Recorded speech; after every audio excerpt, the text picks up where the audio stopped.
Nom nom nom. Thank you for sub. Now you Cookie Monster too.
Hi, it's me. Hello. Happy Thursday. I'm so tired. So, either my energy will stay the same or I will get a boost of energy because I steal all of your energy. Thank you, Sasha. Just gonna talk about book talk or something?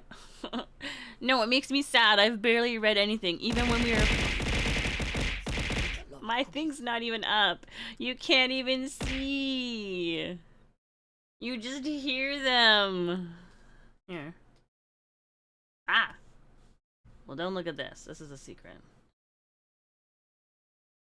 Still funny.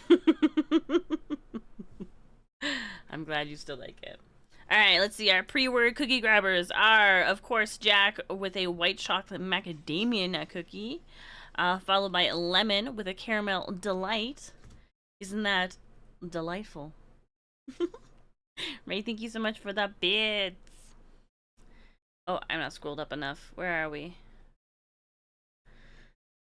Let's see. Ray got an oatmeal chocolate chip cookie. Mmm.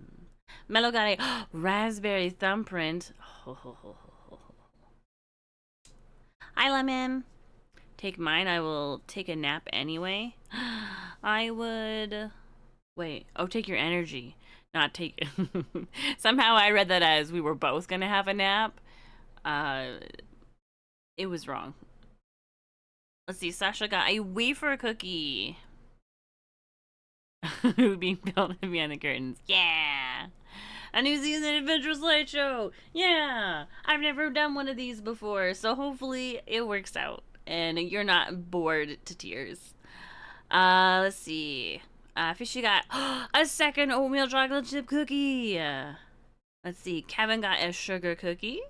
Phantom got a caramel delight. Our second one. That's doubly delightful.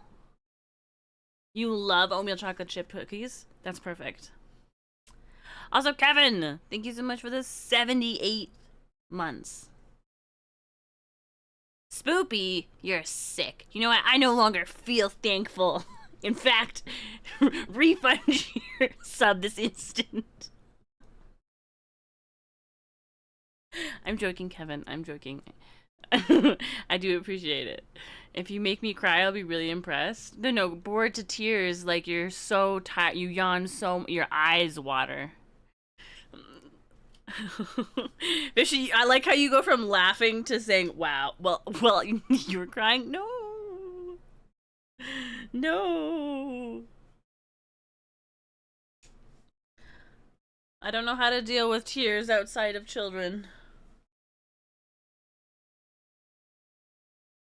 Okay, so I made a PowerPoint because I didn't know what else to do. I didn't know how else to show you. I do have videos that I'm working on to share with you. But when I put them, I haven't even finished. There was like 30 minutes of video total. Uh so I'm going through that very slowly. I cut it down to 18 minutes. But it was like 10:30 last night when I realized that I was not going to finish them for this. So there may or may not be holes in my presentation. I'm not sure. Because I might have been like, show video here. Because early in the week, I think that I had really high expectations for myself. And that resulted. Oh, it didn't result in anything. Anyway, these pictures are real pictures that I took. Isn't it pretty? You got tall, beautiful buildings. You got big, beautiful, misty mountains. And you got sheep. There are so many. There's so many sheep. Okay, without further ado, let us begin. If you have any questions or anything like that, feel free to ask them, and I will probably do my best to answer them as well as possible with the words that I know. Dwarves sing a very. Do you know how many times, Phantom, that I sang that song? Anytime we were out and we saw mountains and they were misty, I'd be like, hey, hey, hey. And then I'd sing the song. And by sing the song, I mean I would do like the very start of it and then that's it. Because that's all I can remember. I did used to know more. Okay. Welcome to my slideshow on my New Zealand adventures. Also known as that time I traveled in time and got tricked into going on a hike every day.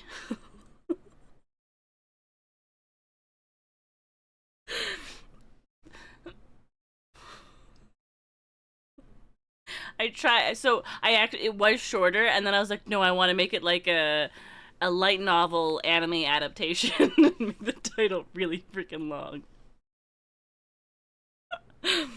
Fool me once, shame on you.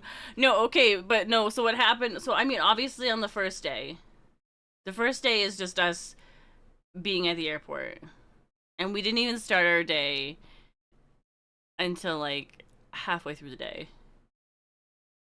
Um, and but we started off with a story. I tweeted about this, but it was the funniest thing ever. So you know the walkways? I don't know what they're called. There's a special specific name for them in New Zealand, and I read the sign every single time we walked by, and I don't remember. Anyway, the moving walkways. This dude's bag got caught on like the lip of the walkway, and I guess he wasn't holding onto it very like firmly, and so he let go of it and it kind of just stood there and didn't move. And then he started to like slowly move away, and then he turns back to go grab his bag, and but he's moving away from it, so he's trying to like slowly reach and like pull this bag. It was really funny. It felt so slow motioned. He got it in the end. He got it in the end. And there was no like traffic jam. So everything was safe. Everything was good. Koopa also had a story. He came back from the bathroom and he said that there were three dudes just standing at the urinals talking to each other. And one guy is like, so I told her we got to get a new truck in the next 2 years. And the other guy is like, that's what you gotta do. And the third guy is just like, nodding along.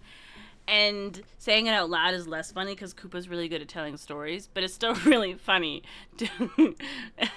That's not what you're supposed to do with those. No, that's where you're supposed to hold your very private meetings. Who's gonna accidentally eavesdrop on that? Other than Koopa. But just like that, that's what you gotta do is super funny. You're supposed to shut up and finish your business. Fishy, I had no idea you felt this way about urinals.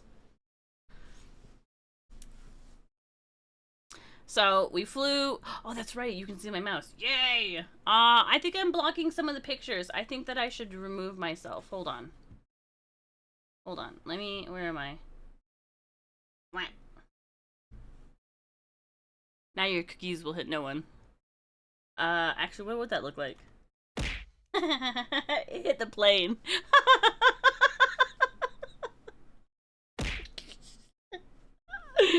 Anyway, so this isn't our plane, by the way. This is just a plane that looked like it was so well. It was posed so nicely, you know? So many cookies. And so we had an afternoon we had an afternoon flight, and then we got to San Francisco, and then when we were in San Francisco, we ended up having, I think it was like a 5-hour layover or something, which wasn't bad, and I actually kind of appreciated it because it was the first day in Uyu's Plushathon. It's almost lunchtime. What? It's barely morning.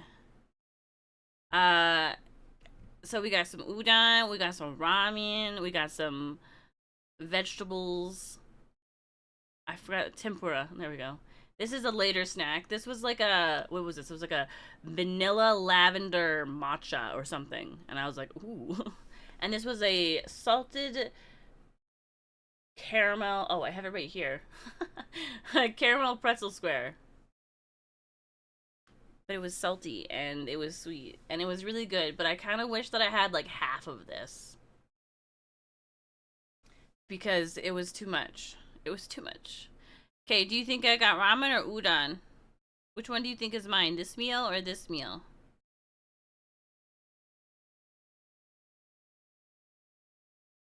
I just realized I never turned the music off. Udon? Ha ha ha ha. Ramen. Ha ha ha ha. You like the music? Is it loud enough that you can hear it and it's nice as an addition, but like not too loud that it's interfering with your ability? I have it so low in my headset. Yeah? Okay, good, good, good, good, good. Mine was the ramen.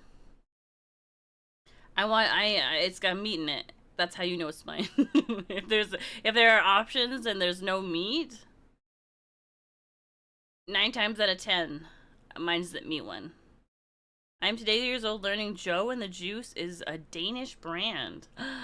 And it was in San Francisco. Trick question, you had both? No way. Two bowls of soup would make my body so I'd be a sauna. After eating this, I was so warm. I was walking around with my arms out like I was a scarecrow. You've been bamboozled. Listen, I got a huge love on for delicious meat. Although I gotta say, one of the downsides of ramen for me is that people can see me eating it. And I like take bites and stuff out of things, and people can see me eating my food, and I'm not a fan of that. Okay, real talk. That's my least favorite part of eating ramen on a not cold day.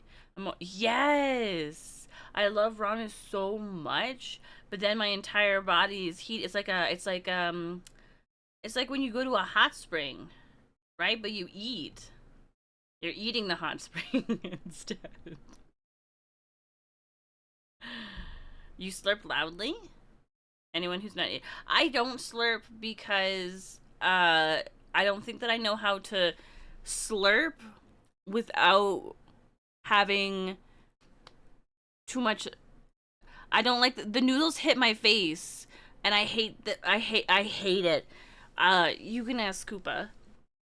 When I eat food, I have a napkin ready because if I take a bite, if anything touches my mouth, like if anything's on my lips or cheeks or whatever, it gets wiped immediately.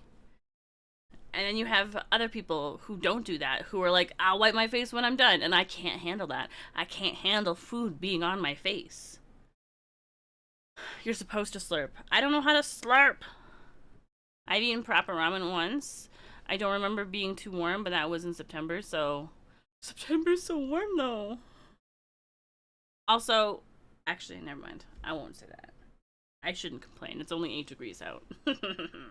And then we found a little cubby area, and I like lived here. This was my space right here, and I watched I watched Uyu on here and got yelled at because people were like, you shouldn't be working. You're on vacation. And it's just like, I'm in the airport for 5 hours. What do you want me to do? This is pretty vacationy to me. It's 23. Why? I have my heat pad on. Not because I'm cold, but because my back hurts. By people, you mean Koopa? I do. I do. Yes, but I didn't want to call him out.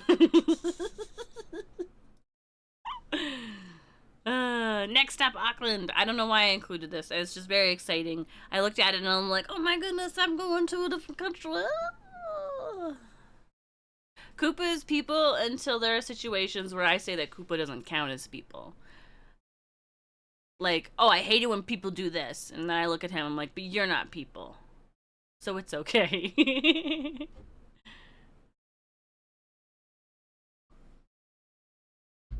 um, so we had the best seating ever. This is our plane. This is not like literally our plane. But this plane's layout is pretty similar, I'm pretty sure, to the plane we were on. It took me a really long time to find one that had this seating arrangement, because this is, I don't know what the heck this is. We didn't have a closet. as far as I'm aware. But we were so smart. We grabbed these seats and we were talking about it before we went, and we were like, should we get the ones by the bathroom? It'll give us 2 seats so we don't have to share a seat with anybody.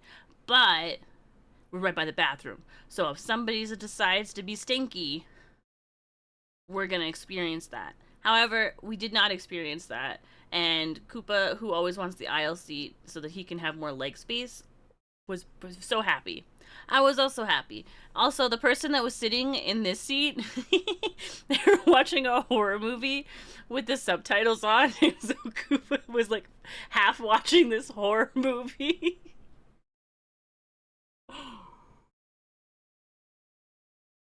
Seat layouts are, yes. Today's a high of 25. Saturday. Oh.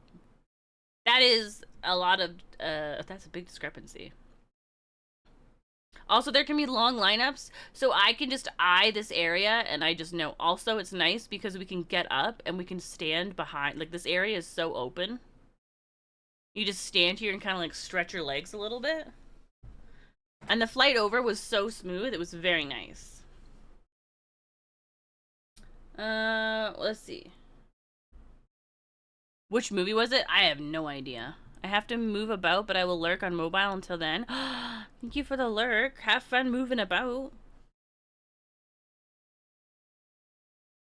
Alright, this was my food. These were all of our airplane meals. What was this? This was like rice, some vegetables. It tasted about what you would expect airplane food to taste like. But I like, the carrot wasn't overcooked. It was mildly undercooked, which was great. I appreciated the heck out of that. And they gave you a little dressing for your salad. It was very nice. I didn't eat this. I gave it to Koopa because. And then this was our snack: a balsamic chicken and arugula and mozzarella. This is what it looked like. This is what it looked like. And it just we opened it and we looked at it, we're like, oh, that is not what I expected to see when I saw this description with arugula and mozzarella. I was like, where's the arugula? There was no green on this sandwich. And then this was breakfast. This is like a salsa and some potatoes and like a little omelet. This was grapes and pineapple, and I don't like pineapple really because it's usually too sweet, and I don't like red grapes because, again, I don't know, I don't like red grapes that much. But I ate all of mine, and I ate all of Koopa's, and it was really nice. And then I became really obsessed because of the time we were up in the air. It like lined up really well with when the sun was rising. And so these are three of the like 20 plus pictures I took of the sunrise. And I got to a point where I was like putting the blanket that they give us and like covering it over myself and the window so there was no like glare going through, and and these are the 3 nicest ones. But I really like taking pictures from the airplane windows. I don't know why, but it's really fun. You can tell, like, this is the progression too of how it got like from pretty dark to lighter and lighter. And this doesn't even begin to show how beautiful this looked, because it was gorgeous. I love sunrises. And then this is day 2 question mark because we left on the 1st, but we arrived in the 3rd. I mean, on the 3rd. We arrived on the 3rd. So we kind of ended up losing a day time traveling. We also gained a day, I guess, going home, because we left on Monday and then we got back on Monday. Not too long before I. Now you Cookie Monster too. Gorgeous. The way that he said gorgeous. That's a beautiful. A smart cookie. Thank you, Phantom. Also, Ray, thank you so much for the 19 months. 28 left. How many are left in the swoopy jar again? So after a lot of discussion about where we needed to go for the bus, and I just want to clarify, it's not important who was correct about the direction that we needed to go to get onto this bus. Not important at all, but I just want everyone in chat to know that I was right. I was correct. I was also extremely excited about this, and I still am. So we got to go on the second floor of the bus, but the way that their buses are set up, you got to be like right in front of it. So it's like I was driving right on the road. It was pretty cool. This is me leaning back. So, but I look how close to the window I am. It's so cool. And then we went to our hotel, which you come off the street and then you go down this like quote unquote alley, but this alley is specific to like these buildings. This is our hotel. And then they had cups and tea and stuff, but there was like no kettle. And I was like, where's this kettle? But it was just like up. Oh, you can't hear it. It's like up here. I just didn't see it at first. I had to like physically look for it. I'm feeling very seen with your choices. Aww. And then this was our bed. Also, the chairs and stuff. You can guess which side I immediately coveted. I think I usually go for the side with the window. Because usually by the window it's cooler. And I am super warm all of the time. And then from our window, you could see this, which was some sort of tower that we were gonna go visit. It's like that needle in Seattle. It's usually where the AC is too. Actually, one time the AC was on that side, and I chose that side, and Koopa was like, you just want this side because it's under the AC. And I was like, oh, you're right, it is. How handy is that? Anyway, I don't know why I said where. We did do that. We did do that. And then on our way to our hotel, we saw this mural. Which I was, I thought it was interesting.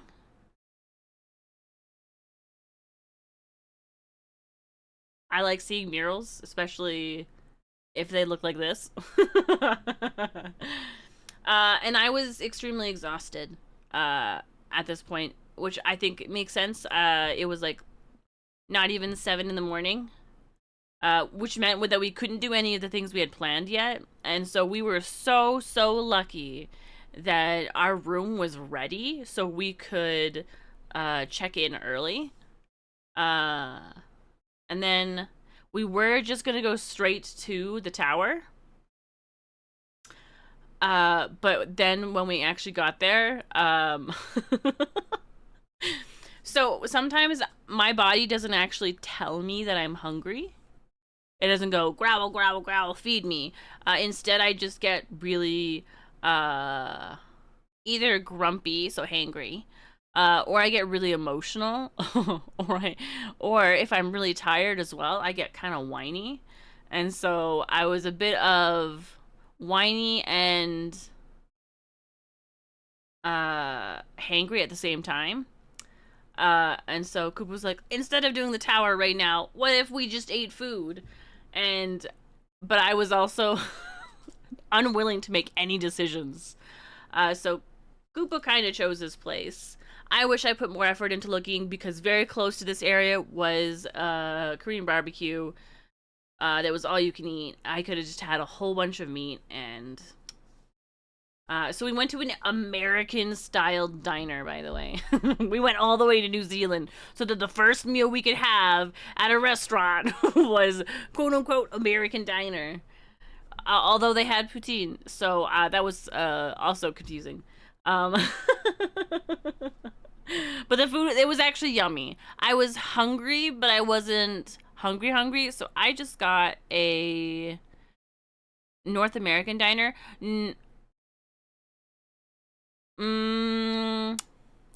didn't feel very Canadian. I mean, like these were not cheese curds, but they were very melty cheese. And when they brought it out, if you look, it just looks like cube cheese. I'm like, this isn't cheese curds.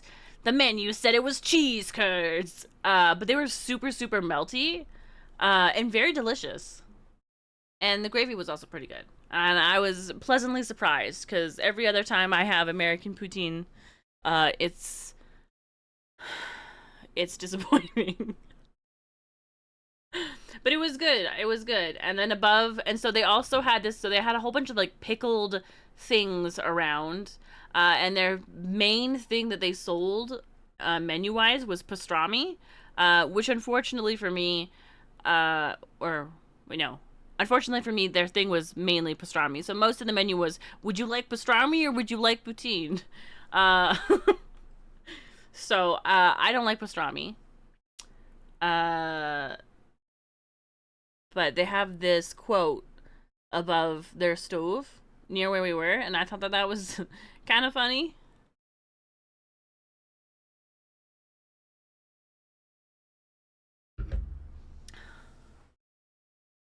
Pastrami's so good. I wish I liked it, but I can't. However, what they did have were these fancy drinks. They don't look fancy, but they were so good. They were so good. This one is an orange thyme, and then mine is a vanilla raspberry lemonade.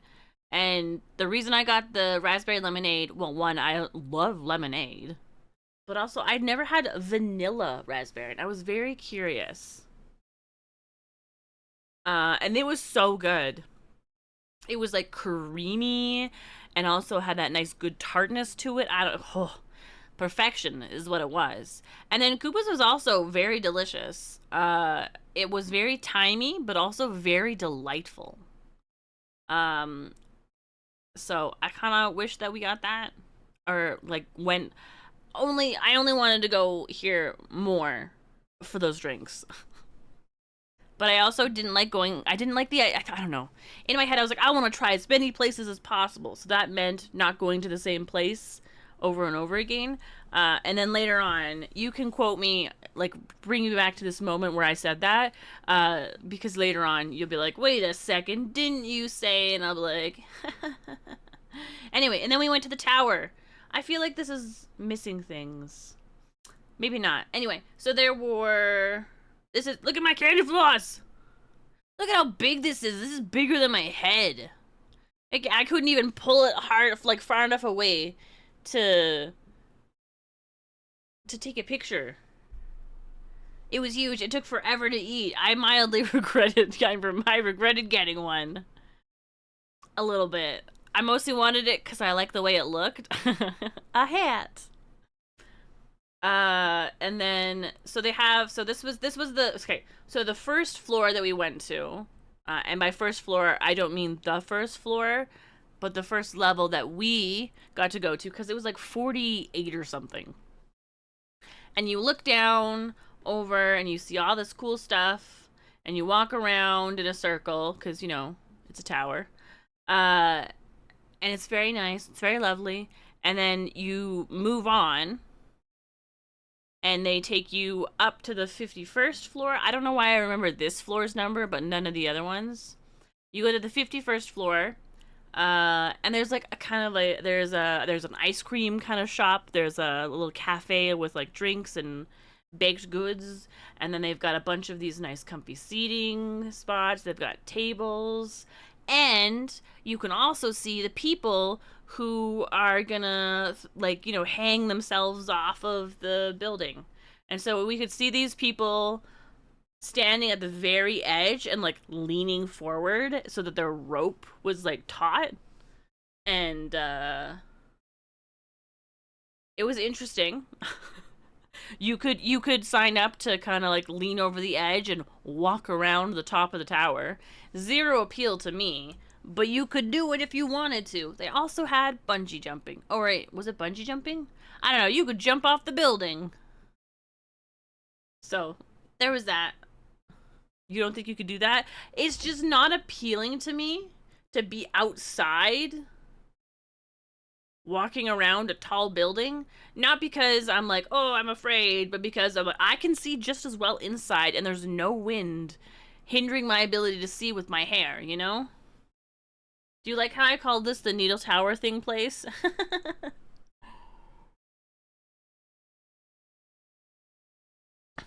Like, you're very secure, but, yeah. The NTTP? What's the NTTP? Oh, Needle Tower thing place. I like that. You're good. Yeet me.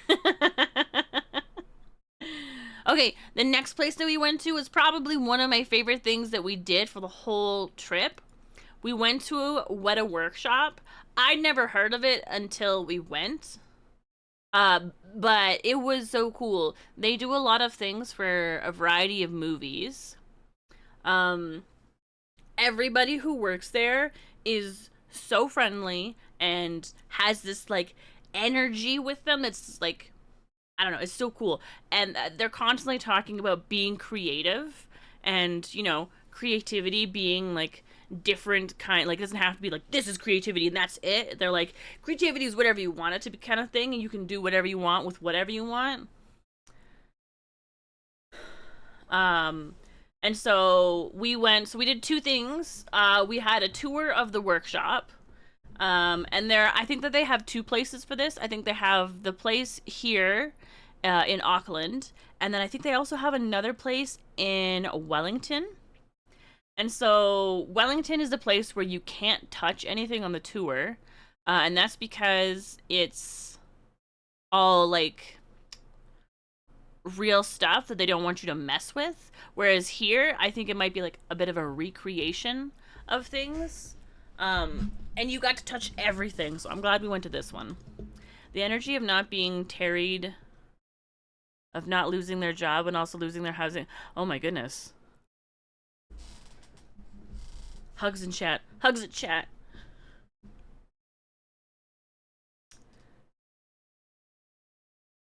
You know what? I know I said tarried, but in my head I said terrified.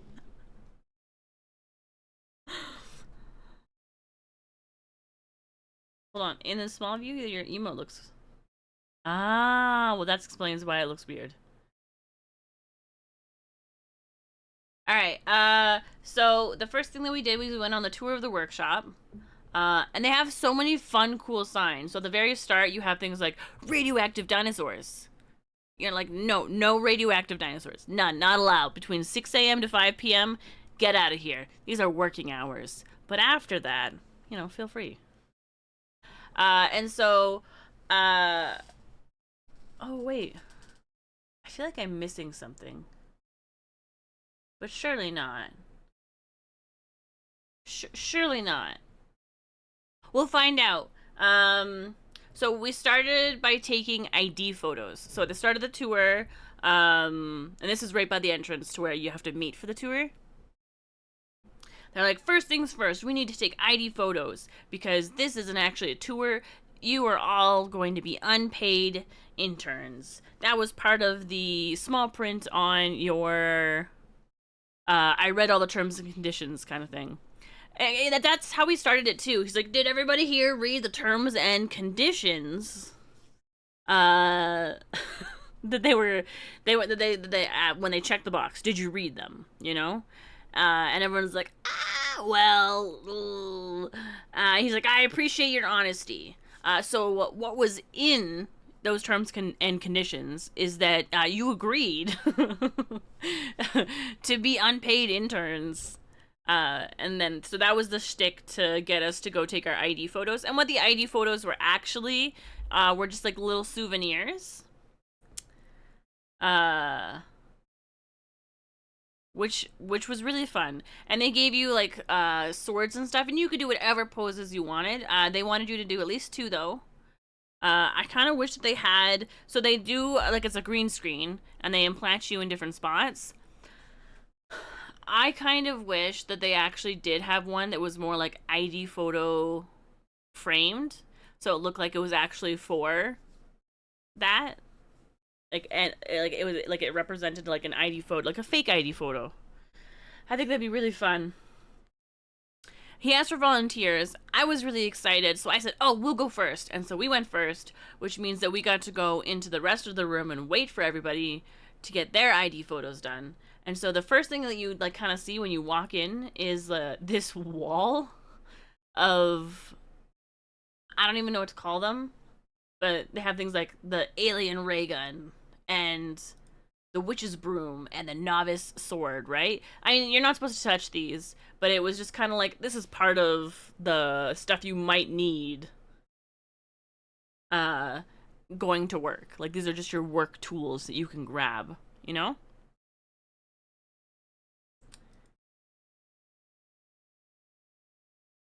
So the person taking the pictures wasn't the same person that was our guide.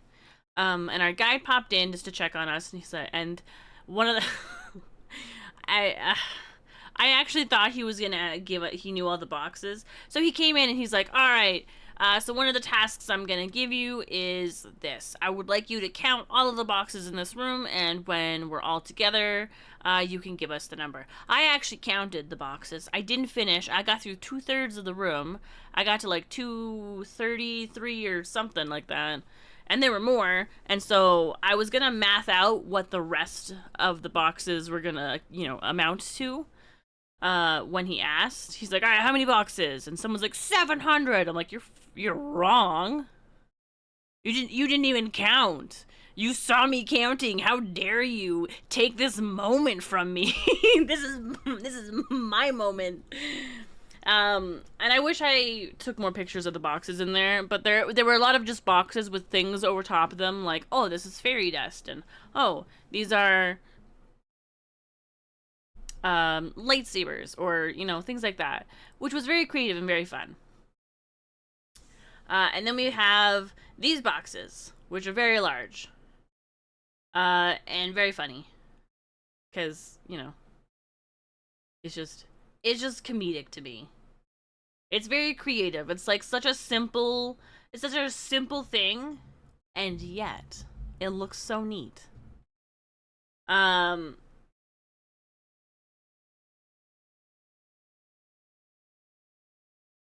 so once everyone was done their 80 photos, he was like, "All right." So there was this, and then there was another door like right here, and it had an exit sign above it.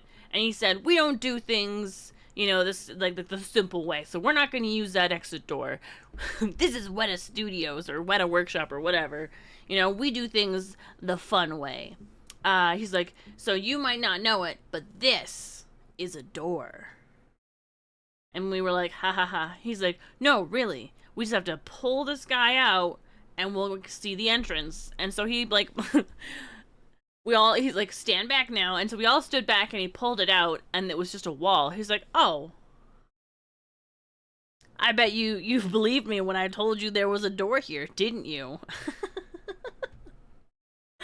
And we were like, "Ah, like, yeah, we did. We did a little bit. I mean, I did. I 100% thought that was like a fun, cool door and there was going to be a hole in the wall. No, not the case." And then he grabs this thing, and you can see it's got little handles and everything. And if you look at this and this, they connect. And so he flips it so that the box is whole. He's like, "This is where the door is." And he pulls it out and starts, and then he's like, there's like a kind of sort of door. In retrospect, I don't know if it really looked like a door or if I just wanted it to look like a door. But he like knocks on the door, and then like nothing happens. And so he just like looks back at us in like this like fake embarrassed sort of way, like, "I don't know what's going on." Turns back and like pounds on the door a little bit harder, and he's like, "Hello," and like pounding on this door, and then he's like, "Oh right, we traded or we sent that door away or whatever. Like, this door doesn't exist anymore. Like, it did, but it doesn't anymore." He's like, "Well, I guess we'll just use this, real door over here." And it was a really fun setup to starting the tour of the workshop. A break. Thank you for the hydration. But I don't want a break. I'm not ready for a break. I'm having so much exciting time. So much exciting time. Good lord. See, I told you my words are doing terrible attempts at things. Let's see. A ginger snap. Everybody, snaps. Snaps in chat. I don't know if you can hear me snapping. I hope so. Oh, there's a snapping! You can hear? Nice. Even if you don't want to take a break, I thought a drink was necessary with all the talking. Thank you. I have paused a couple of times to have a sip of my coffee. What? Another ginger snap? Oh my goodness. Good morning, Moo. Good morning. Did you have fun playing Elden Ring yesterday? You sounded like you're having the best time.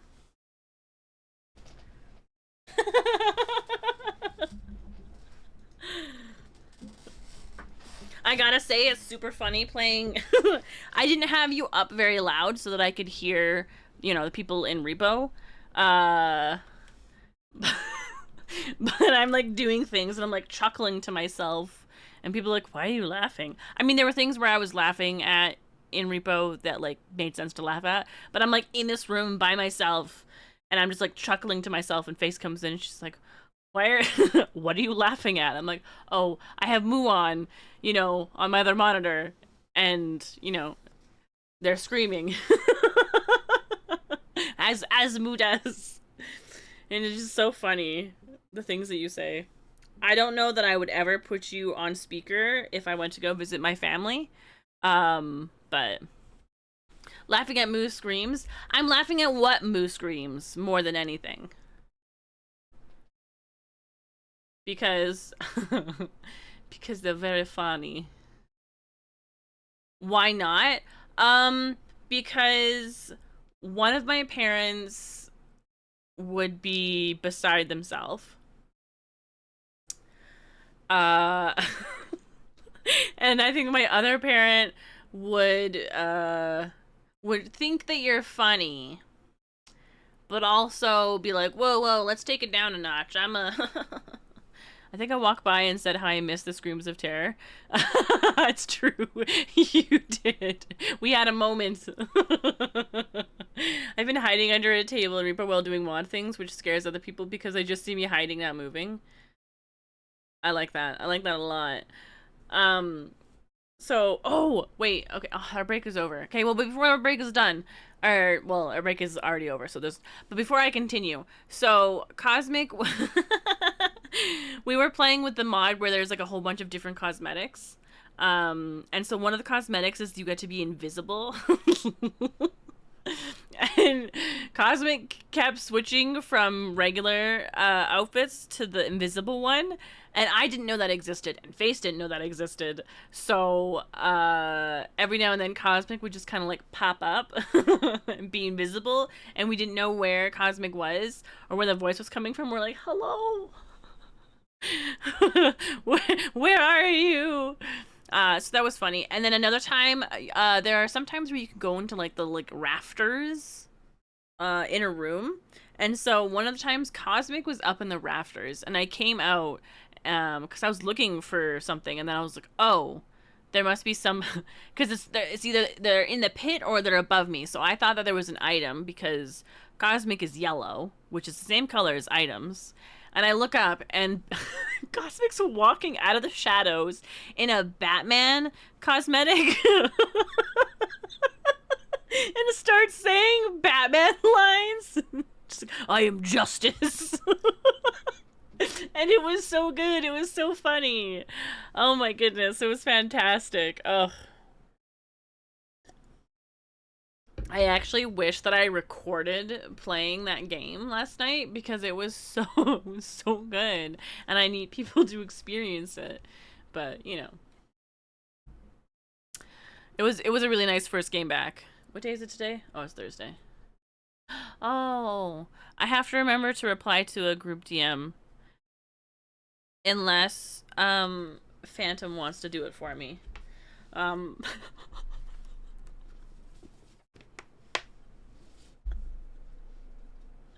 You can? Okay, hold on. Let me make sure that I'm not making stuff up. Okay, can you say that I'm also in?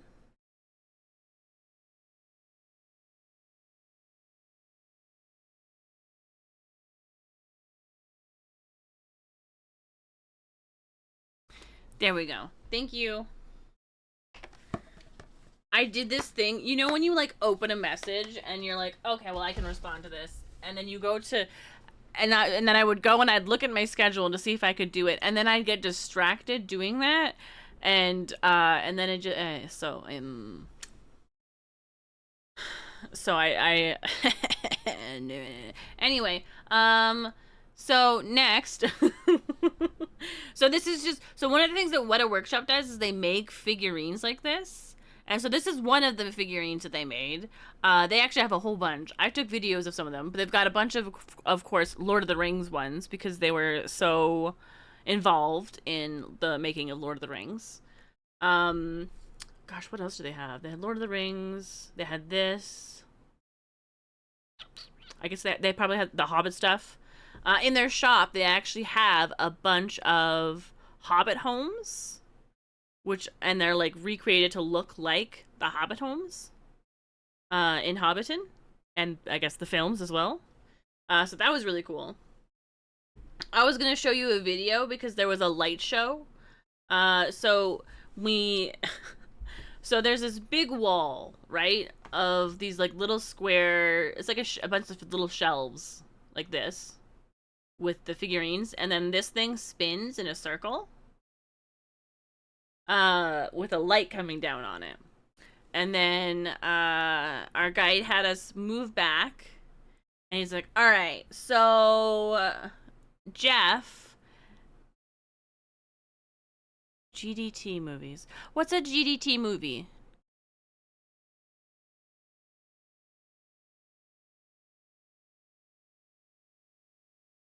Trying to think of what the letters mean, and I'm not coming up with anything. So they had to step back, and he's like, Jeff made a light show. So we're going to show you the light show. Jeff also made the music using GarageBand.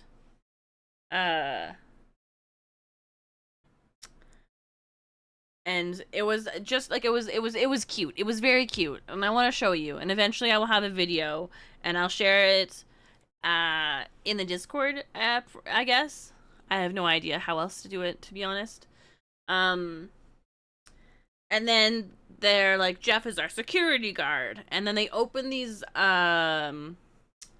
like metal blinds that are like holding in the security office, and they've made this like little circle security office with like an animatronic. I don't know what to call, like what kind of creature, like maybe like a mixture between like a troll and an orc, and but like smoother and cleaner. I don't know. But it was so cool. It was so cool. Like the animat, it was so good. It like moved around and it was holding a cup, and it like did like, it had such good like laughing movement and stuff like that. And it was so cool to see that like in person. So I loved that. We also got to have like a little like intro video with the founder of Weta.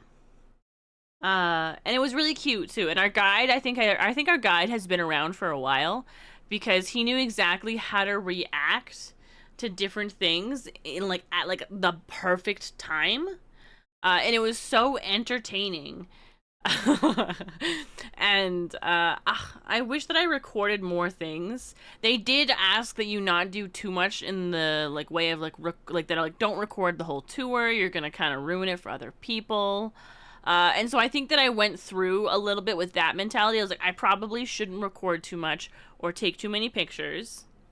And the initial, and so that was that was in my head at the start. That was my reason for not doing it. But then as I went through, I got very engrossed in the tour because it was very interactive and you can do things. So that ended up being the real reason. I was very distracted. Guillermo del Toro. Is that the one with lots of blood? I have their blood recipe. I have the recipe to make blood.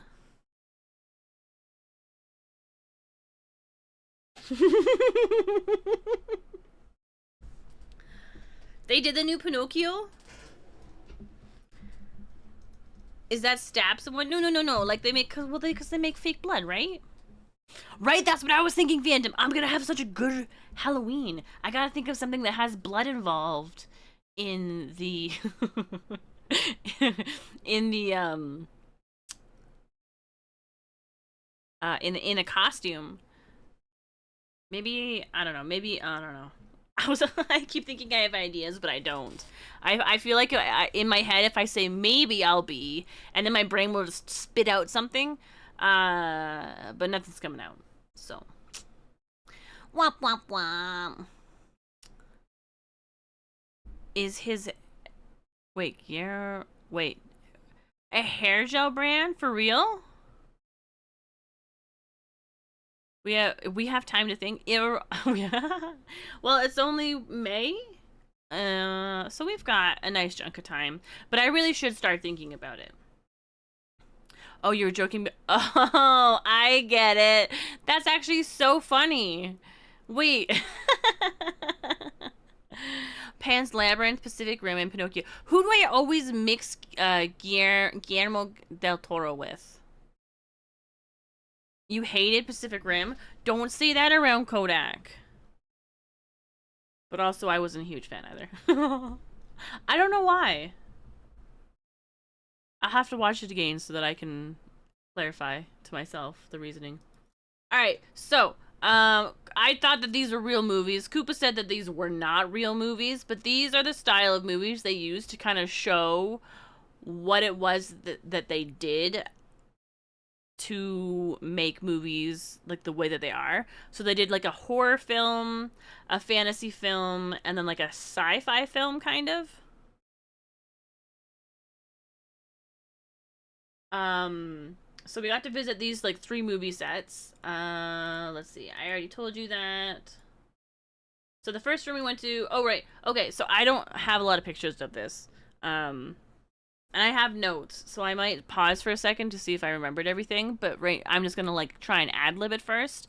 So in the fauna one, the first thing that like they showed us were all the like, I don't know if animatronics is the correct way to do it, but so there was this one thing where they had like, it wasn't a skull, like not a skull, but it was like a pretend skull, you know? Um, and they had a webcam kind of set up, and so it would like hook onto your face. Sounds weird, but it would go to your face, and then the skull would mimic like your jaw movement. Like you could like grind your teeth or move your jaw side to side, and it would do the same thing. And then like you could open your mouth, and then it copied your blinking too. It was so cool. And they had another thing where they had like hands, and you just kind of like could hover your hand over this sensor, and it would pick it up, and your hand would, like the mechanical hand would mimic your hand. Oh man, it was just really neat. It was so cool. And then they showed you I don't think latex is right, but like you see this costume that this person is wearing. They showed us like that. And then they were also like kind of little videos that showed how they made things. And then they had what is it called? You know when they make those masks? I think I might have actually did a good job of writing it down. Hold on.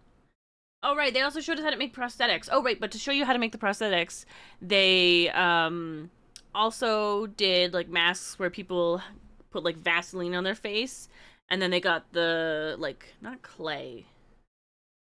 Do you know what I mean? Like those white masks that they put over the face, and then they take it off, and then they make a mold of that face so that they can make all of the like prosthetic like wounds and stuff like that.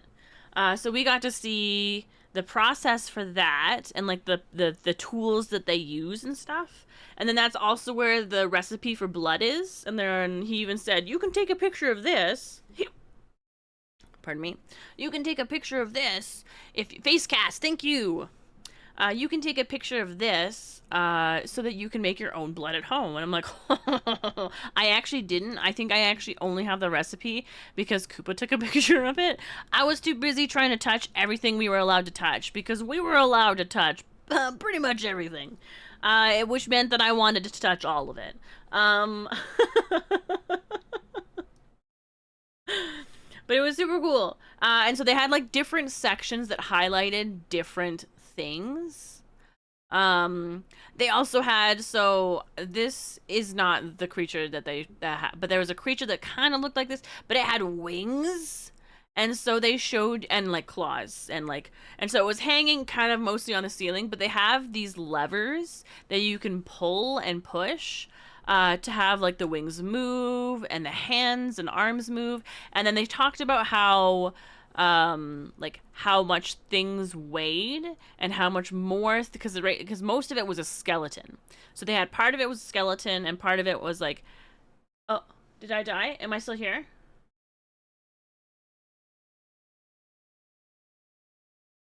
Oh, okay, I'm here. Whew, okay.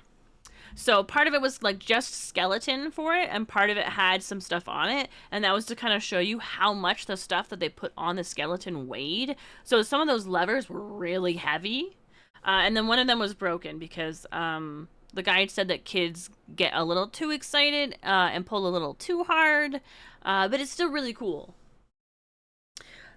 They had this one thing.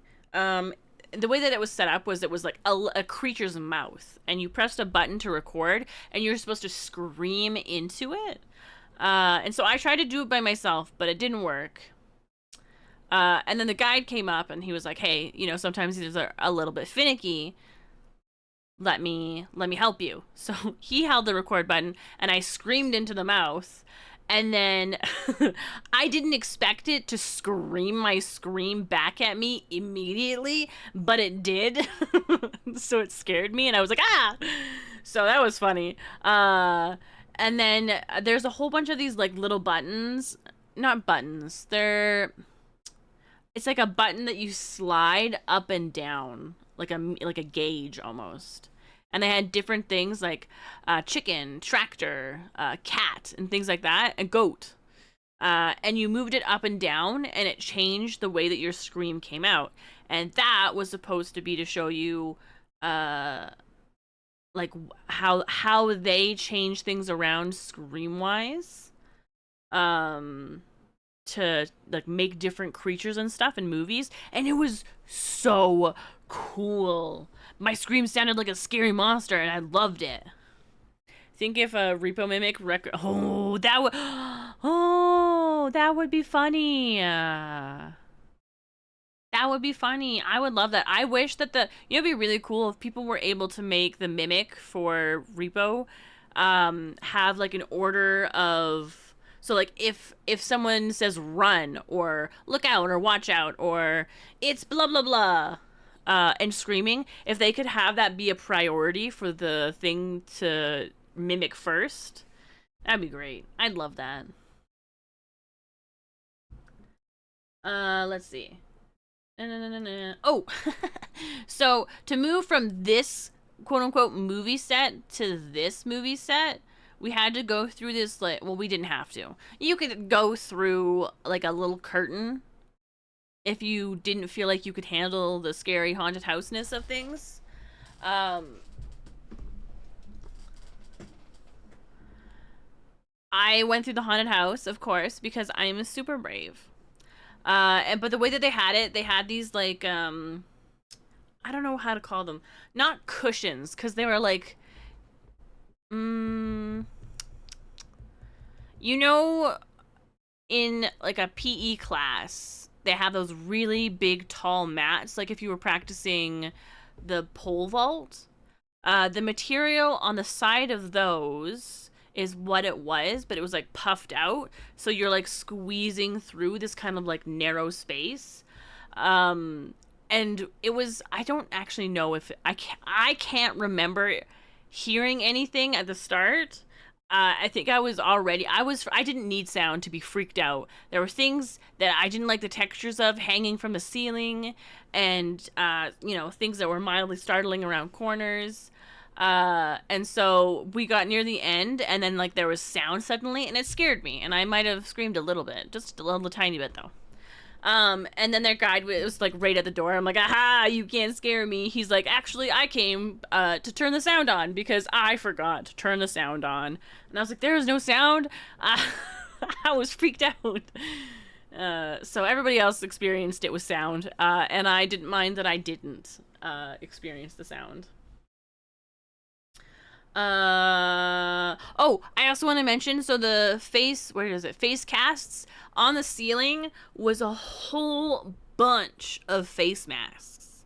Face casts. So there's a whole bunch of these like different masks kind of like staring down at you. And those were all real face casts of various people. And I thought that was pretty cool. So when we moved from this to this, we started off in. I mean, it was kind of the start of this, but very loosely. Because I think a big part of what they were trying to highlight was just the way that they do things. So we went into this. It started. There's a like little fairy garden, and then you walked into what was like an artist office studio kind of space. And so there was like character design, and it talked about the different things that the characters and like the quote unquote factions should have. Because it was like these evil dinosaurs versus these not evil dinosaurs, and this castle was so cool.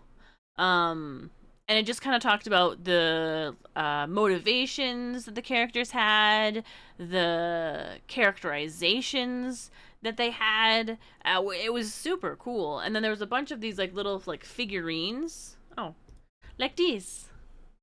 And so they had like game character ones. So they actually have quite a few Apex things. I was surprised. Also, lots of. I think is this Alien versus Predator? And then what's that one game that has a very specific style? Or just Alien? Oh, maybe. I honestly don't know. Um when I was younger in my early 55s, I attempted to avoid scary things. Hmm. Just Alien. Okay. What is this called? It's so specifically styled. I don't know why I didn't include the picture. I wonder if I could. No, I probably can't. But inside this office, there was an artist desk, and there was a 3D printed castle. That was meant to look like clay, and I was like, "Ooh, is this real like clay?" And they're like, "No. People would mess that up way too much. It's a 3D model." And he kind of like talked about how some artists, when they're like making 3D, when they're making something like this castle, a lot of the time what they like to do is they like to start with clay just to get an idea of how they want it to look, and then they move on to using 3D programs to lay things out, and then 3D print. So a lot of this is 3D printed. And it's so freaking cool, and I wish that we had more pictures, but so you come out through this area into this space, and I was just so freaking excited that I took no pictures. I forgot I had a phone. I'm going to talk more about this in a second. I want to go back to the office that we were in. So this was a shelf above the desk, and so on the desk was, I think it also counts as an animatronic, but it was a person that was supposed to be like, that was like designed to look like just a regular person. Borderlands, yes, thank you. That's the one I was trying to figure out. Silly. It was really funny. Our guide, when he was like, "Oh yeah, and this figure is from some sort of game. I'm not quite sure. I think maybe Apex." I'm like, "Yeah, it's from Apex. I know for sure it is." And he's like, "I don't know. I wasn't really interested in Apex, sorry, video games." And I was like, "Who are you? How do you, how do you exist with zero interest in games?" It's one thing to not be interested in Apex. It's another thing to not be interested in any games. Like, how are you doing that? I think he told us what his interests were instead, but I don't remember them in this moment. Again, I was extremely fascinated with everything around me. I had minimal time for people. And so this animatronic artist was like laying on their arms and they were kind of moving. And then there was like a little snoring sleeping track in the background. And it was super. Artist edgelords are a thing? What's an artist edgelord? His interests were interesting enough. Okay, when I was having a conversation, I was engaged and I was doing a great job. I just didn't stick around heavily to maintain a conversation. Partially because conversations are hard with strangers, and also I wanted to touch everything in this room. And so connected to this office room, if you moved forward right before we went into this space, was a giant version of the desk that the artist was sleeping on, which meant there was also a giant version of the artist, and it was so cool to see. And it's also really interesting. So like they have to, like, all of the hair on like fingers, all of the hair for eyebrows, stuff like that, they like have to sew each strand in individually, which means it takes like hours to like even just do a regular life-sized uh animatronic, like per artist person, but to do the giant one, oh my goodness. Oh, so cool. So cool. And then so I looked at all this stuff in that room and I'm like, okay, blah blah blah blah blah blah. And then I went back into the smaller room that it was modeled after, and I like assessed the desk. I'm like, oh, that's where that is. Oh, that's where that is. And I was so excited about it. But after we were done that, we kind of walked through a door into this room, and I was I feel bad. I'm hoping that I wasn't overbearing to the other people doing the what's it called? The tour. Because I was so excited. I came in and I'm like, you know that tippy tappy bird emote thing that I like to use? That was basically me, but in real life and not a bird. How many people were with you? There weren't that many of us. There were like maybe 10 at most. But that was me. And then our tour guide saw it, and I was like, oh gosh, I'm so sorry. You know, I'm being a little intense. And he's like, no, no, no, it's great. I love the energy. He said the morning tours, nobody was excited, and everyone had low energy. So they were a little dull for him. But he's glad that, you know, someone was bringing some energy to the table. And I was like, cool, I'm not a freak. And then I got excited about all of this. And then Koopa said that part of the reason that he thinks that because the guide was very attentive to us and would come over and share a lot of different things and a lot of details and stuff. Like he did it like an announce, like, hey, you know, this is what this is made of. This is how they do things. And so, because we were right here, like we were right in front of it. We weren't allowed to touch it. That was one of the things, because they didn't want it to like rub off and like, you know, degrade, which made perfect sense. So we walked like through this way, and then this is all like walled off, and then you kind of go around to get to the next part. And so this is the coolest freaking thing. Like you can't see the back from here, but there's even like a backyard. Sounds very silly, but they have a backyard, and it also has so much detail. Like you look through some of these windows, and you can see detail. It is amazing. It is so cool. I loved it a lot. Too much. Too much. I loved it too much. So that was super cool. And then once you kind of like went around on this side, there were a whole bunch of different tables that had a bunch of different interactive kind of setups. So there was stuff where you could play with clay and put it on like a not a mannequin head, but you know, like a fake head.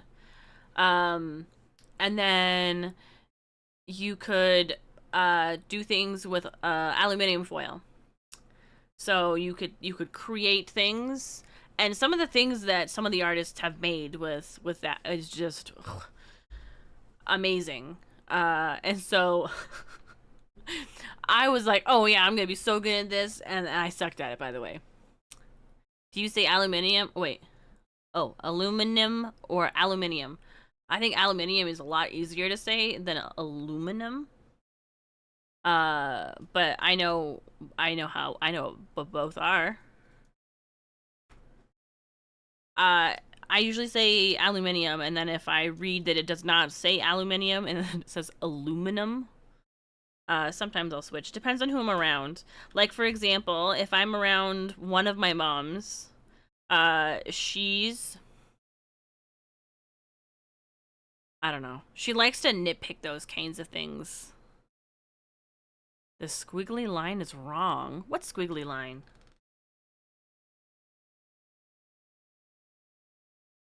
But yeah, I prefer aluminium. It just feels so much nicer to say.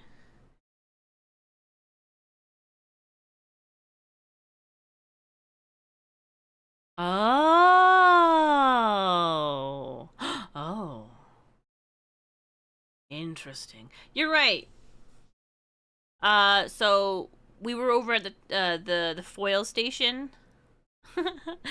Aluminium cat.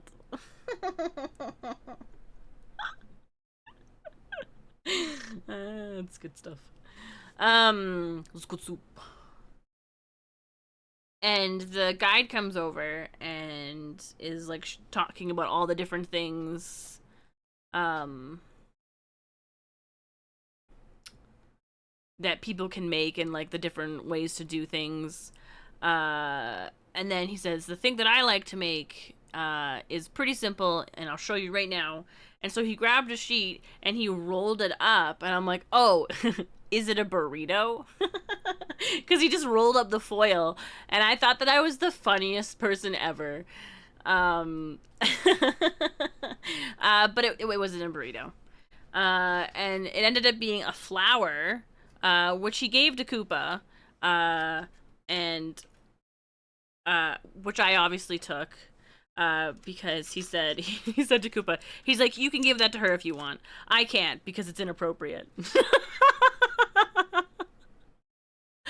But anyway, I kept that somehow for that whole trip, and I brought it home with me, and it's sitting right next to me. I'm so good at somehow managing to maintain the integrity of a foil flower. Uh, no, wait, that's not gonna work. I was gonna try and say foil and flower at the same time, but my mouth will not do that.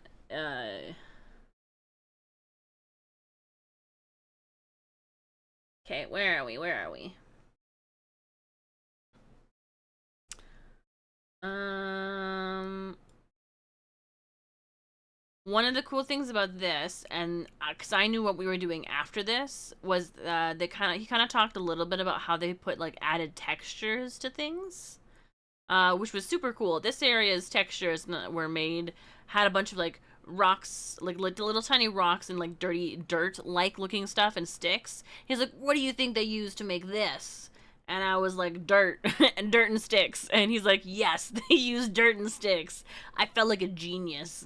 To make some of the mossy looking stuff, they take sponges and they, what are those things called that, no, not purelator.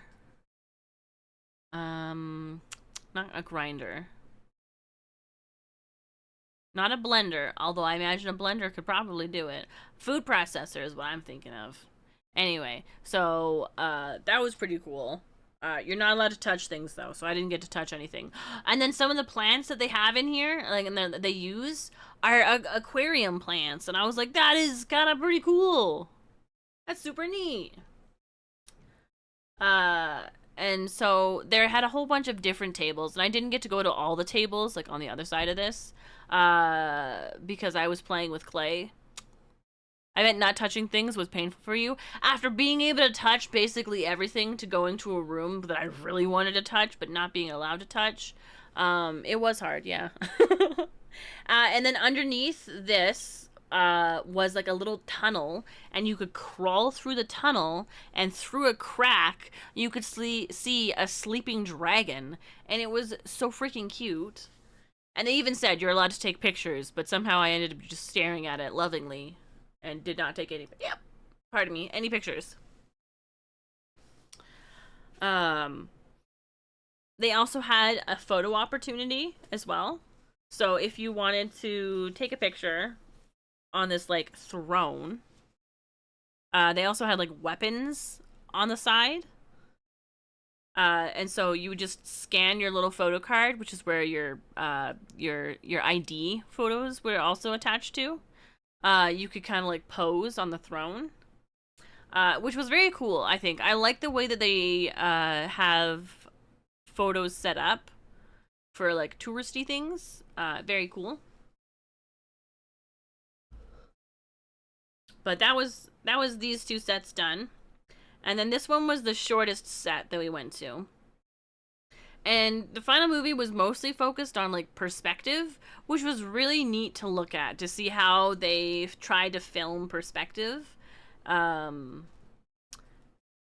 and they had a whole bunch of like little models to kind of show how they wanted the perspective to look. And then we got to see, because if you make your robots and animatronics too big, you end up having limited movement, and you end up having higher costs. So it's better to use perspective to kind of like scale things down than to make a giant robot. And so that was really cool, and that's how the tour ended. I wish in retrospect, I do wish I got more pictures. But at the same time, I'm really happy, as Moo said, I got to like live in the moment instead. So if anyone here ever goes to New Zealand and you're in Auckland, 100% recommend going to What a Workshop and doing their tour. Super, super cool. Super, super fun. A tour guide was an absolute delight. 10 out of 10 would go again. Although I think that I would want to go to the one in Wellington. I know I can't touch things there, but I am very curious to see things that I can potentially recognize from movies and kind of see how that's made and used and like developed. Um, Not to say that this wasn't good visually for showing me how those things are done. I just like to associate it with things like that I've seen. I was actually a little sad. I was like near the end, like maybe like 75% of the way through, especially after this one. I was like, maybe I want to watch these movies. And I was talking to Koopa about it. And he's like, those were not real movies. I was like, oh. So close to GGG. What's GGG? Hold on, there's too many G's. What's that? There we go. After our tour, I thought we were gonna have more time to go to the shop, but our workshop for building fantasy sets. So they were just kind of go over how they make these kinds of things. Obviously, what we were gonna make was gonna be nothing like this. We were doing things with foil. Uh, and it was still really cool. G G G G baby baby baby. Ah. I don't know why I read it like that. Anyway, so this over here is an example of what they made. So they give you a piece of cardboard, and they give you a whole bunch of foil. Grinding Gear Games. They make Path of Exile. Ooh. Are you allowed? Do they do tours? We should add that to our list for next time. Because Coop and I were talking. We're like, we want to come back here. I want to spend more time on the South Island. Okay, hold on. I'll go back to that. I'll go back to that comment when we get to it and focus more on the now. So they gave us a piece of cardboard, and you could. They recommended putting the foil around it, and if you wanted to have a texture, they recommended crumpling it up, and then unfolding it, and wrapping it around. I don't know if you can tell what I was going for with this. I don't think I took the best picture, but this is one of the examples that they made. They said, don't try to make it look this like. Don't worry if yours doesn't look like this. The artists who made this had way more time than we did. We had like 90 minutes, and they went through a variety of different, phases. And so we had foil and we had hot glue guns. And so, you got to hot glue gun your stuff down.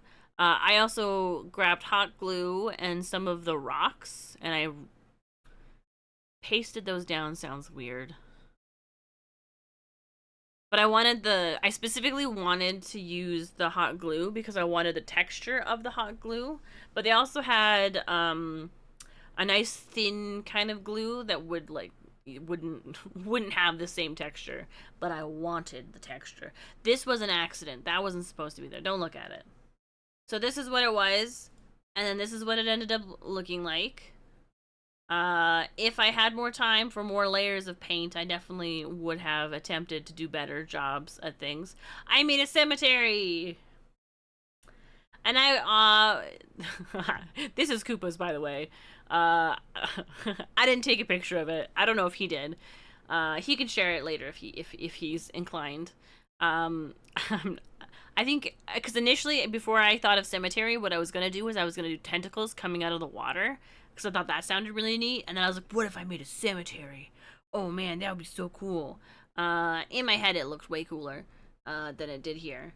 And then, so, there were 5 people at our table, Koopa and I, and then this French family, and they were so funny.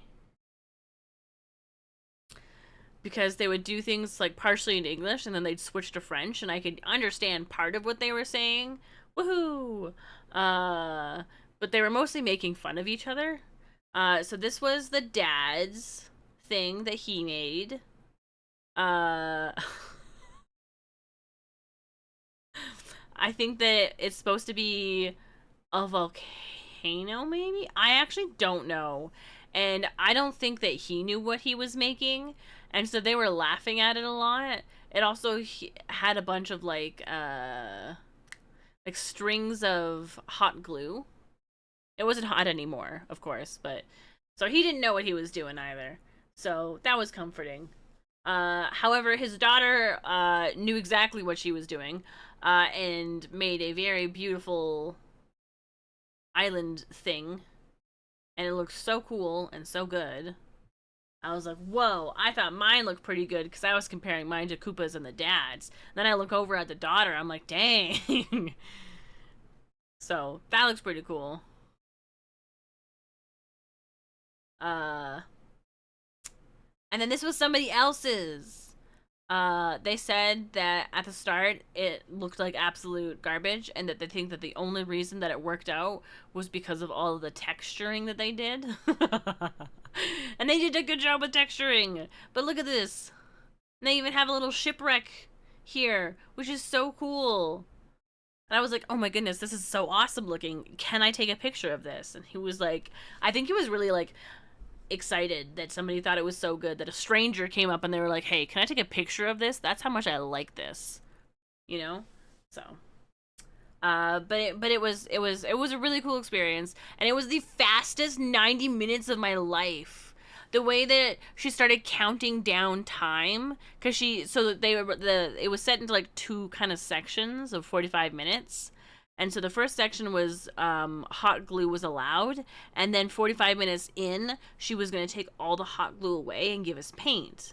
So we had 45 minutes for molding stuff, and then 45 minutes to like set this stuff up with like mild instruction in between. And every time she'd be like, all right, well, there's 15 minutes. We'd all be like, 15 minutes? Hello? And then she'd be like, 5 more minutes. And we're like, it has not been 10 minutes. You're making this up. So it was a bonding experience. So this was their shop. Their shop is huge. So there's this, and then there's another side that basically this is like a third of the shop. And they had a whole bunch of like different things for sale, like a bunch of like creative things and notebooks and like figurines. And look, it's another Apex character. So that was pretty cool. It also had a freaking dragon, by the way, in the back. It looks so cool. You weren't allowed to climb on it, which made sense. This eye moves. It like looks around. And then see this right here? This looks like it is smoke. There was smoke coming out of his nose. It was so freaking cool. And they had swords. Look at this. And look, no space in your suitcase. The temptation to buy a sword was so strong. And I was like, oh man, I could buy a sword. And then I was like, oh, where would I put it? Where would I put it? And I had to argue with myself about that, about where I would put a sword, you know? So.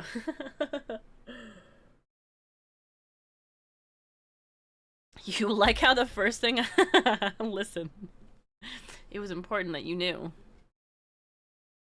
And then outside of the shop, they had a life-size alien. This dude was so tall. Like, this is not the entire picture. I took a whole picture of the body. They were so tall. They were taller than I was.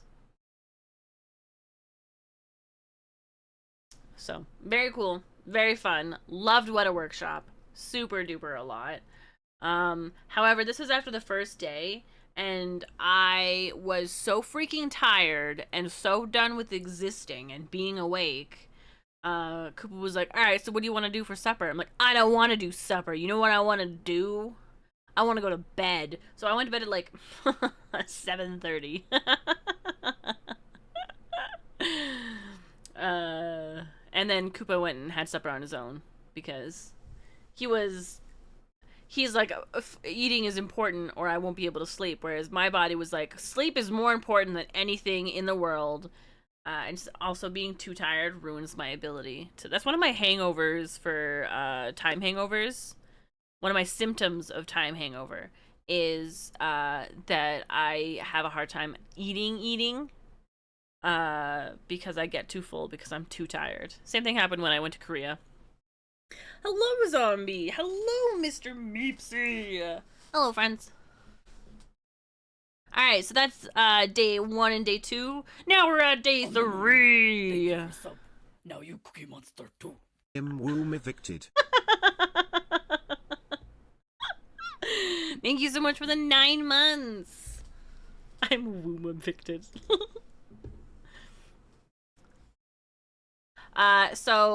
You know, as what happens when you go to bed at like 7:30, I woke up at 4. Which, by the way, is a pretty good amount of sleep, I think. Yeah, that's like 8.5 hours, and I was out like a light.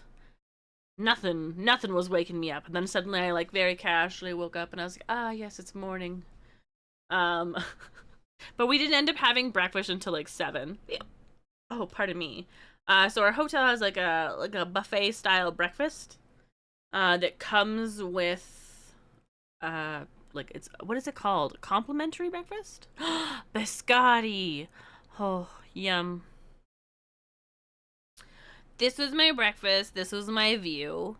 All of the pastries, so every time I go to a country that isn't, hold on, I gotta do this. This is important.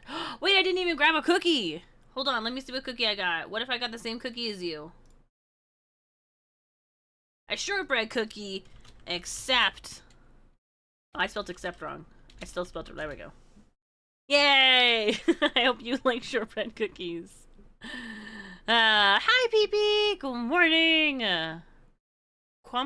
What's the difference between what's a continental breakfast? Like, what does that include? A macaron. Oh my goodness. And then, Pee got a kiss cookie. Oh, mid-check, thank you. Today's Thursday.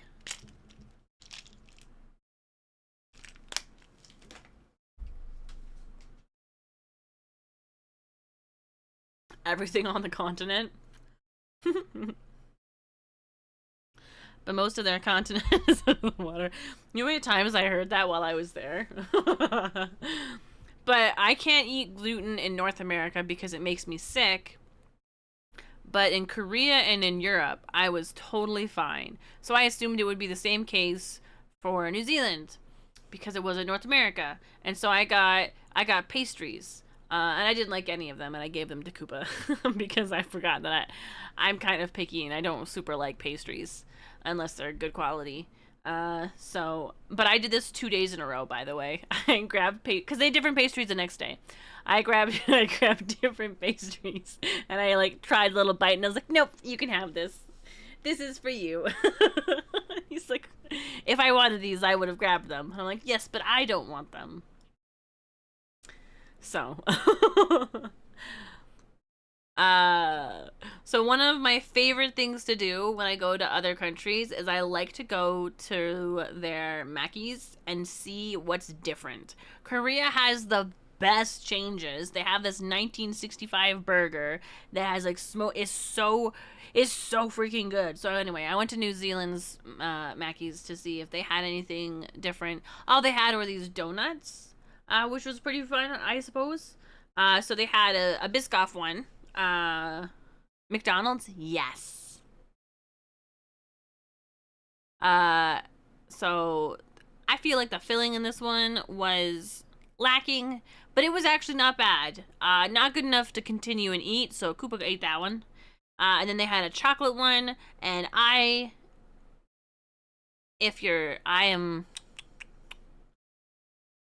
didn't like it at all. So Koopa ate that one too. And then there was a strawberry one, and I really didn't like that one. So Koopa ate that one too.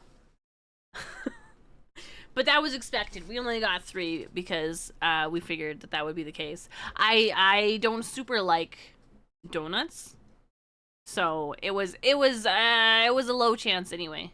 You like my sweater? Thank you. It's not mine. I was wearing Koopa's. Why was I wearing green? Oh, right.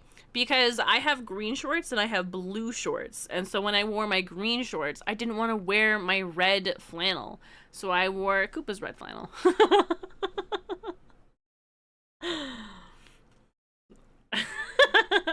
Hi, Ming.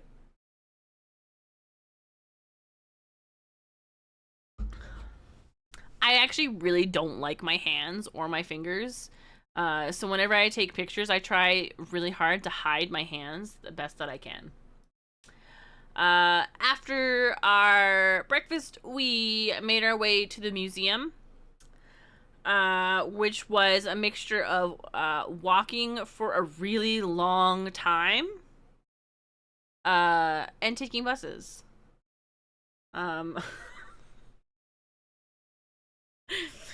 And this was the first, I think this was the first day where I was like, have you tricked me into going on a long walk / hike?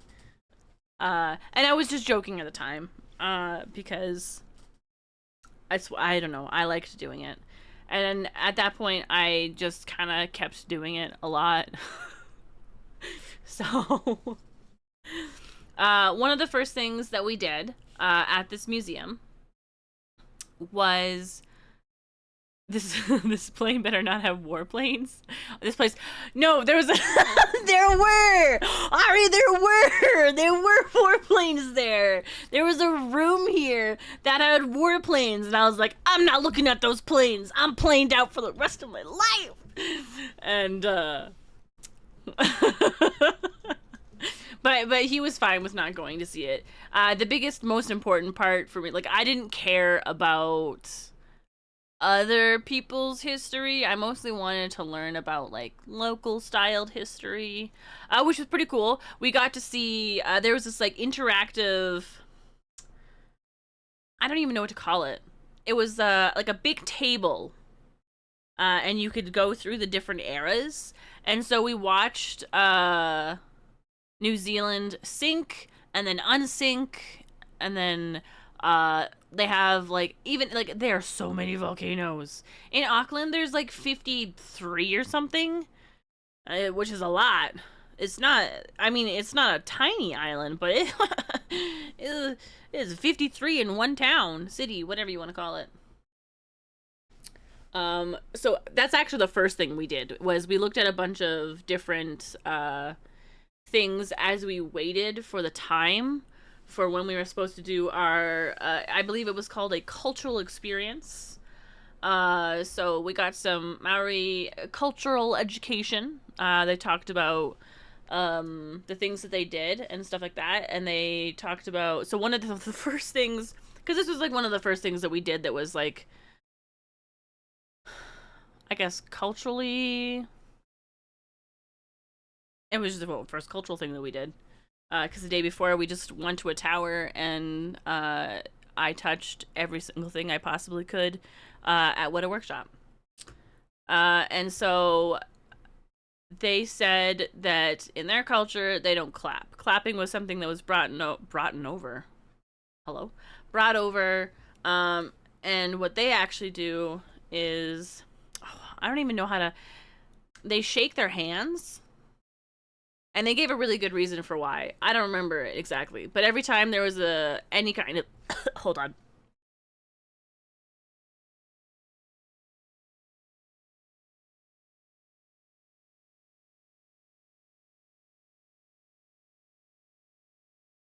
Anytime there was a performance or a presentation, instead of clapping, we would do the hand kind of shaking thing, or at least I would. Because they just told us that that's what we were supposed to do. So I carried that with me the entire trip. We weren't allowed to take any videos or pictures. There was like one very specific spot where you could. But for the most part, you weren't allowed to. And so I just decided that it would be better just to like experience it and like learn instead of like take pictures. And I figured I would just tell you about it. So we learned about the haka. We also learned there was a song and dance that was about loved ones that were lost to the war. And then we learned about the poi, which I actually forgot the name for, and the way that I googled it was using the word umbilical cord, because that's what part of the poi is meant to represent. So it was a really cool experience. And I really liked it.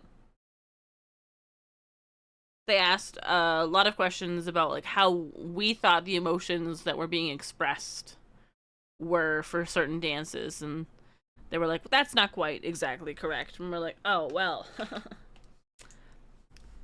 It was really cool. A little boy or coin. What does that mean?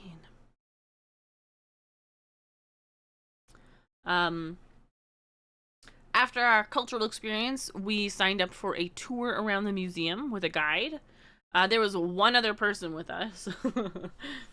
And we learned, oh, poi. Yeah. I see what you're asking. Thank you, Sasha. Did you say it was a coin? No, it was not a coin.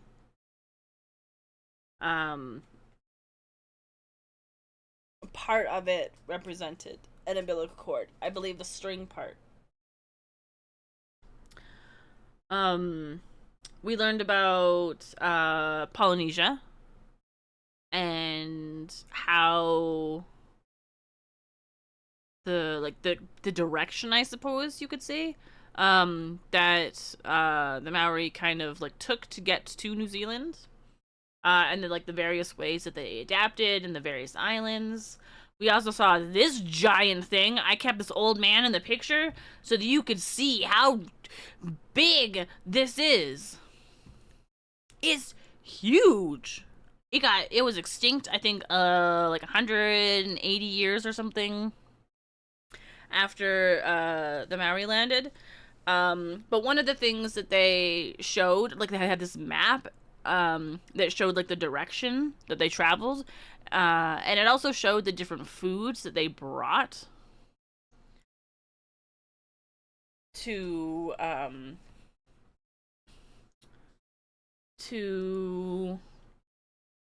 the different like islands and locations. And so chicken was one of the things that was brought to most of the places they went to, but not here. And our guide was like, and that's because they said that they already had chickens. And that was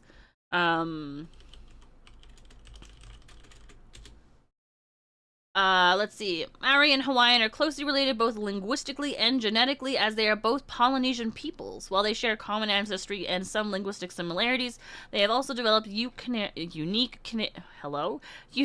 characteristics over time. But there's a whole bunch of... What do you mean don't give you the explanation yet? Do you want me to do it again? A tweet. Oh no. Is it ad break time? Oh no, there's an ad. I didn't realize. Thank you.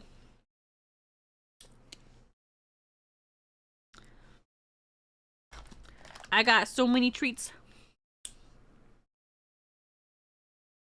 Let's go for a cookie.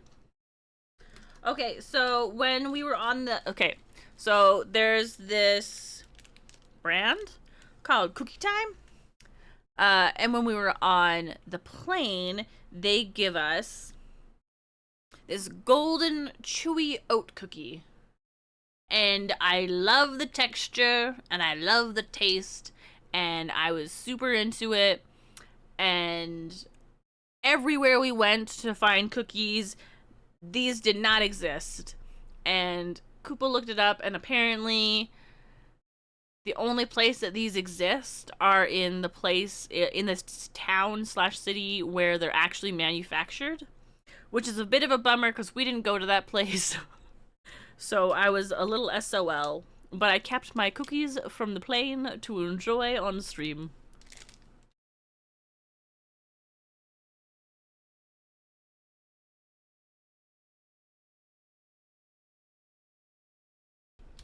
Why did my cookie fall down my shirt? Lost forever. Anyway, these are pretty good. And next time we go to New Zealand, we're gonna go to the place that has these cookies. So that I can get more. Show cookie? Oh, shoot. Hold on. I wonder if I can cheat and look it up online. What is it called again? Thank you for sub. Now you Cookie Monster too. How do you make a computer cry? Delete her cookies. Where's my wrapper? I threw it out, my bad. Cookie time. Golden... Oh, it knows. in the what do you call on Reddit, the subreddit? There's a subreddit called for Auckland. It says, where can you buy these golden chewy oats? There, yeah, you have to go to Christchurch to get them. You can't get them online.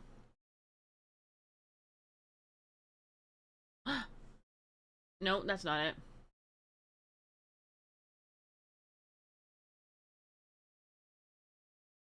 See? Oh my goodness, I knew it.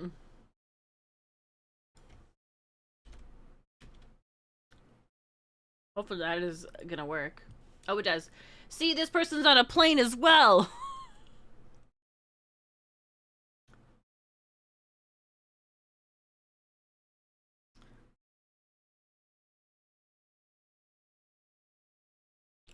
So, okay, I have the thing still up. Right? Anyway, it's such a good cookie. I love it a lot.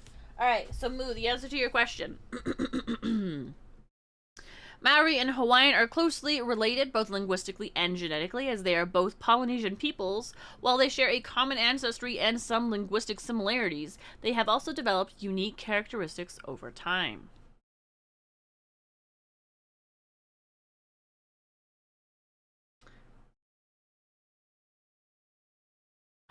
Aroha in Maori and aloha in Hawaiian both mean. What is this? This is AI. Shut up, AI. You're wrong. Anyway, did they used to be connected? They're so far from each other. So, if you, how do I look at a? I'm just gonna type in map. No, don't use my location.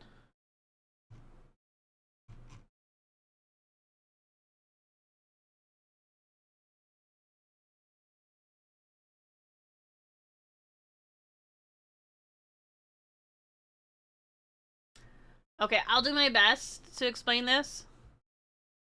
Okay, so what the guide said was that they started kind of like over here, and they kind of like if you there are so many different like little islands around, and so they went through a lot of these islands, right? Because there's like all of these islands, and they didn't like all stick together. People obviously like there are people who live here, right? So they didn't stay. Like some people would go off and go to other places, and some would stay. You know, they were. Oh, you should see some of this. Okay, I'll show you in a minute some of the sails that we get to see. Well, actually, I'll only show you one, just a Fijian one, but they're very, very, um, uh, traveling is wrong. They moved a lot. They migrated a lot to a lot of different places. So, you know, they migrated here, here, here, here, here, here. They went up, because it's not that far. If you think about it, the distance from here to here and here are not super different. Especially if you go wee. So it makes sense.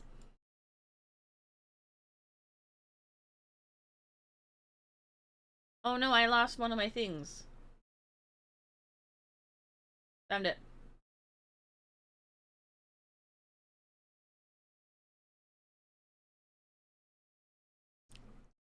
So, Polynesia is. Oh. Ah, shoot. I did it again. A very, very large area of a variety of islands. It was very cool, very educational. Had a very good time. This bird was one of the chickens that was eaten. And it's terrifying, and I would never want to fight it. But this is a cousin to the kiwi. I actually took a lot more pictures of the museum, but I didn't share them all because I was a little bit afraid to get too hot and heavy with pictures. Well, the ostrich is also cousin to the kiwi. So, here's one of the sails, boats. And this is just like a small replica. This is a Fijian one. This isn't for traveling really long distances. You should see the ones that have like that are made for like 80 people. They've got like a little house and stuff on them. They're so cool.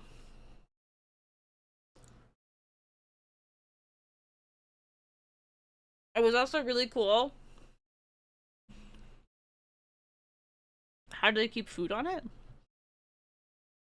Like on this one or on the 80 one?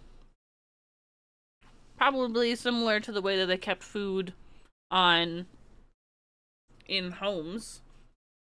It's not like fridges were a thing. So this isn't like an actual size. This is a smaller version. But there are like little below deck kind of spaces.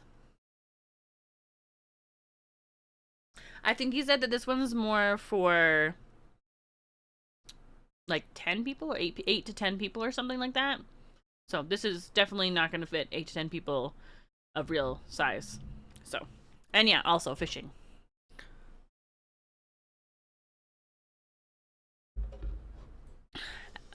This was for like traveling to get like resources and stuff like that. What is that emote? Ooh, very smart, very farce, very farce, very smart. This is one of the boats. Like just a really small one, little canoe. And so you push the button, and then you could pull the rope, and that's it. It would kind of emulate how it would feel to pull this. And they have this little meter to, you know, show you how far you've pulled it to the shore.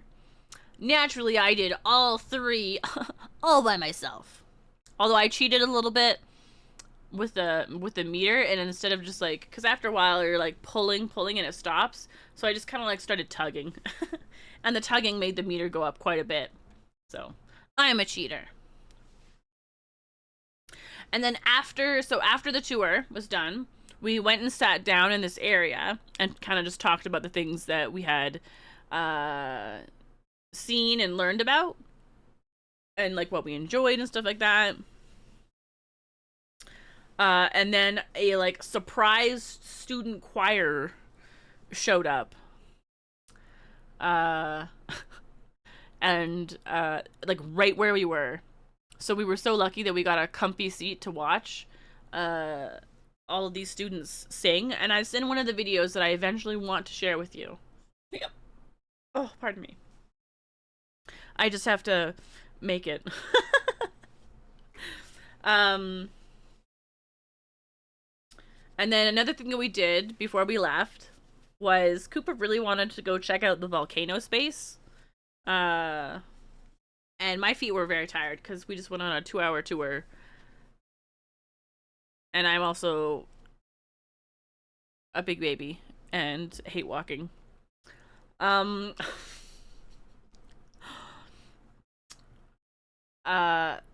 we went to this volcano space, and there was a house that you could go in that emulated what it was like to have a volcano erupt. And so you're just like sitting there, and you can see it's windy outside this fake window. And there's a TV that comes on, and it's the news, and they're like, you know, we're not sure if the volcano is going to really erupt, but people should be evacuated out of this specific evacuation area. And then the earthquakes start, and it shakes the floor. And I was sitting on the floor right next to like a shelf unit or something, and someone in the room screamed because they were scared, and and Kuba looked at me, he's like, was that you? I was like, no, it wasn't me. How dare you? You'll be at a Doom the Dark Ages launch event from now on. Ooh, have fun. I hope that it's not as awful as you expect it to be.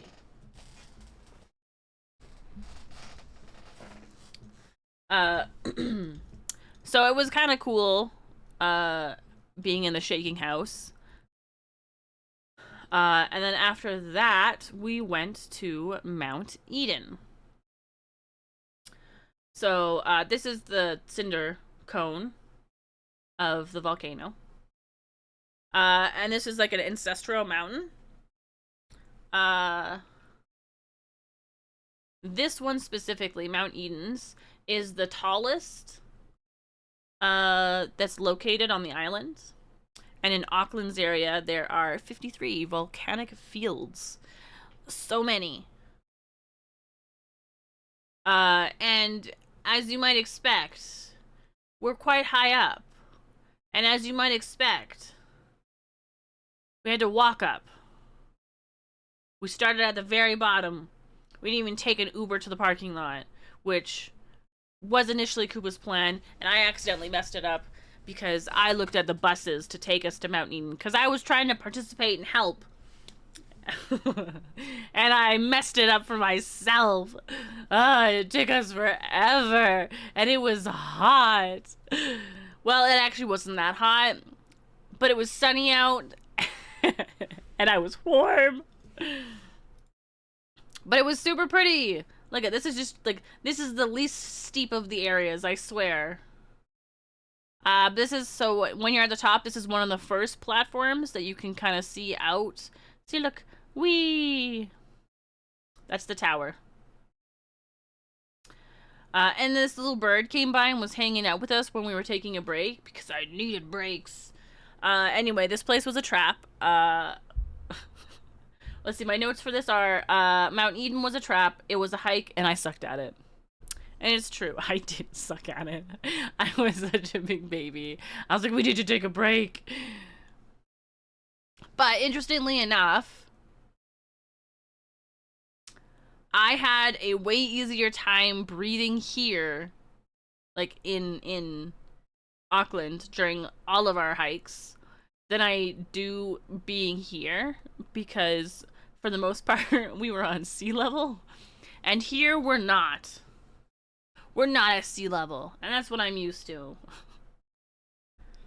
So when we got back, I was reacquainted with the fact that I struggle to breathe at this altitude because I'm weak.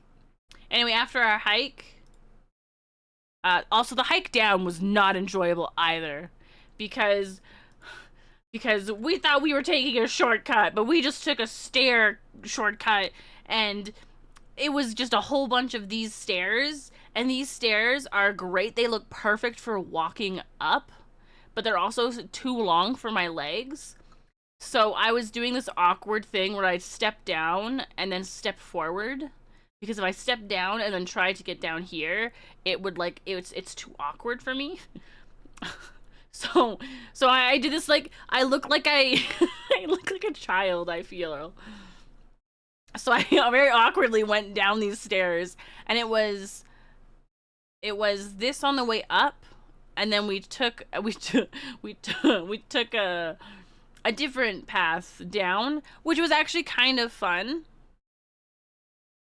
To see like a different angle and view of the mountain. And I'm so glad we didn't go up this, because I don't know that I would have survived going upstairs, even though I barely survived going up this hill. This is the bottom, by the way. This is the bottom, and then you kind of like make your way up, and then right here is a stairway that takes you like just like off to the side. And so we got up here after taking the stairs up, and I looked down. I'm like, we didn't have to take stairs. We could have just got around, but we didn't know that at the time because this part was like slightly around a corner. But anyway, after we made our way down from the mildly awkward descent, on our way to, where did we go? I think we actually were just on our way. No, wait, was this before? I can't remember. Anyway, we had delicious ice cream.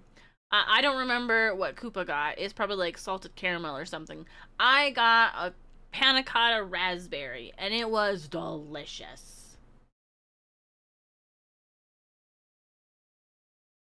And then for supper, I really wanted to go to the night market, and the night market and any of the other places we were going to wasn't going to be happening when we were there. So I was like, we need to go to the night market.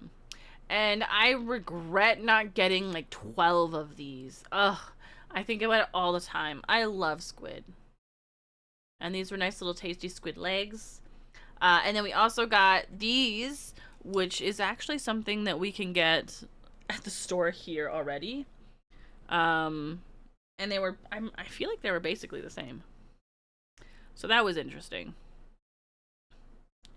And then there was also this delicious looking pork belly roasting that we also grabbed. Although after a while it did become too much. It was too much. It was so much food, we couldn't finish it. So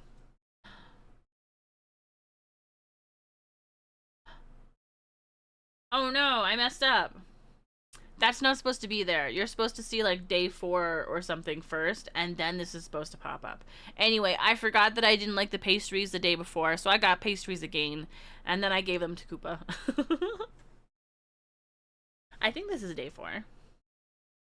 I might be day 5. I don't remember. Pretend my text is on screen. Exactly. Thank you.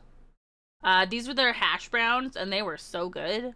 I am a sucker for hash browns in some sort of blocked up shape of sorts like this. I just. What kind of ice cream are you gonna get? Looks like a nugget. Yeah, it was a hash brown nugget. Their bacon was not as crispy as I liked. So, and then I wanted to try their sausage because what if it was good? Usually I don't super like sausages, but we were in a different country and I wanted to try everything. They also have a pancake machine. So I made a pancake using the machine. I pressed a button and it was like bloop and it blooped out some pancake mix. And then you could watch it go through the little conveyor belt as it cooked. And then it went and it fell out onto your plate. It was very cool. I liked it a lot. At this point, I was still waking up at 4 in the morning. Uh, because we were leaving, so this is our breakfast before we had to leave. I packed in the dark because Koopa was still sleeping. But the plans for today were Glowworm Cave and Hobbiton, which I was very excited about. So we had to make our way to our car rental place, and then hit the road to go to the Glowworm Caves. Which I don't have much in the way of pictures for. It's kind of hard to take pictures of glowworms. There was a tunnel from the parking lot to the place, and it's like, mind your head. And like you can tell just from the angle that I took this at that I was nowhere near having to worry about that. Here are more examples of the millions of stairs that I had to take. So these were outside. There were also a bunch inside the cave that we had to partake in. We had to do, but caves are nice and cool, so it was all gravy. This is a terrible picture, but Nom nom nom. Thank you for sub. Now you Cookie Monster too. A fun fact about New Zealand is that they drive on the left side of the road, and if you ever forget that fact, you die. do you know how often? Do you know how often Koopa said that when we were in New Zealand? First day we started driving, he's like, "Hey, fun fact about New Zealand." It was great. Thank you for the 78 months, Koopa. What cookie do you want? He wanted to make sure you remembered. Nice. So this stuff right here looks like it might be, hold on, stalactite. But it is not. What this is the spit string of the glowworms that they hang down to catch their food. Yeah, fun fact. And they use their shiny bums to attract insects. Although this is near the cave exit, so I'm not sure how successful these ones are.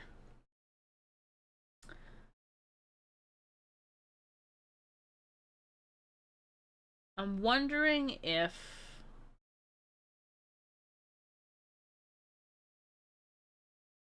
I did this in a weird way and it's not going to have the information that I think it's supposed to have. This is the boat that we sat in. So we walk through the cave, we learn about the cave, and how it was formed and created and how it was found. And then there's like this auditorium. Oh, I don't have that. Interesting. I thought that I shared with you my terrible bagel. We got there early, So we're like, well, you know, we should eat. We're not going to get to eat for a while. How many?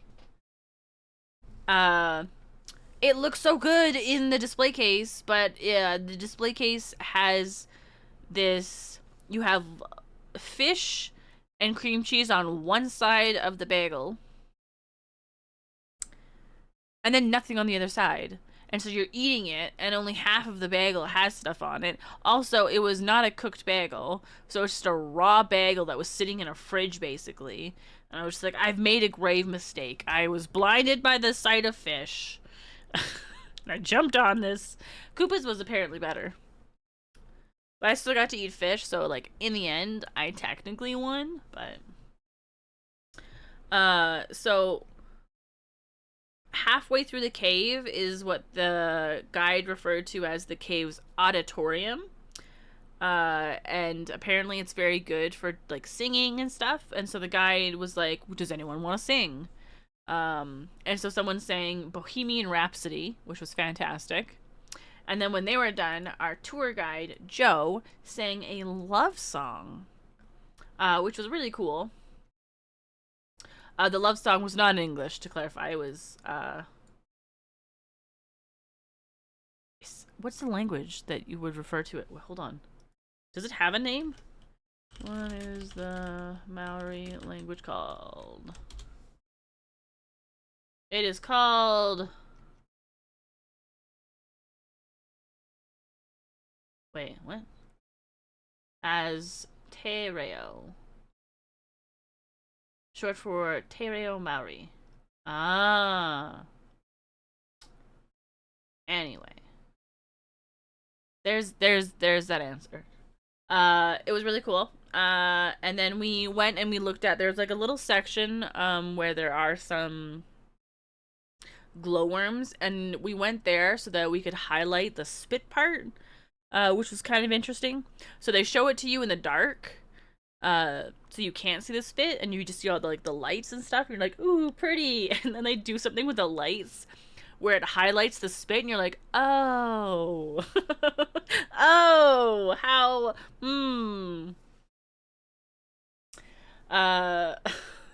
And then we learned about the life cycle of a glowworm, which is not very long, by the way.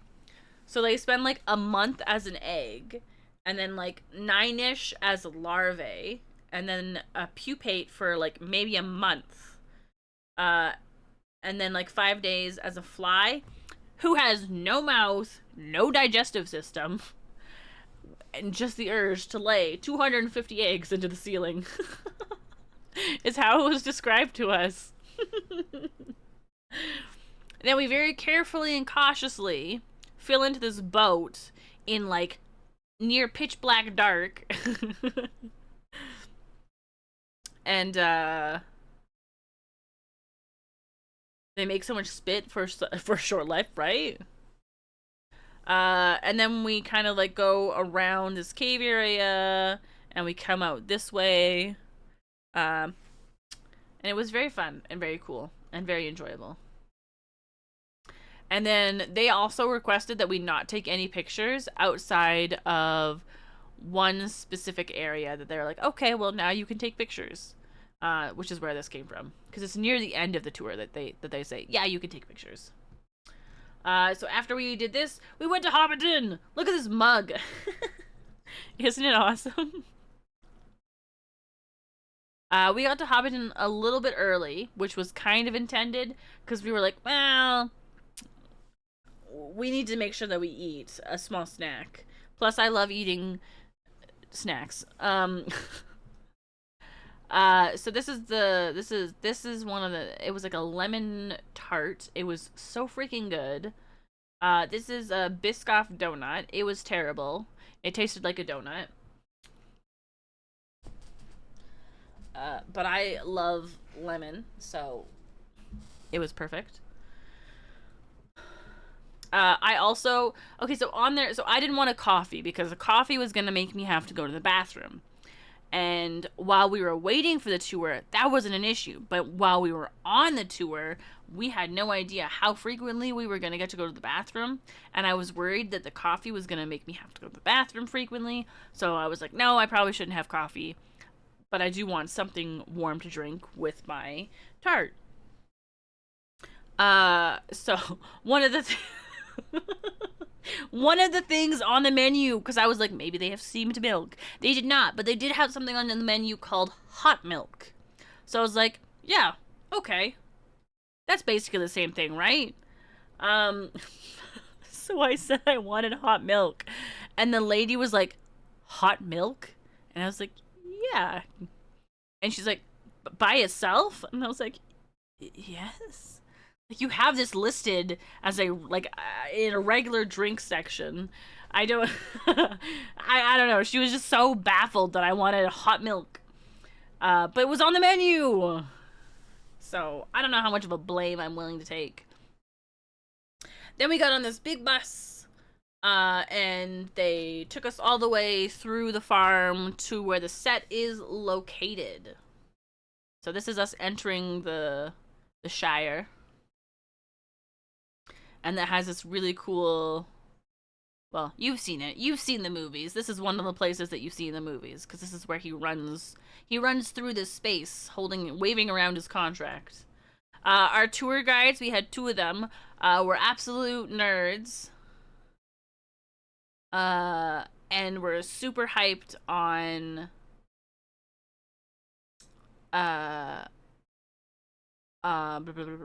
Lord of the Rings, The Hobbit, Tolkien stuff, as well as other things. And the guide at the very start was like, hey, you know what? Maybe it was an addition to coffee or something. It just felt like a weird thing to have. Like, I don't know. I just... Can I have coffee and hot milk? That's a latte. Well, actually, no, that's a cafe latte, but whatever. The point is that I did get hot milk in the end. But they didn't know what to do with me. So do I have the yellow door? I don't have the yellow door. This area right here was called, what is it called? Like Gandalf's, not corner, but like right here on the street, this is where you meet Gandalf for the first time. And so they talk about this door being really important, and nope. There was this door and there's a yellow door. And it was really interesting because the reason that these doors are so important is because, and why we mentioned Gandalf, is because he's used to really signify the sizing difference between him and the hobbits.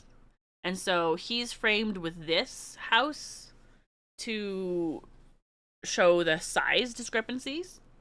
And then the other house, the yellow house, because they're different sized doors, and all of this is also different, to really get that so the perspective framing that they do in the movies. So this one's scale is substantially lower for human height, but the yellow doored house, which I think is Sam's, no, wait, is it? No, I don't know. No, it's not. No. I don't know. I don't remember. Is closer to human height and is used to show the size of the... It does not say East farting.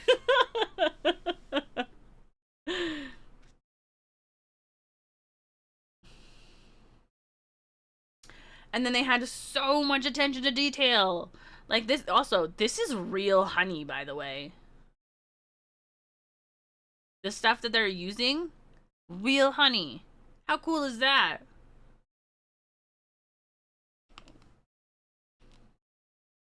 I got so excited when I was typing up these notes. It's in caps. I have to try and read capital letters. Oh, they also talked about how when Frodo and Gandalf are sitting on the bench, they're not even sitting on the same like bench, and they're like, it's like cut in half, and they're like really far apart. And so they're just kind of like talking down and talking up during filming, but there's no one that they're actually looking at when they're doing that filming.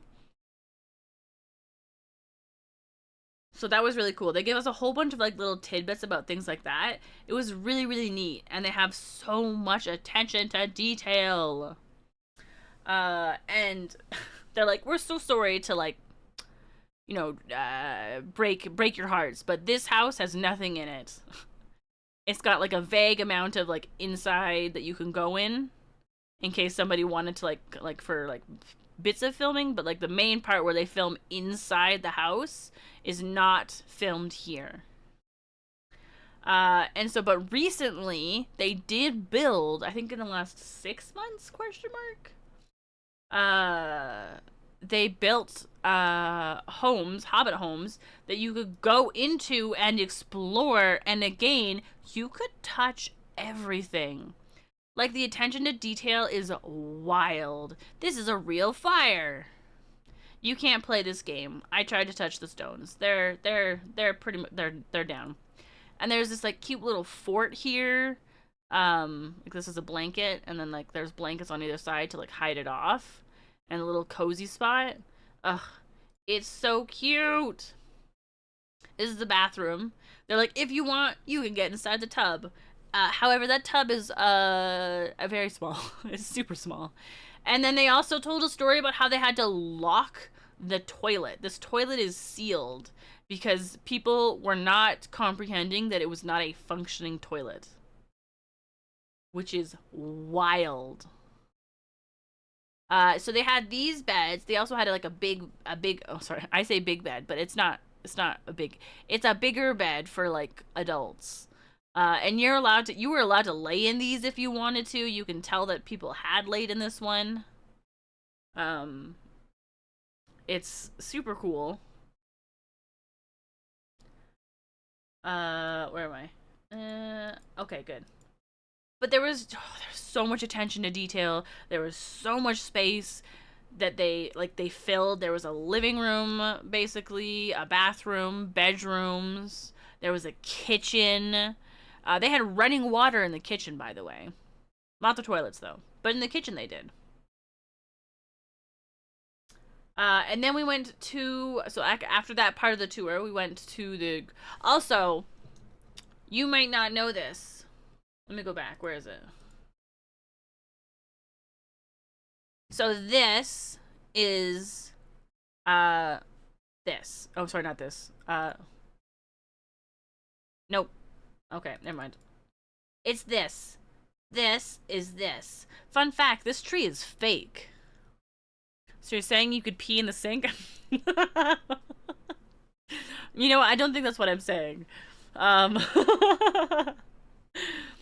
So, you know, just, you know, a lot of walking around, which I don't have. I mean, I have so many pictures. I also didn't want to, like, throw too many at you. And overwhelm, like, look at all these pictures, look at this, look at this. But to get to here, you have to like climb up this steep hill, and I was like, more hiking. This is just a hiking trip.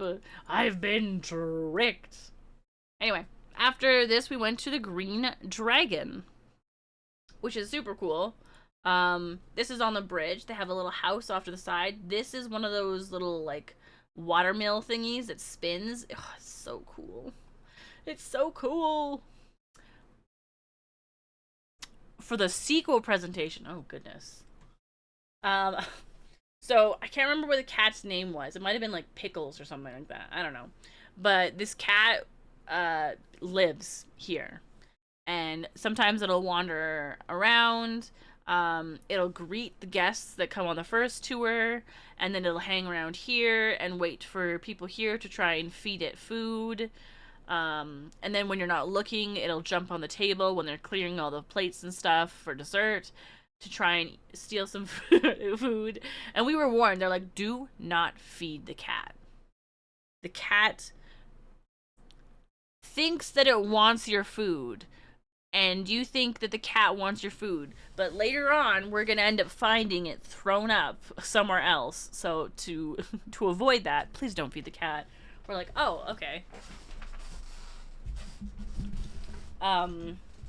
So the place that we ate had like a little fireplace in the corner. This was our feast.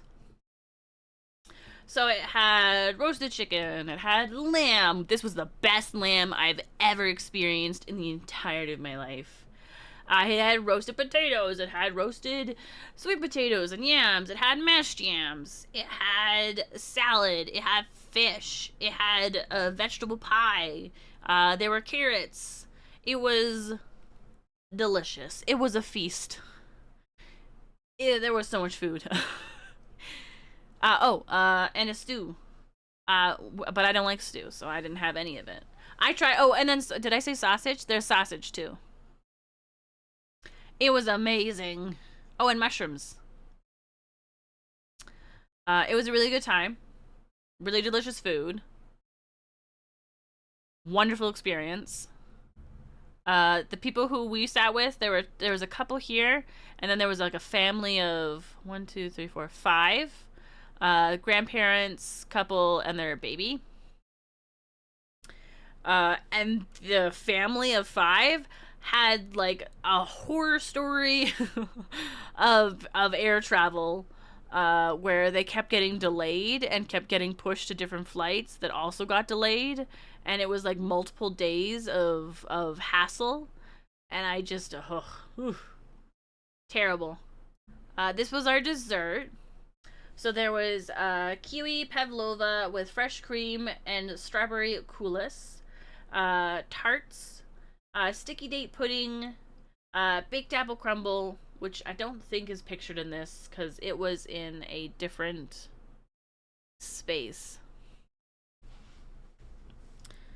How often do you think they get asked about second breakfast? Well, this was not a breakfast. This was a supper. So I want to say probably not too frequently.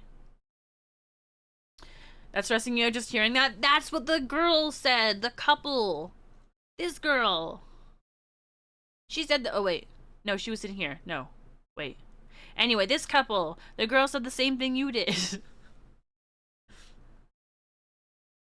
Oh, and then there was butterscotch sauce and vanilla custard. I tried all of the desserts.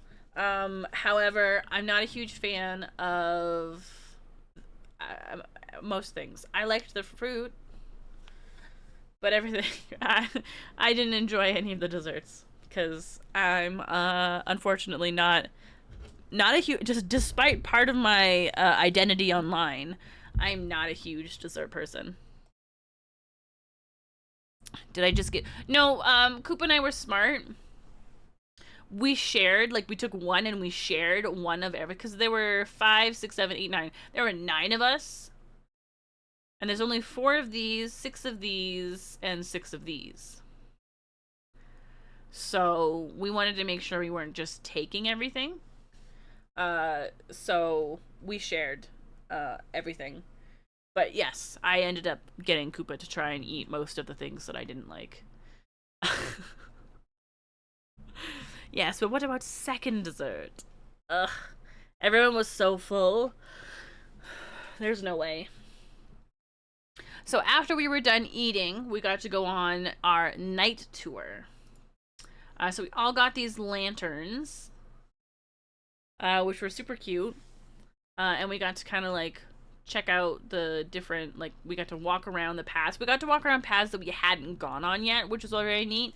I was worried we were going to go on paths that we'd already been on and just in the dark. I was like, that's not exciting. But what we did was we went like up a path and around, and we walked down in front of the lake, and it was so nice. And then we went like we went around here, and then we went up this hill to go a little bit beyond this tree. And this tree you might recognize from the movie. And then we were tricked into walking on the grass, and then we saw this sign, and it was a trap, and they banned all of us from coming back. I'm joking. That didn't happen. But I did see that, and I made a joke. I was like, oh no, they're trying to get us banned. So we went behind that tree, and we kind of like all stood in a circle, and we all put our lanterns down, and we had like a nice little chat. our guide talked to us about all the different ways, sorry, all the different things that we had done and seen. And then he told us to turn off our lanterns and to close our eyes. And then he said, visualize, or recall, remember your favorite Hobbit house. And then he gave us all, some time. And then after we were done, he said, okay, so what I want you to do is I want you to lock that memory in. And I want you to remember this day and remember that favorite house so that anytime that you're like having a rough day or a rough week or just having a hard time, you can like recall that memory and all the fun you had and all the like, beauty that's here kind of thing. I got really emotional. I got really emotional when he did that, and I might have cried a tiny bit. But it was truly a super wonderful experience. They do a whole bunch of different events throughout the year. So I would love to go in the winter. If it coincides with one of their events, and I would love to go back. I thought it was such a magical experience, and any excuse to come back to this place would be perfection. And oh wait, hold on, there was more information. What is it? Oh right, we weren't actually like, we had to drive again from here to our Airbnb, my least favorite place that we stayed, and it was like only 9:30 when we arrived. But again, I was struggling to to not be tired by 6. So basically we got in, and in the whiniest of ways, I demanded that we went to bed immediately. Because I was also the navigator while we were driving, so I couldn't fall asleep while we were driving, which was also very difficult. And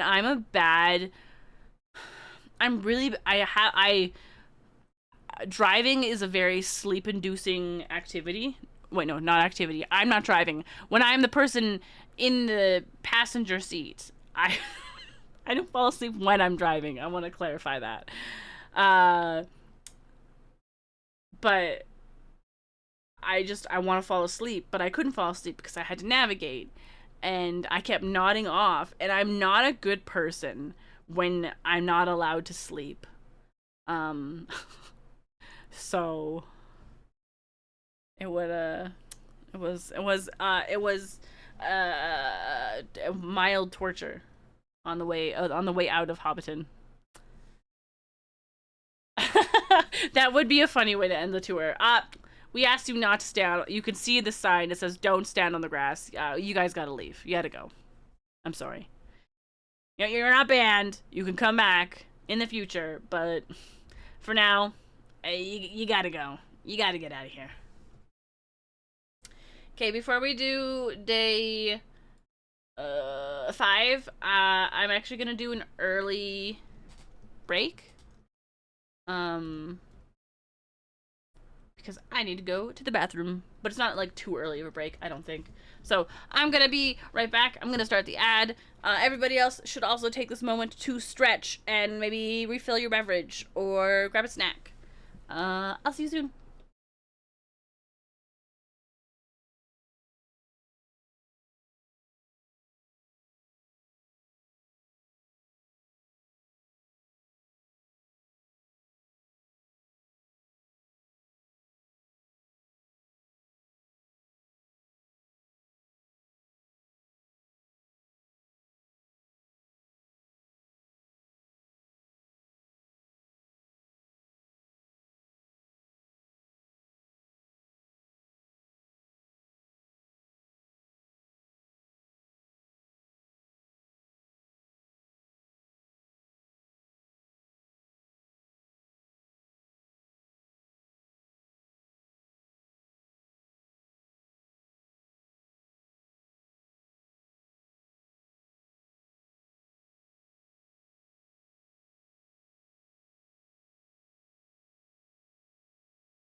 when thank you. Uh you know how sometimes people are like, oh, hello? Oh, do you want me to take a picture of both of you together? Um and I always go, "No, thank you. I don't want I don't want to be in the picture." But a bunch of times Koopa was like, did want me to be in the picture. And we actually ended up bargaining. He's like, "You have to be in this picture and one more, and then I'll leave you alone." I'm like, "Boom, done." And so the last one was, I think I was supposed to be for supper time. And so I only had that picture left. And one of the guys is like, "Oh, did you want me to take a picture of both of you?" I was like, "No, no, no, no. I've done all my photos. I only need to take a supper photo. I don't need to do any more photos. Thank you, though." And he thought that that was kind of funny. And then I made Koopa do a photo shoot with me.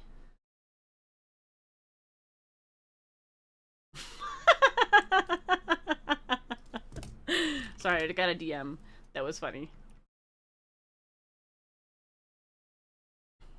Our schedule break has ended. I will remember to bribe you next time for pictures. I don't know if bribery is what Koopa did in this case, but yes, I'm very easily bribed.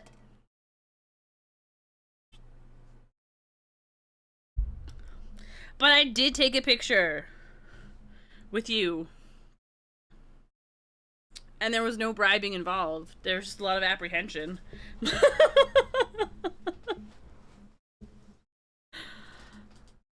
I hate being in pictures. No one tries to take nice pictures for me, though. No one goes, "Well, let me find an angle that looks good." Or, "Oh, hey, your hair is, like, in your face. Let me fix that for you." Or tell you to fix it, you know? Also, am I doing okay for, like, the presentation of this at all, you know? But it'll make it easier. Also, I wish I had a fan like you did. It would have been better picture. I'm doing great, thank you. Okay, I'm worried that I'm talking either too fast or too much or giving too much information. So, all right, day 5. Day 5, I slept until 5:30. But at this Airbnb, there was like actual like rooms, so I could leave and go to a different space and not have to worry about disturbing others, which is great. This went exactly how you imagined. Yay!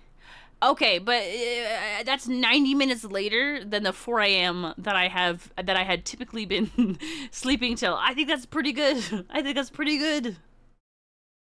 And then we went for breakfast, and it was so good. I think part of the reason that I came here was because the way that they just like the name of the French toast was like Huntress or something, and I was like, I'm gonna have that. Yeah. Also, I'm pretty sure that I secretly, like, throughout the entire trip, any chance that I could, I mentioned that I was Canadian in conversation, like with Koopa. We were talking, and I tried to be just so that people would like hear that I was not from like that I'm not American, because I just wanted people to be like, "Oh, Canada." And then sometimes and then sometimes people are like, "Oh, where are you from?" And I'd answer first because I'm a little bit more socially outgoing than Koopa, and I'd be like, "Canada." And I wouldn't say, and sometimes I would say, "I'm from Canada." He's from the States. Or I just say we're both from Canada.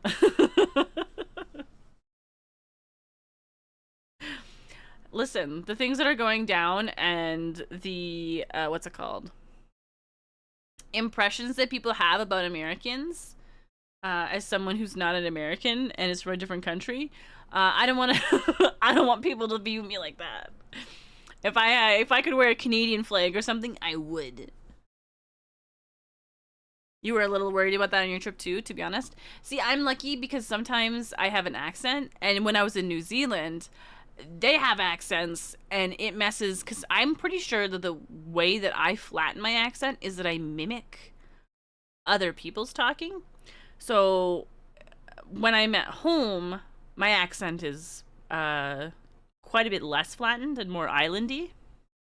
Uh, And Koopa says I usually come back with a little bit of a stronger accent than like when I left. But in New Zealand, so I ended up having a lot of vowel copying sounds for the New Zealand accent. And I felt like a liar and I felt really bad, but at the same time I didn't super mind. I don't think that I look like I'm from New Zealand though, so I'm not sure where people thought. They went away too quickly. What went away too quickly? My New Zealand accent? The only one I can think of off the top of my head is Shid. Yeah, out in the Shid. Mostly it happened when there were people talking around me, and then I went to go talk, and it came out like that. Oh my gosh. I think I have notes for this, but at one of the places that we went to, Koopa did a Texan accent.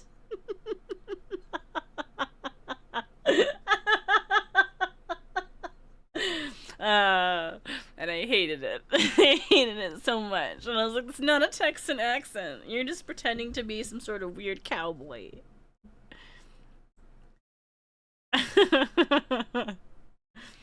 But anyway, this French toast was delicious.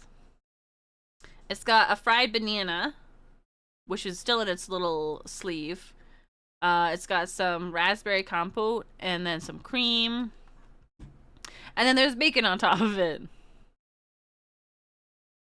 And then, so the first thing we did today was we went to Hell's Gate.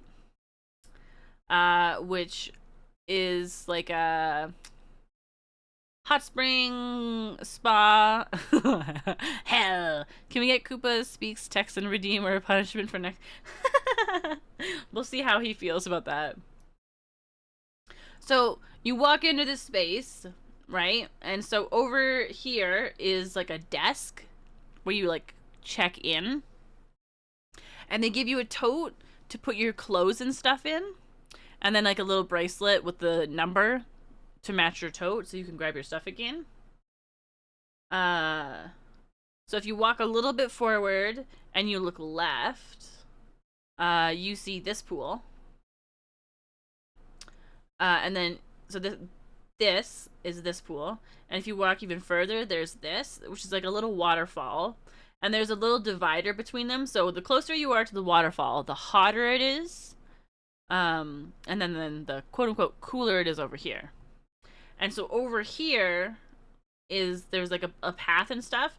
This is their thermal walk. You can do, I think they have a couple. They have one that does like half the track, which is like 20 minutes, and then another one that goes the full way around track. And that's like 40-ish minutes. And they do have those as tours and stuff, and they have a geyser and stuff, but we were already planning on going to see those kinds of things. So we opted not to do that. So this is like a... Is it? No, I think the lifeguard post is right here. So right here, it's not actually lifeguard. I don't know what to call it. But you go up here, and like over here is some mud baths, and then there's a mud bath here, here, and here. So this is what they look like.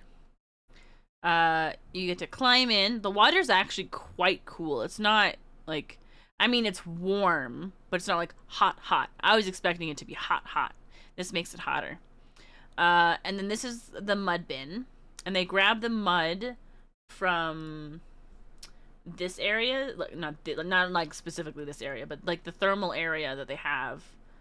And you are supposed to like grab the mud out, and you like put it up your arms, and you can put it on your chest, and they tell you not to go above your eyes because it's not good, because it's got sulfur in it. You don't want sulfur in your eyes. You can also put it on your face. I didn't, because I thought that it stained your skin. It doesn't, so that was my bad. But you're only allowed to be in here for 20 minutes. So when you go to the little lifeguard station, they like check you in, they bring you to a tub, And then they'll time you and they'll come get you when your 20 minutes is up. And then you like rinse off, and then you go over here. And then there's showers, and you just rinse off any extra mud you might have on you. And then when we were done, we went over to these ones. And we like, you could like stare out at the thermal kind of, not Wonderland. That's a actual place. But you could like stare it over here. It was actually really nice looking. And it was really relaxing to kind of sit here and stuff. And then a bunch of people, like a tour group or something, came in, and after they finished their mud stuff, they came, and a lot of them came to this one, and it started getting really crowded, and people were taking pictures and selfies, and I was like, I don't really want to be in these people's vacation photos. So as soon as we found a good moment, we got out. And we came in and we hung out in this pool. Where we were basically left alone, like, the entire time. It was so nice. There was almost no one here. It was fantastic. Let me see. Oh, my notes that I wrote down, because I wrote a bunch of notes for, like, as I went through the days, so that I wouldn't forget, like, what we did and stuff like that. And so my notes after this was magical experience. Golly, am I ever hot all the way to my bones. So that's how I felt afterwards. But it was really nice and really relaxing. And then we went to the Maori village. I believe it's referred to as a living Maori village because how warm was it outside? Because it's autumn there, it wasn't that hot. It was a very, like, I wasn't sweating. Did you get to get some reading in? I didn't bring any of my books or something, or like anything like that with me.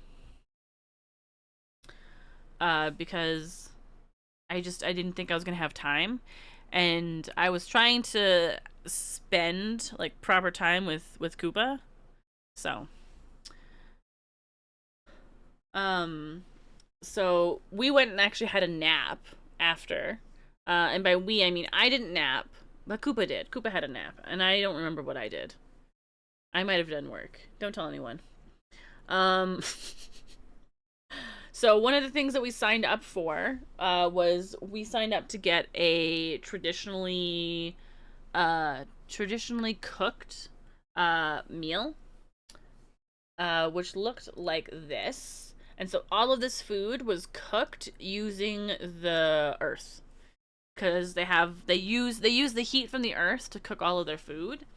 And during the tour that we went on after, they even talked about like the time limit, or not time limit, the amount of time it takes to like cook different things. This was really delicious, but this was the end of the day, I think, for them. And so mine wasn't very warm, but it was still delicious and cooked beautifully. This is stuffing. I didn't eat that because I don't like stuffing. But Koopa doesn't like corn, so I got 2 corn. And then we got these. This actually I didn't dislike. For some reason, I somehow managed to enjoy this quite a bit. I didn't think I would. I don't generally like this type of food, but it was actually pretty tasty. And then they had I'm pretty sure this is canned like fruit, which was a common staple in my home. If you like food cooked underground, I got a place to take you next time you're here. Yeah. So during our tour, hold on, can I? This isn't the pool, but they have a whole bunch of pools like this, and there's one pool that they specifically have where people in the village will go and they will cook things. And I took a video, so you're not going to be able to see it, but they have the coolest setup for it. And so during the tour, we got more corn.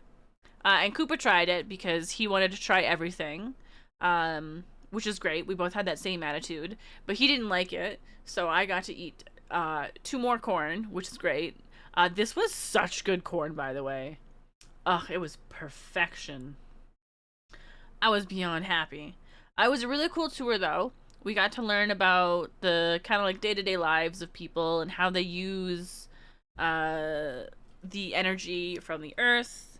And then also the history of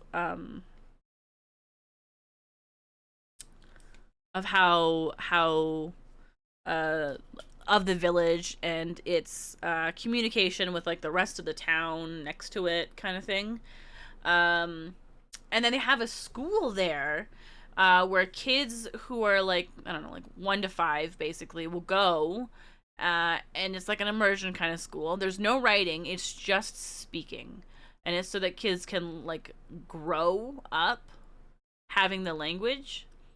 But I'm pretty sure they also do a bunch of other languages because there's a lot of similarities between them to help the kids have a stronger understanding of how the language, the Maori language, functions. So that was super cool. And then they also have an elementary school where they start to introduce writing. Uh, but like it like continues on, I think, all the way through grade school, which I thought was super cool. Um, so yeah.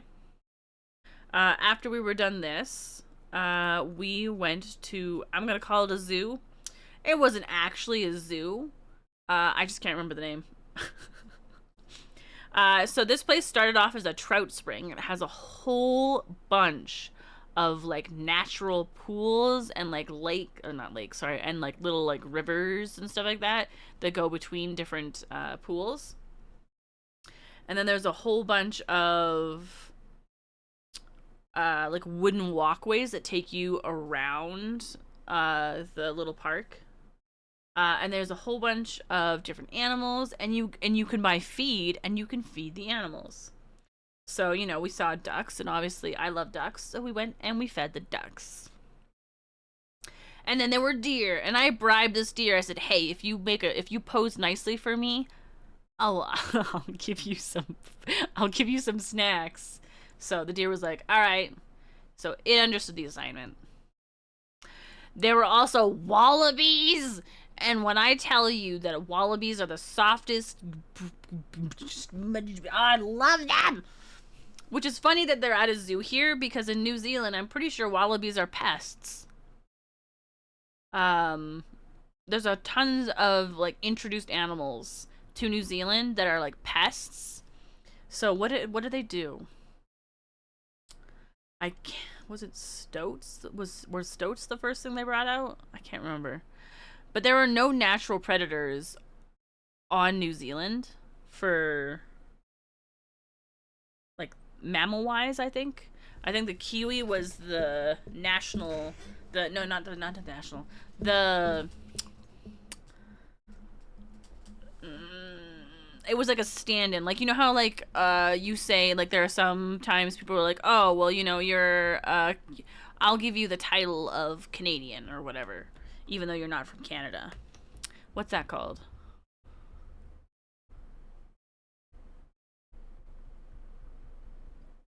I don't know either. Anyway, honorary. Thank you, Phantom. You're so smart. They said that the kiwi was their honorary mammal because they didn't have any other mammals or something that are natural to New Zealand, native to New Zealand, natural to New Zealand. And then so things like stoats got invited, but they ended up being a predator for. Oh wait, the stoats were supposed to get rid of something. I don't. The only mammal before humans in New Zealand were bats. There we go. Thank you. And I think their bats are freaking huge, by the way. We never saw one.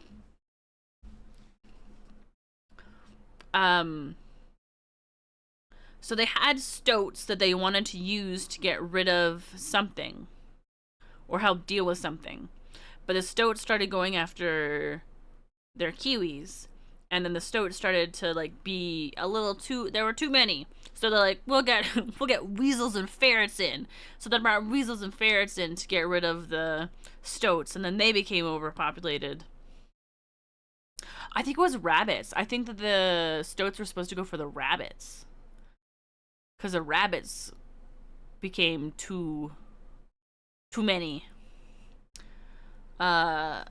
And then to get rid of the ferrets and the weasels, they brought over possums, I think.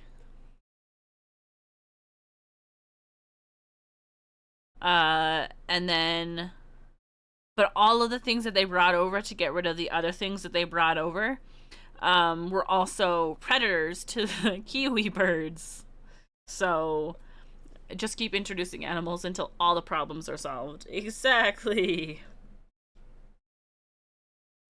But apparently they realized that is a terrible choice, and so.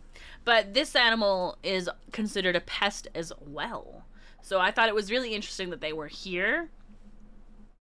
Uh, so, but I think by far the most excited was with the wallabies because, oh my goodness, they're so soft. And you see this little hand? They like grab your hand to hold on to it so that they can grab as much of the food as possible. They're so freaking cute.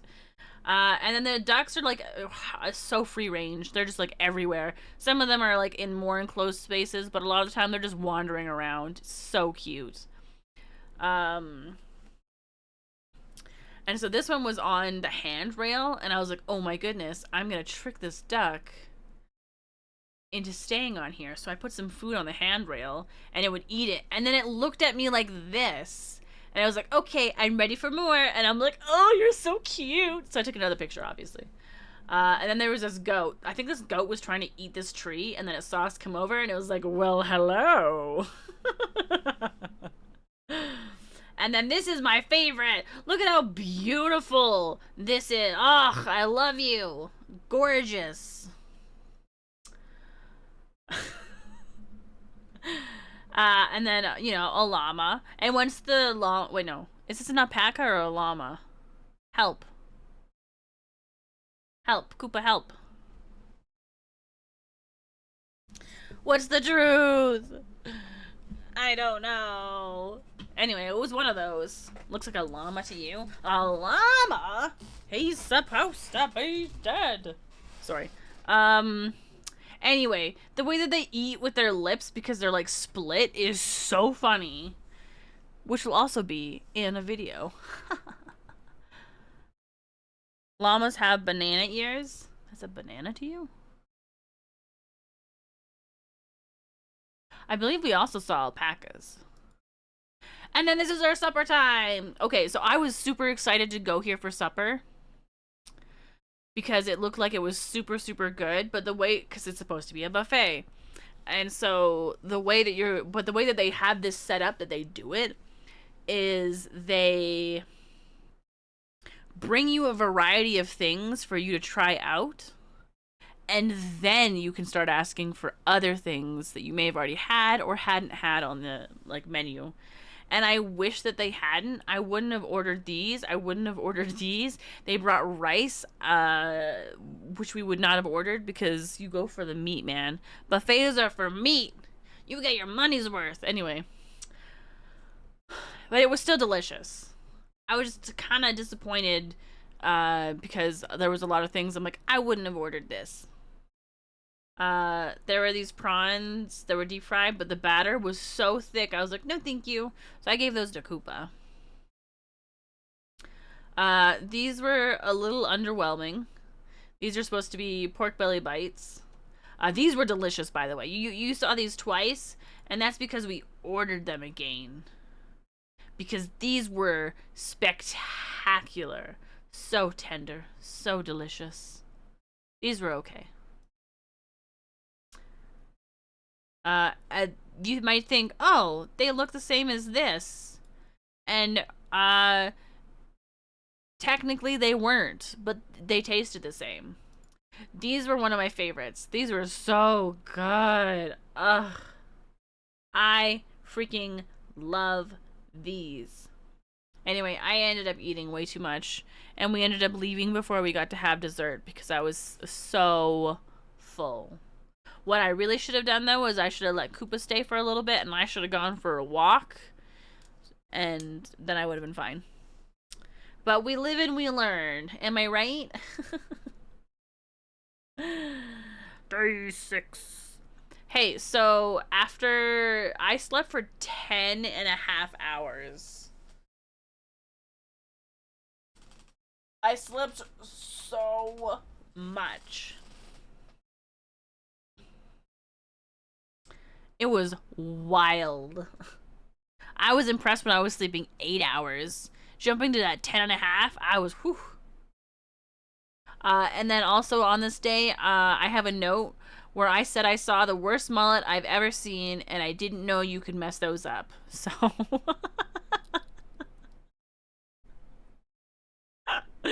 I thought that was funny, so I kept that in.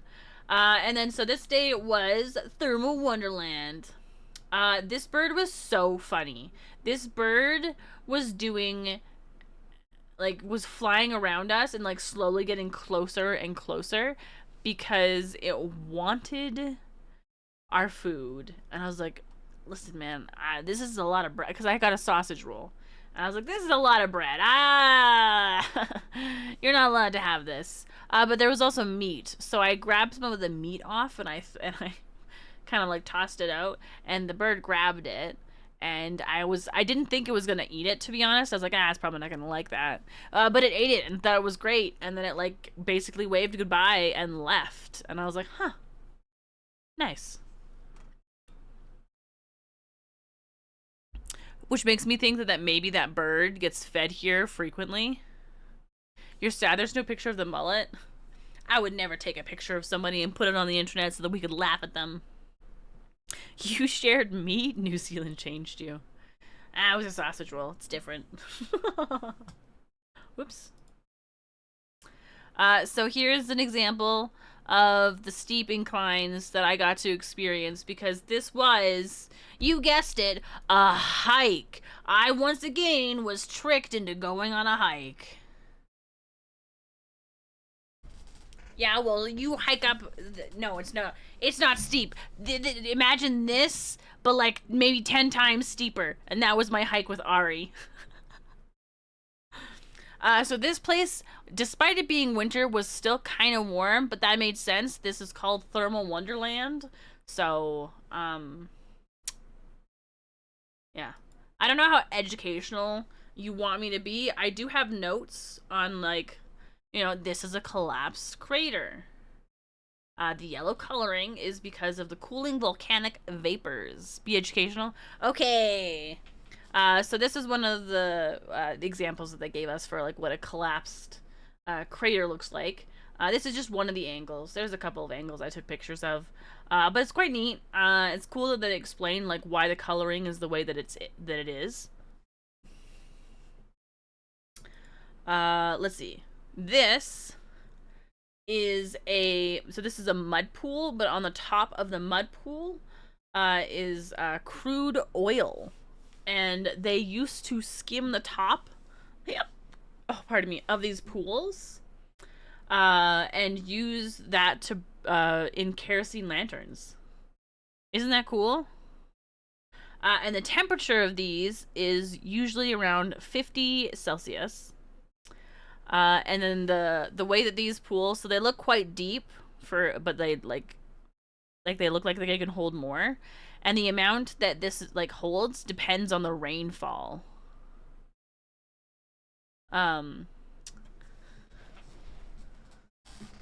So I thought that was kind of cool that the way that this continues to exist is based off of like rainfall. These are called the hot springs of Mahuika. They are sulfurous springs, and that is why they are the color they are, and you probably don't want to play in them. But it's super interesting to me that there's just like these little pools like in the middle of this area. I believe that this is on the edge of what was called the something cinder. The Cinder Flats, I believe. This is one of the views. So initially Koopa was like, we don't have to do, because there's 3 levels of hiking. And the first level is pretty easy. The second level gets a little more walky. And then I think the third level is like just a lot of go up and then go down. But we only did, I was super tired. So the third part splits off into like a V shape, and we only did one side of the V because I was super done. And I'm hoping that Koopa was also kind of done. This is actually near the end, so this is the other side of the V shape. So they see pretty much what we see until they kind of veer off this way. This pool is called the oyster pool, and that is because of the shape. I can't see an oyster, and that's probably because of my height. But to them, it does look like an oyster. So, there you go. This is an acidic pool. And this person right here, this was the last we ever saw of them. Bum, bum, bum. Alright, so this and this are the same pool. They're just different angles of the champagne pool. The colors that you're seeing do not begin to fully capture the vibrant colors. The smoke kept getting in my way, but this is like way like greeny bluer, and this is even brighter than it looks. It looks so pretty. But it's called a champagne pool because it's constantly bubbling. Although I don't think it's that hot. So the bubbles, oh wait, no, the bubbles are carbon monoxide escaping, I think. I actually have, hold on, let me see if I can find where's my New Zealand?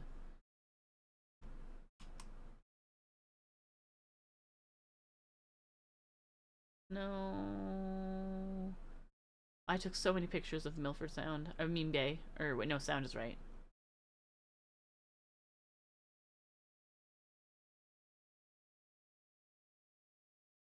Aha. Oh, it was Cinder Terraces, my bad. Now where is my little board? There we go, champagne pool. What was I looking up again? Oh, right, the bubbles.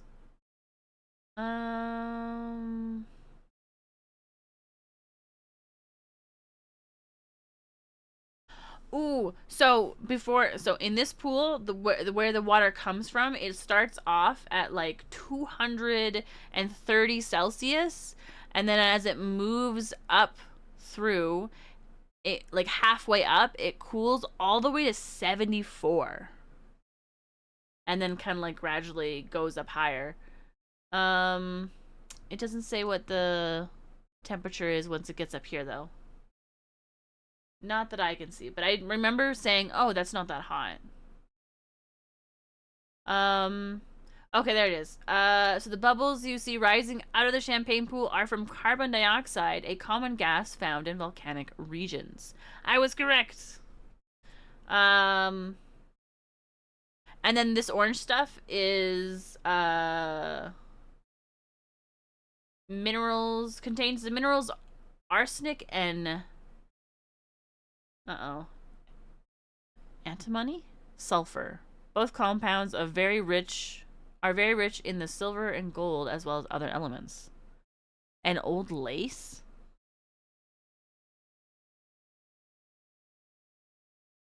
Wait, I think I have this twice. Oh, I do have that picture twice. How? Oh, right. I was trying to do something.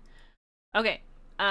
This is nowhere near, in this picture, is nowhere near as vibrant and bright as it is. It's a movie reference? As it is in this picture.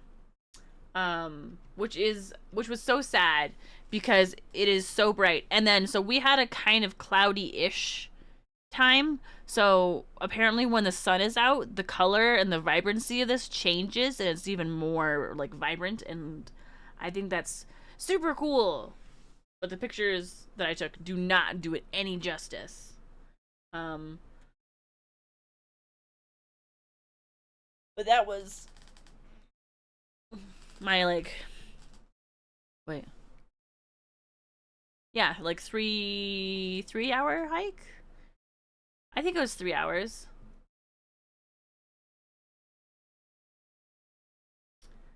Alright, and then we had lunch. Okay, so I stopped Koopa from having any pies from any like grocery stores or what's a peony gem? Corner shops. because I wanted the first time that we had pie to be here. And I was so excited for this place. So we got quite a few actually, and we shared them.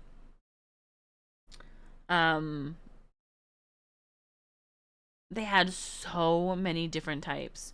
So we got a steak and cheese. This is what it looks like. It was so good. Koopa gave it a 9.5 out of 10. I gave it a 9 out of 10. And then we got roast pork belly, applesauce, and cheese. I love pork belly, so I like trying different ways that people use pork belly.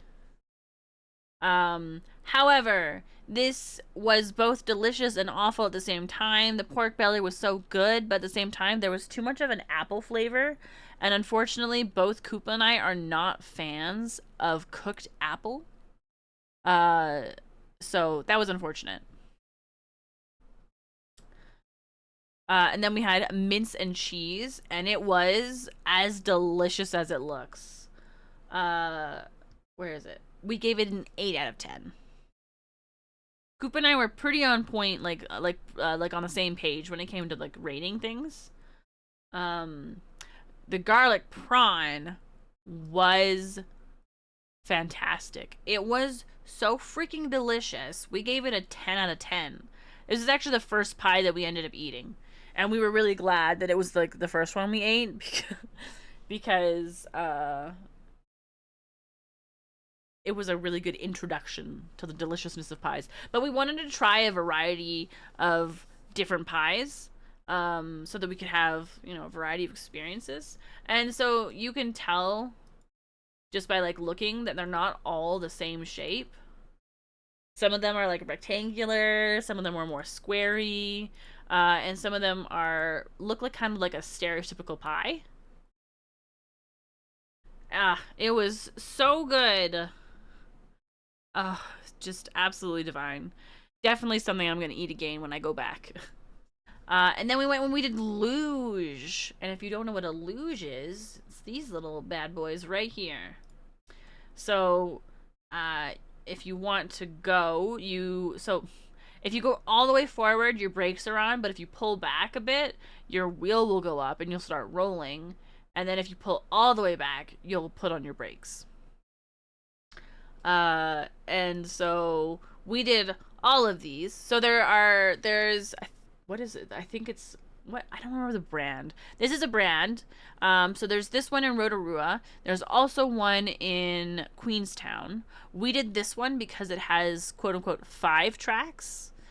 But I mean, like, that is you know what I mean? Like, it's kind of 5. But it was so much fun. Where did we... There was another place that looked like you could join in from one of the other areas. I have videos, not of... Well, actually, I think I tried to take a video. And the first... the very first run we did the green one first. And we got to a point where...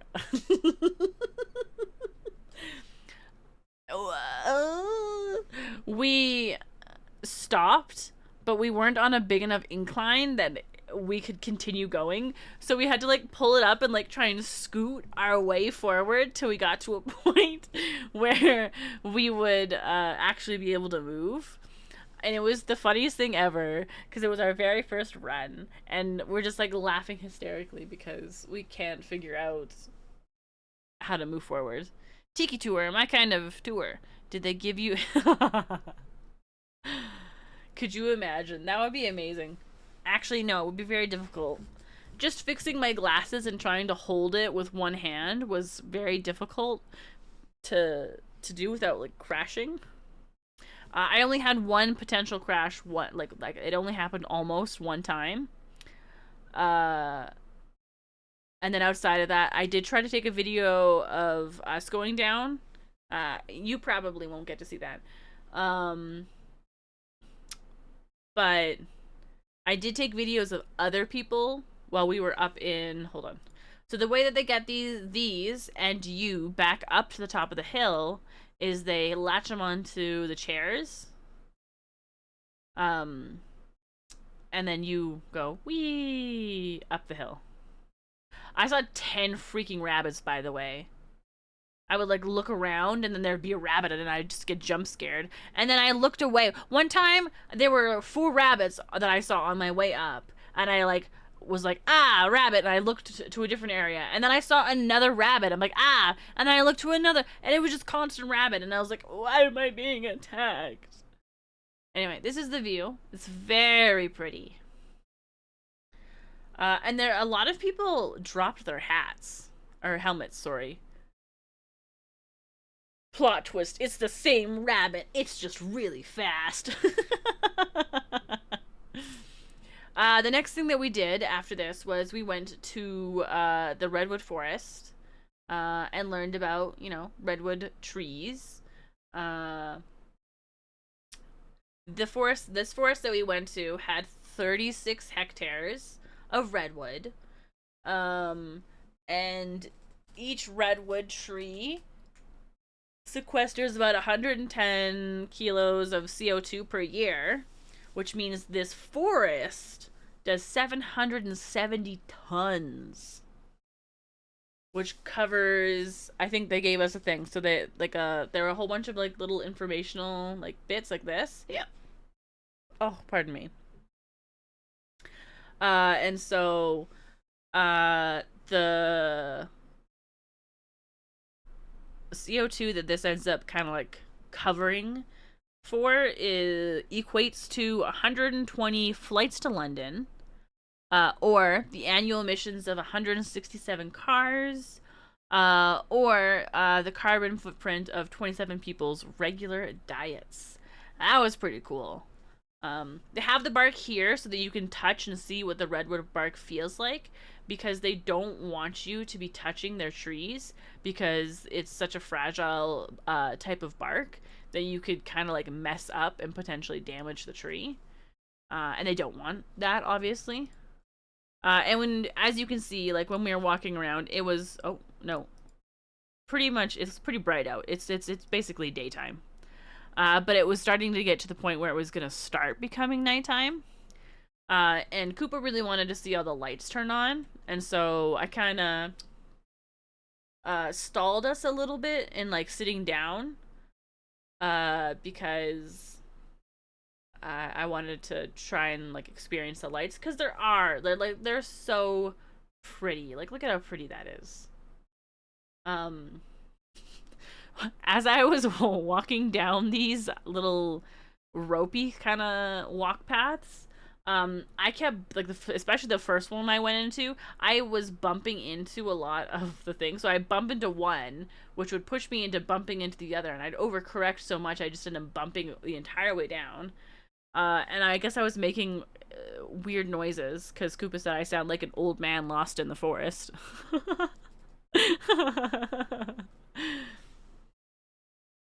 But these lights are really pretty. And there's a bunch of like little informational cards. Is that a well-known sound? I think he just said it sounded like, because I sounded like an old man. And we are in a forest, so he just put, you know, those pieces together. Or maybe he knows that sound well. Who can truly say? Look at how cute their DoorDash sign is. We also went to another American place, by the way. Although, so there's this area in Rotorua called Eat Street, and I was really excited to go here because it was very hyped up, and I thought it was gonna be. I didn't actually look at what food it was. I just mostly the idea of it sounds really cool.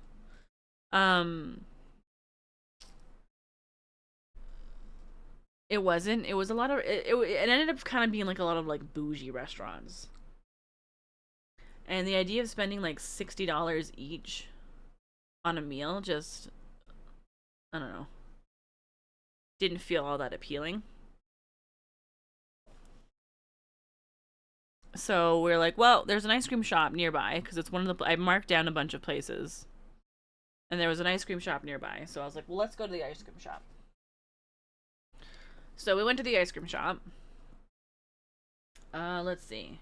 This one's mine. I got Hokey Pokey, and chocolate ecstasy. And Koopa got salted caramel and limonada cheesecake. I didn't super like his, but I did like mine. However, Hokey Pokey, and I should have known better because this is how I feel every single time I have some like Hokey Pokey or something similar to Hokey Pokey, is that it's just too sweet to have too much of it. If I had like half of this, I probably would have been happy. But while we were eating our ice cream, we saw a place. What was it called?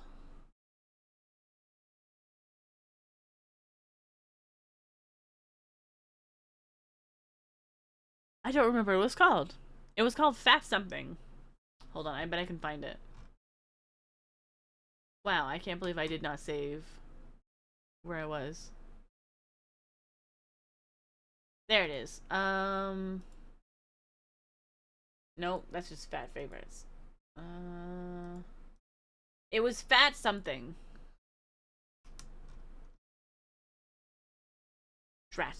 Anyway, so all of the names of all of their meals were pretty much like they had fat in the name. So, for example, I got I got the fat mother, and Koopa got the fat cow, and then we got some waffle fries and some cheese sticks. I love waffle fries; they're so good. This is where Koopa was talking in his Texan accent because we went to another American styled restaurant. And while we were there, I'm like, I can't believe we went all the way to New Zealand to have American styled. The Fat Brother, I think that's what it's called. Yes. I think you were right. Anyway, it was kind of the fat part, I feel like that was not a very fat patty. I wasn't super impressed.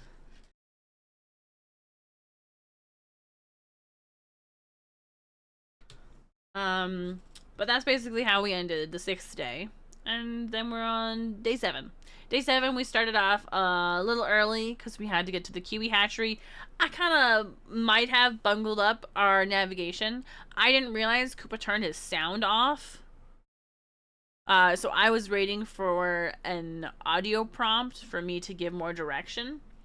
And so by the time that I looked, we had traveled like 10-15 minutes in the wrong direction.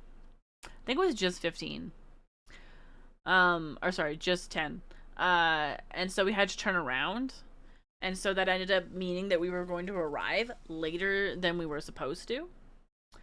But we got lucky, and our tour group didn't leave until right as we arrived. Like they were just exiting, getting ready to get inside the bus kind of van thing. I don't know what to call it.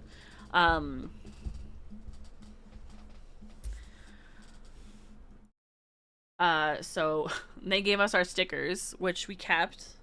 Where's mine? Mine's downstairs. It's on my Kindle. Because I wanted to save it, but I didn't want it to get lost off my clothing. This was a really cool experience. I think we were kind of lucky that we actually still got to see some of the kiwis. So kiwis are nocturnal, right? And so the way that they have their homes set up, or their homes, is they have nighttime, daytime lighting to emulate things. But there's also a variety of places. So we got to see the stages that they went through. And we learned how the hatchery learned how they helped like maintain the population. So they said that without their help, generally speaking, only 5% of eggs that are laid make it to adulthood, but with their help, that raises up to 65%, which is pretty cool. I mean, it's not like the best numbers in the world, but like 65 is substantially better than 5. So they apparently kiwis are terrible parents, and they don't even like each other. So kiwis also mate for life. Like that's their partners forever. And so what happens is the mom gets pregnant, and she has two ovaries, by the way, which is super cool. Because it means that they can lay two eggs. And so like this egg, and then it's inside the the poor mom. And so I think she goes like 2 weeks of like no eating food because, she's got no space to eat food and hold the egg, right?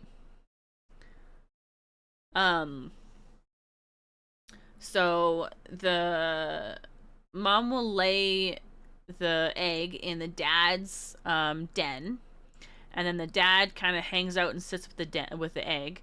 But at night, he'll leave the egg and go and like get food and stuff, and then come back. And so things like the stoats and the weasels and ferrets are really smart. So they'll come and they'll check to see when the father has like left to go get food, and then they'll come and they'll steal the egg. So all of them, well, not all of the males, but a bunch of the males have like little bracelets, anklets, I guess, so that they know where they are, and it tracks their movements, just like your watch would track your steps. And so when their steps start to like fall off and they're not really moving, it signifies that they have an egg that they're, hanging out with. And so after the egg is in the dad's den, mom's gone. She's out. She's eating. She's 2 weeks. She's consuming food, and then she makes another egg, which she doesn't always do it. I don't think is how it kind of sounded like. But she'll drop another egg, and then she'll go drop it off at the dad's den again, and then leave. And she'll go and live her life until she decides that, I guess that they want to do another egg.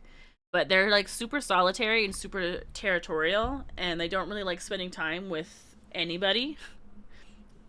So, and apparently there's no like reaction to when the dad comes back and the egg's gone. He's just like, oh, okay. And that's that. That's all there is to it. But the incubation process when a kiwi does it is longer than the incubation process for when they do it in the facility. And that's because the consistency in terms of like the temperature and the heat in the facility is more consistent than when the dad's doing it, because he's, going off at night to go get food and then come back, right? So what we ended up seeing were brown kiwis, I think. I think yeah. This is the brown kiwi. And then so they don't live together. They don't hang out with their family. The kiwi will eventually, like after it hatches, will hang out until it gets hungry, and then when it gets hungry, it goes off to get its own food and kind of. Apparently, they have like super strong instincts. So they like kind of already know how to be a kiwi. And there's no like training or learning involved from parents. They just do it, which is really cool. So they grab these eggs from the dens when the father leaves, and then they'll bring it back, and then they'll incubate them, and then they keep them there after they hatch until they're 1 kilo, till they're big enough to really like kind of defend themselves against predators. And so we got to go into this enclosure where there were 3 separate rooms, and we saw all of them. Although it was a little difficult we had like a little thing, just like a little presentation that talked about what a kiwi sounds like, what kiwi's predators are, and the whole history of like them bringing animals to get rid of other animals that they introduced, and how they were predators for the kiwi. And then before we went inside the space, she said, make sure you speak really quietly and don't make too much noise. The less noise, the more likely they are to come up to the window, because one of them especially likes to hang out by the window. And so all of us were quiet except for this one couple who was so loud when they were talking. And I'm just like, what are you doing? Did you not hear the instructions? Why are you so loud? Ugh. I say all of us like there was more than 6 of us. There were only 6 of us. Just 3 couples. But it was a really cool experience to see all this and to like get to see the little Kiwis running around. Very cool. Very cute. They even have, so you can do a variety of different donations. Some of them will feed a Kiwi for like a month. Some of them are like, you donate a certain amount of money and you're basically paying for all of their, all of the things that they would need money for, from like the start that they get the egg to the very end when they release them. And then that point you get to name the Kiwi, which is pretty cool, I think. But I think in the afternoon, I don't think that we had a whole lot planned. Imagine writing down anything for this. So we started off by going and grabbing brunch because we didn't have breakfast because we kind of woke up and went to go do Kiwi things. But it was also too early to call it lunch. So we got some some Korean fried chicken. These were so good. And then these were okay. They're better when I'm in Korea, but they're still pretty good. So we ate this. It was good. And then Koopa wanted to do something, but we didn't actually have anything planned. So he basically, it was like pulling teeth. I was, for him trying to figure out what activity we should do, and me being like, I'm tired. I'm tired of digging, Grandpa. You know? So we ended up doing an escape room. We did this one. Thank you, Phantom. This one, we were like, well, let's do like a simple one. This one says that the success rate is more than 60%. And we wanted to do a longer one because we thought that would be more fun. And so we also didn't want to do it too hard because we didn't want to feel stupid. So we did this one on medium, and then we finished it within 30 minutes. And we, I know it was like what, the 8th, 9th of the month. But we had second place for the month. We were short by 6 minutes. So I thought that was kind of cool. And then because we finished this so fast, they're like, hey, if you want to do another one, we can do it and I'll give it to you for half price. And we were both like, ooh, that sounds very appealing. So we ended up doing this one, the spy one, which has a much higher not win rate, which is exactly what happened. We tried it on hard and we did not do well. One of the puzzles we didn't succeed in because I didn't pull the latch hard enough. And then there were a couple of times where I got a puzzle really fast when Koopa couldn't get it, and where Koopa got puzzles when I didn't get it right away. So that was cool. And it was a great time. We had a lot of fun. Unfortunately, because this was us trying to fill the afternoon before we went to our flight. And so we got to our flight and we were all checked in and it was supposed to board in 30 minutes. And then it started raining really hard. And so they canceled our flight. And we were stuck overnight there. And we're like, well, what the heck? What are we supposed to do? So the airline was like, okay, so here's what. We're not going to have any flights coming out of here for like multiple days. And we're like, well, we're not staying here for multiple days. We have plans. We need to get out of here. So they were like, well, here's a bus. It'll leave tomorrow at 8:30. Make sure you're here, before 8 so that we can check you in and start boarding people at 8. And I was like, well, that's pretty easy. I'm down for that. bus didn't get there until like 8:30, and we're like, and I'm like, what? And there were only 9 of us, so including Koopa and I. This is the next day now. There were only 9 of us on that bus. So that was annoying. And then that night, Koopa dreamt we kept missing like trains and flights and buses. And he said for the bus stream, he said one of the other, like some of the other passengers, like opened the back of the bus to like help us in. So we did make it in the end, which is great. But the cancellation of the flight kind of made him feel a bit nervous. And then the next morning, so on the piece of paper that you sign, it says that you have to hand your key in. But the area for reception was closed until 7:30. Or was it 7? I think it was 7:30. And we were trying to leave before that. But the reception desk area was locked and closed. There was no way for us to even like put our key off to the side for someone to arrive later. But eventually someone did arrive. They were later than they should have been, but we handed our key into a real person. And I don't know. I felt like the hotel was kind of like, it's under construction, but I feel like they had no idea what they were doing in terms of like how they wanted things to be like renovated and designed. I would not stay there again unless I had to. We only stayed there because it was close to the airport and it wasn't expensive. Let's see, blah, blah, blah, blah. Oh, right. Oh my goodness. So we were supposed to arrive with quite a bit more time than we did, but we arrived with 15 minutes until our plane was supposed to fly out. And the only reason it was 15 minutes is because it was delayed. And so we didn't have a ticket because they told us that we would just get our tickets in Auckland. So we go to the desk and we're like, hey, we need our tickets. And she's like, you realize this flight leaves in 15 minutes, right? I'm like, that's not our fault.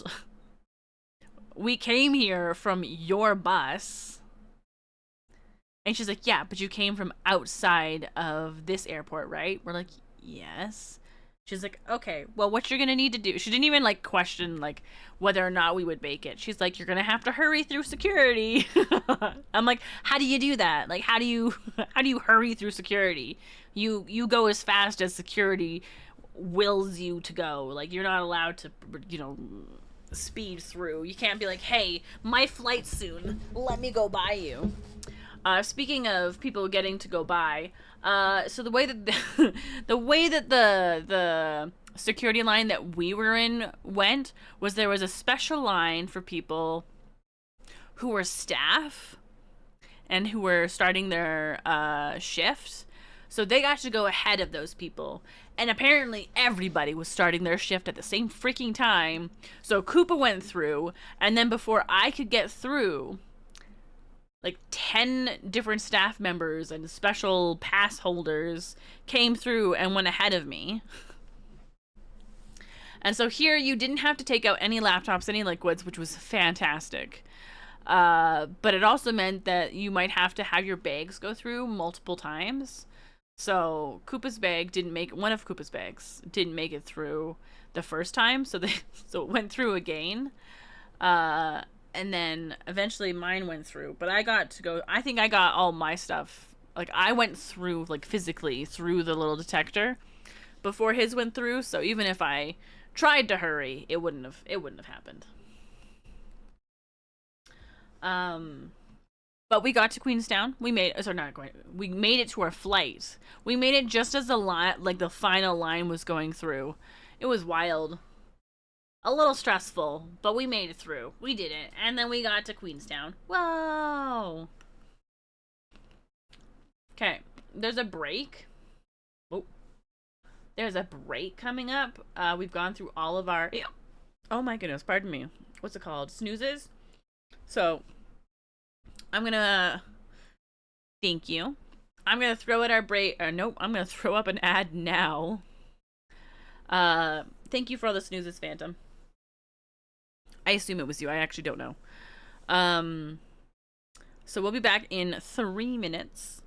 And then Queenstown's the last place. So we're on day 8 right now. So there's 8, 9, 10, and then 11 is just us coming home. So we're almost done. I can't believe how long I've been yapping at you. It wasn't you. Thank you, random mod. Random mod. It's either Koopa or Moo, I think. Anyway, I'll be back. It was Moo. Oh, Ari's here too. Thank you, Moo.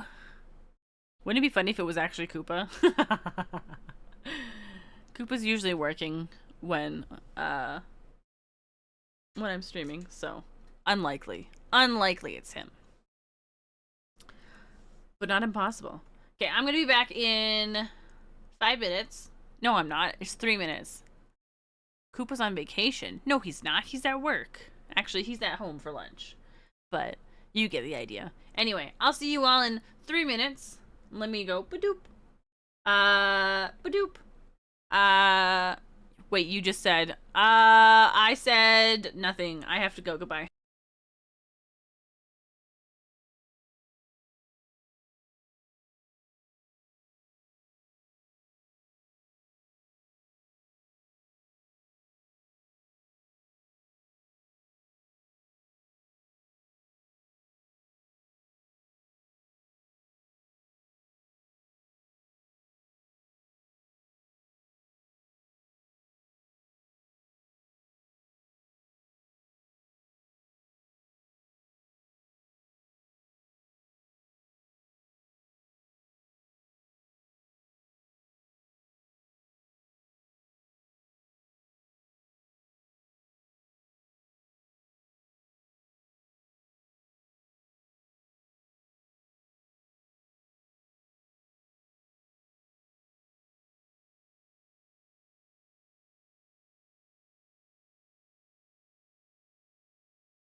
Hi, I'm back. I didn't run. I did. I ran a little bit.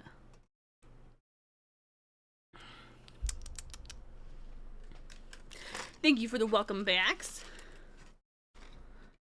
Okay. Let us continue our delightful journey to Queenstown. Okay, so this place was on the South Island, and it was so much colder. And I loved it. I loved it so much. Because our plane got delayed, initially what we were supposed to do on this day was we were supposed to start with a jet boat ride, and then do a zip line thing, and then do stargazing in the evening. However, our morning was a bus ride and our afternoon was a plane ride. So it didn't work out, and that's okay. We moved the jet boat to Sunday and ended up canceling our onsen trip, which is also fine because we already went in like hot springs and stuff, so I was okay with canceling that. And massages exist everywhere, so hotel was very fancy, had a really nice view. It was basically this mountain because we were like just like a little bit further back behind this. Like there's a path that goes down the hill through here, so this is our view. It was gorgeous. And then their hotel room had snacks for us to eat and beverages. We had basically a New Zealand version of La Croix, which is gross. I hated it. We both drank it. We're like, nope. No, thank you. But we got local milk, and they gave us a new bottle daily, which was fantastic, by the way. We got there in time to have something to eat. I really wanted fish, so we got sushi. It's not the most beautifully made sushi, but it was delicious. It was good.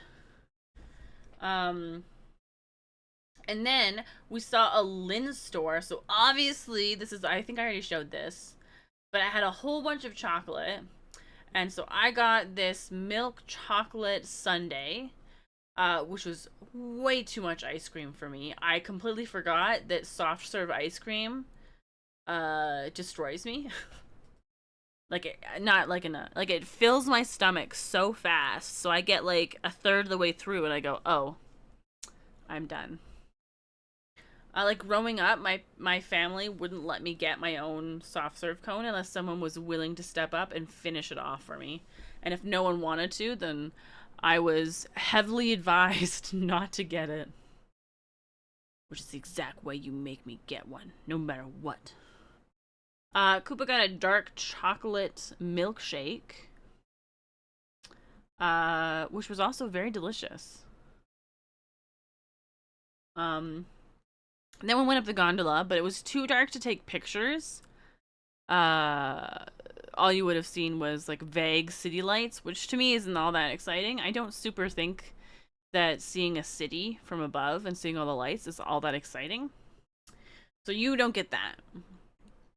And then we waited for our stargazing tour, which was also a mild hike up up the mountain. So we go up here, and then we had to go even higher up. So, but that was not actually that bad, and I went a lot faster than I expected. So, I definitely want to continue my long walks while I'm here. So we went stargazing, which is super neat because a lot of the constellations and stuff that you see on that side of the hemisphere, you're not going to see on this side of the hemisphere. So we got to see a very hazy Milky Way. Hello, Paige. We got to see, like, it wasn't like, not hazy, why did I say that? It wasn't like super bright, like, whoa, this is the Milky Way. And that's because the moon was so freaking bright, it ruined some of our experience. But it was still really cool because we got to also like zoom in on the moon. A lot of constellations you see are the ones Pidge sees normally. Yes. So we got to see Centauri Alpha and Beta, which are. Oh, where's my. Oh, I don't know where it is. I believe those are stars. And they are very, very, very far away. But it was super cool learning about it. They did a really good job. We saw the Southern Cross. We learned how to find south because they're using the Southern Cross because their guiding star is invisible outside of UV light, which is freaking wild. Why is that a guiding star if you can't see it? And then we also actually saw, well, Orion's belt had already kind of started to set behind the mountain, so we sort of could see it, but not really.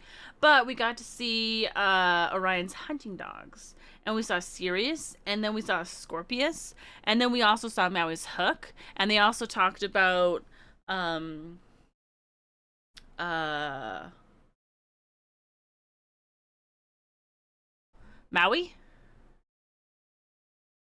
Wow, we don't talk about Orion behind their back. Oh, you're funny. You're funny. I saw the hook. Yeah. That's why we put them on our flags. Very important. It was really cool. And then at the end, we got hot chocolate. Before we left, she went around and checked to see if people wanted mulled wine or hot chocolate. And I said neither, because I don't like either. But I still got one. And then I took a sip and I was like, yep, nope, I still don't like hot chocolate. So after Koopa finished his, I gave him mine. It was like the corn, but I won both times. And that was kind of the end of the day. It was half traveling and then eating food and then looking at stars. Day 9. Day 9 was also a really long day.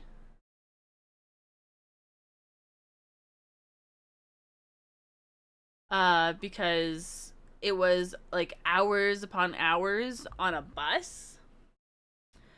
And then like a little, I don't know how long, Koopa, do you remember how long the boat tour was? What happened with corn? So when we were in the Maori village, Koopa doesn't like corn, so I got his corn twice. And then I gave him my like the, what do you call it? A cob? The consumed cob. They didn't have high-speed train. Did I say train? Oh, I don't know if they do or not. But the bus tour was really nice though because it had a lot of different like scenic stops and I really like it. The boat at Milford Sound. Yeah, how long was our little boat? I did spend hours on a bus because we went all the way from Queenstown to Milford Sound. Yeah. So here's our bus full of, actually it wasn't that full here, but when we stopped in one area, it did get more full. 90 minutes? Okay. So yeah, so it was, I don't even know. I don't even know how long we were on the bus. My fave Civ Wonder. Now I know what it means. Look, there's a rainbow. I thought it was so perfect. This is mostly going to be a lot of me showing you beautiful pictures that I took because it was freaking gorgeous. It is autumn, and this was one of the places that had like the perfect, like a good amount of trees that had like coloring on them. Ugh, it was just absolutely stunning. No high-speed rail. Oh, earthquakes would make that difficult. So one of the places that we stopped at on the way to Milford Sound was a cafe. Look at how big this is. This is a huge. This is a fat sausage roll. And they also had a London fog that was called Fjordland fog. instead because, you know, of where we were. And it was so good. This hint of vanilla was majestic. It was so yummy. Also, I don't think Miro's here, but look at, I found a Miro Street. How cool is that? I saw it and I freaked out, and we were in the process of turning around this corner. So it's like, I need to get my phone out. I need to get my phone out. So I took multiple pictures, one that was zoomed way out and one that was zoomed in. Am I a sausage roll convert? What do you mean convert? I have had a massive love for sausage rolls my entire life. Even though I don't usually like pastry. But look at how beautiful it is. As in, you enjoy them? Yes.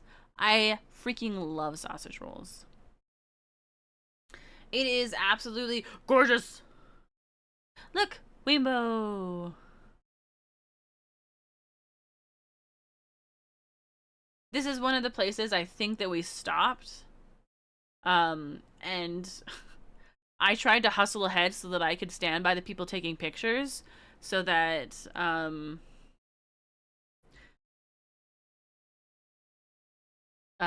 like I wasn't in front of people and people weren't in front of me.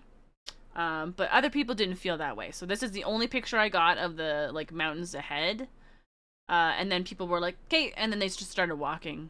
We're like, oh, okay. Does Canada make sausage rolls? Yeah.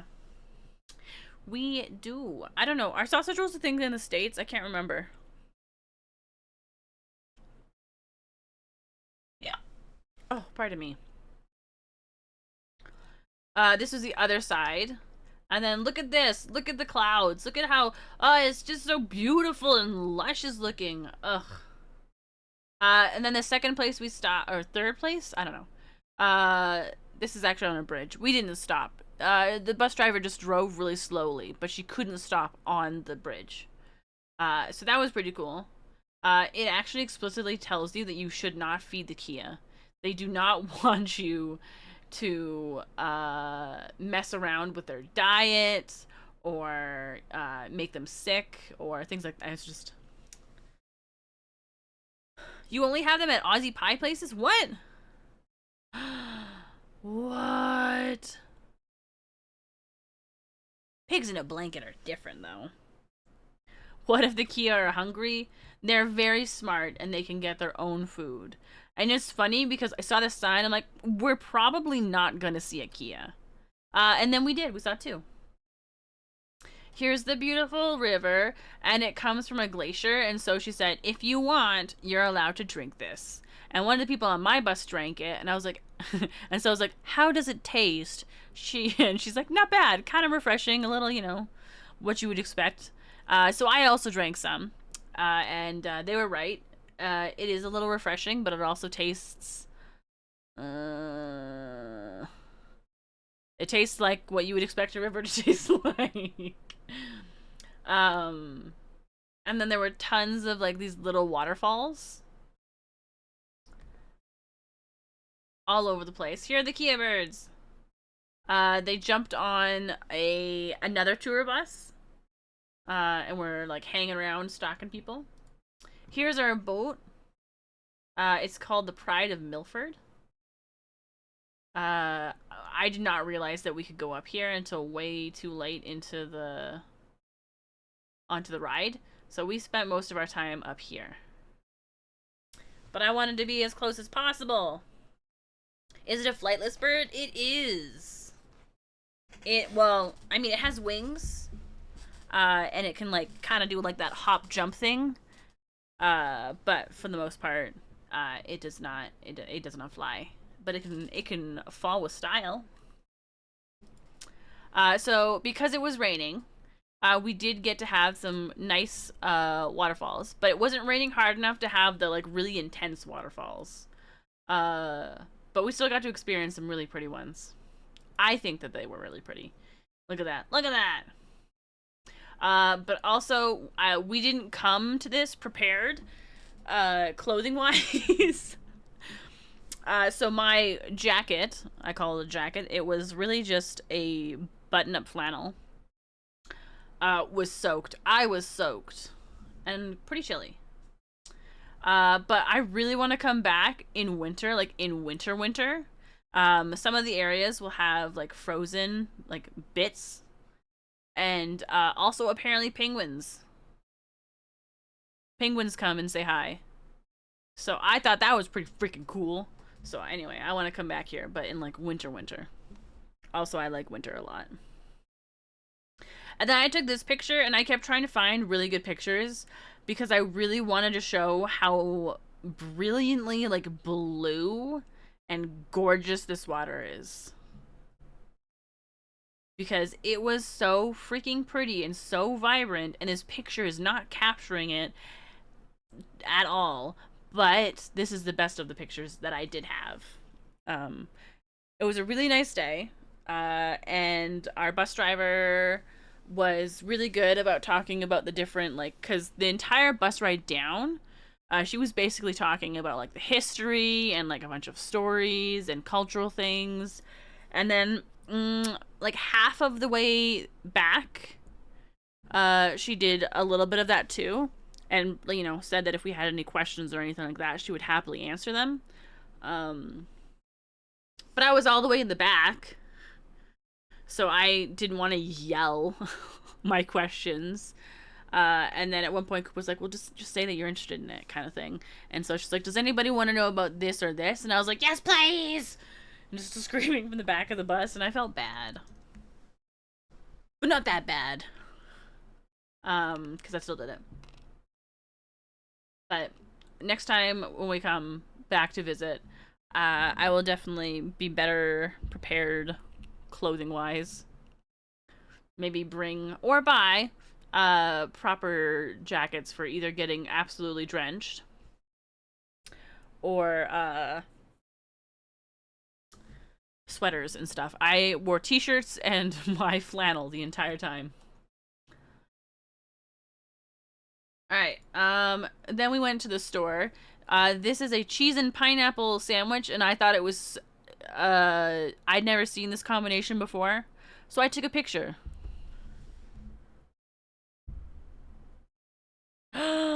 Just yell. People thought, wow. And then I like looking at the different, because, Doritos are a thing that are around the vary from country to country. Canada's are definitely superior to the States. But I checked out the ones in New Zealand, and they had original salted. I'm like, this just feels like a tortilla chip. But I thought it was funny, so I took a picture. Yeah. There's a very, right, cheese and pineapple is not a combination I would have expected. I was curious, but not curious enough to get it, that's for sure. So, in Queenstown, there's a very popular place called Ferg Burger. They actually have quite a few establishments. They have Ferg Burger, Ferg Bakery, and Ferg Gelateria, and they have two of those. One on like a main in the main area, and one by the pier. And Koopa really wanted to go, so I was like, all right, all right, all right. And I'm so glad we did, because look at this beautiful. This is we got squid rings, but look at this. Look at it! It's so freaking good. It almost burned down. Oh my goodness, that's terrifying. This was actually so good. I loved it a lot. I would definitely go back here again. And I kept telling myself I didn't want us to go back here for this trip because I wanted to try as many different places as possible. But I was a fool! I ended up having Korean chicken so many times. Did you try the Bambi's Mum Burger? I think I got the the regular one. I didn't take a picture of the menu. But I probably could. Hold on. Or, well, I don't need to take a picture. I can just look it up. Ferg Burger.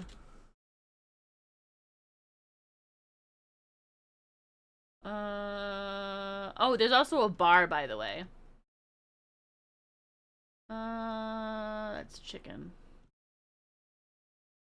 Oh, there we go. I think I got a Ferg Deluxe. Heck is Bambi's mom? Where do you see Bambi's mom?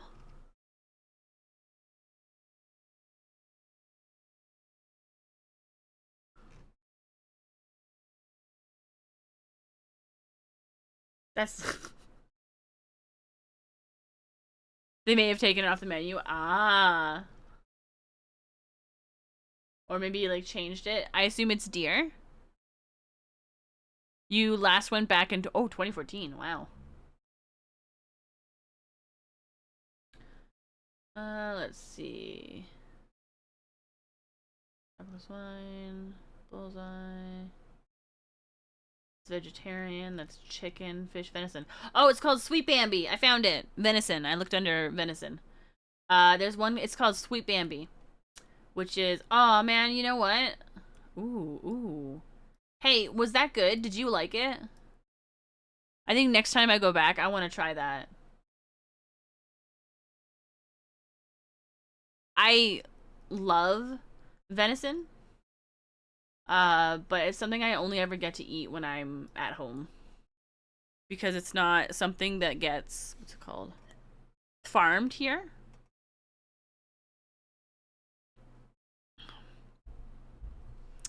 So. Alright.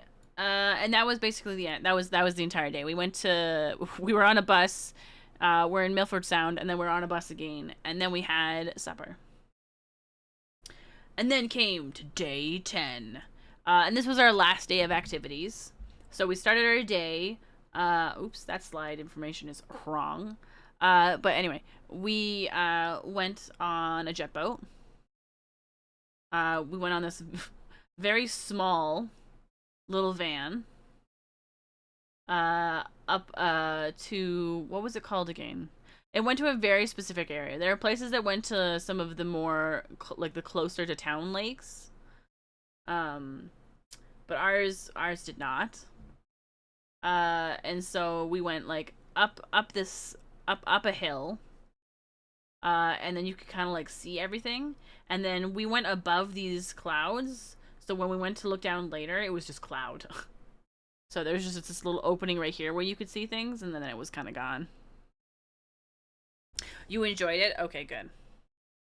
Dawn of the final day. You know someone who hunts it, it's also hard to find by. Yeah, you also have to know, yeah, exactly. You have to know somebody who also does stuff like that. It's a very commonly eaten thing back home. To the Remarkables or Cornet Peak. I don't know names. I forget everything. Maybe you'll recognize it when I look through other photos. Skipper's Canyon. Woo, that's where we went. Look at how cool this picture is, by the way. I'm a freaking photographer. Look at this. This was a gorilla rock because it looks like a gorilla. You see it? Can you see the gorilla? How cool is that? I thought it was super neat. And then you might recognize this rock feature. Or you might not. I don't know. But it was really cool to be able to like see these things in person. It was so foggy, and it was funny because on one of the first days we were there, one of the people were like, yeah, it's not usually foggy around here. And I feel like he might have actually been being sarcastic now that I think about it. It's that rock from the place in the thing. Exactly. You get it, Fishy. You know exactly what I'm talking about. This was cool. So the way that the river like level rises is with rain. So if there's a big rainfall, they use the tractor to pull the dock up a little bit, you know, so people can still get to it. But this was our boat right here. This is actually the start as well. This was our driver. Where did it hit? Oh, our driver for the bus, his name was Cal. The boater's name was Lincoln. And his mustache, according to Cal, is Pablo. Which was funny. But this was super cool and very fun. So we went and we got to see a little waterfall. And he did like spins and stuff, and so he'd like do a hard right and then a hard left and then spin us, and it was so much fun. Do people usually name their mustaches? I don't know. That's a really good question. So these were the 2 stops that we took to like look at things in a cool way. There was this nice little waterfall, and then there was this area. This is a bridge, and this is one of the first places that they did bungee jumping. But I believe the story is, we'll have to ask Psycho. But I believe the way that the story goes is that another business bought out this business for bungee, and they have to use it at least once a year or something like that to maintain their lease. So apparently this is mostly used for like fundraising, which is interesting. But it's closed off, and you're not allowed to walk on it or anything, which makes sense. So what if somebody brought their own bungee stuff, you know? And then we drove after our boat ride. We drove up the mountain a little bit to where the people who run the Skipper Canyon jet boating kind of hang out. And this was one of the views, and it was super pretty. I am a huge fan of all of the views that we got to see. The jet boating was so much fun, and it kind of felt like it reminded me of like going out on the boat back home. You know, water splashing at your face, super cold wind. It was magical. I got pretty wet though. I was in a good splash zone, but everybody got wet, so yeah. And then for the afternoon, we kind of just, you know, milled about waiting for our, it was like a steamboat, to an island or across the lake or something, to a farm that does tours. So we went and got something to eat. We didn't get this, so I took a picture of it. Because I thought that was kind of funny and very interesting. And then these are creme brulee donuts. And generally speaking, I'm not a donut person, but these were amazing. They were so good. They were so delicious. And then we also got bagel sandwiches. I got, it's got leafy greens and salmon. And I don't know, there's a bunch of deliciousness on here. It's so good. Do you use that syringe to inject the Oreo crunch into your veins? Maybe into the donut's veins. Naturally, I got a sesame bagel because apparently the States hate sesame seeds. This is Koopa's. I don't remember what it's called. It doesn't look that good to me, but I think he liked it. It was like some sort of rosemary thing. They were super good. Like 10 out of 10 would absolutely go here and eat again, especially because they had a pretty wide variety of like fun looking donuts, and I'm pretty curious. And then we went on our steamboat and farm tour, and this is the view from the boat as we're leaving the shore of town. Because one, the water is such a beautiful color, and two, it is absolutely gorgeous. Look at this. It's beautiful. I swear. I don't know about buns, but I feel like I struggle to find sesame seed. Like, I have to specifically go to bakeries. And even then, I'm not always successful. I feel cheated. Cheated alive! And then when we got to the island, this is the farm. We got to feed animals again. This goat, if it wanted to, could absolutely climb out of this fence. I wonder if they've stretched it, or if they've just like gotten rid of these like little wires, because you can see that they're supposed to be like these little rectangles, but right here and right here they're just big squares. Pro, it's me. Hi, sweater.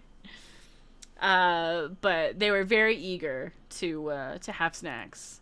And so this goat was so mean to these sheep. These sheep were like, I would love to have some snacks. And this goat was like headbutting them and like chasing them away. They're like, no, Get out of here. And then you go to feed the goat, and the goat's like, I don't want that.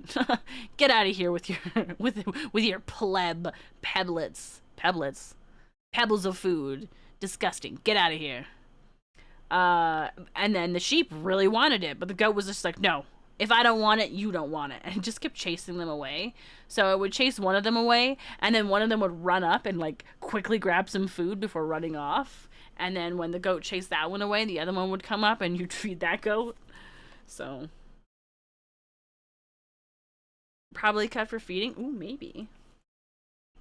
So this is the dude talking about deer antlers. I can't remember how many acres, which means nothing to me. I don't know what an acre looks like. Of farmland they have, but they have a whole bunch of deer out and about, and these are their antlers. And everyone was oohing and eyeing, but I've seen antlers before, so I wasn't super excited. Moo, are these alpacas or are they llamas? I think they're alpacas.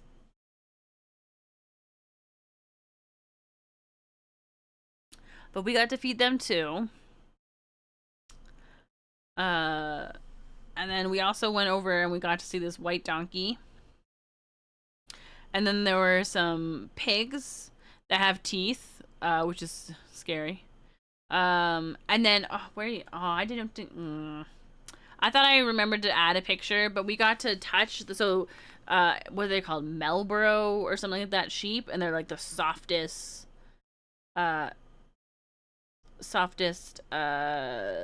feeling wool ever or something like that. And they were actually, we got to touch them and pet them. They're very soft and very lovely. By the ear, I would say alpaca, but it's a guess because it's a bit far away. Hello, I'm disassociating outside AMA. Oh wait, outside. Ask me anything. Merino sheep. I'm gonna say probably yes, maybe. It's got an M in it. It sounds familiar. It could be. I have a hard time visualizing what that ends up looking like. What's your favorite number? So after we finished doing our tour, so they kind of started us over here, and then we went like around in a circle, and then we go down this way, and this house right here, this red roof, brought us to our high tea lunch. So this was our spread for that. There's some more food and beverages in the back over here. And now I will go through all of the food we ate. Australia and New Zealand were built on merino wool. There we go. That is it. Hi. This is a scone. I didn't eat it. Koopa did, because I don't like scones. Because I don't know why. I just don't. Actually, I haven't had one in a while. I might have. I didn't even try it. Didn't even think to ask. And then this, I don't know what I thought this was. It was okay. When you cut it down the middle, it had like a little chocolate layer on the bottom. And it took me forever to realize that these were like peanuts. Maybe next time. Maybe. Yeah. And then I opened my sandwich so that you can see what's inside it. It wasn't very good. I didn't like it. But I wanted to try everything. I have no idea what this is.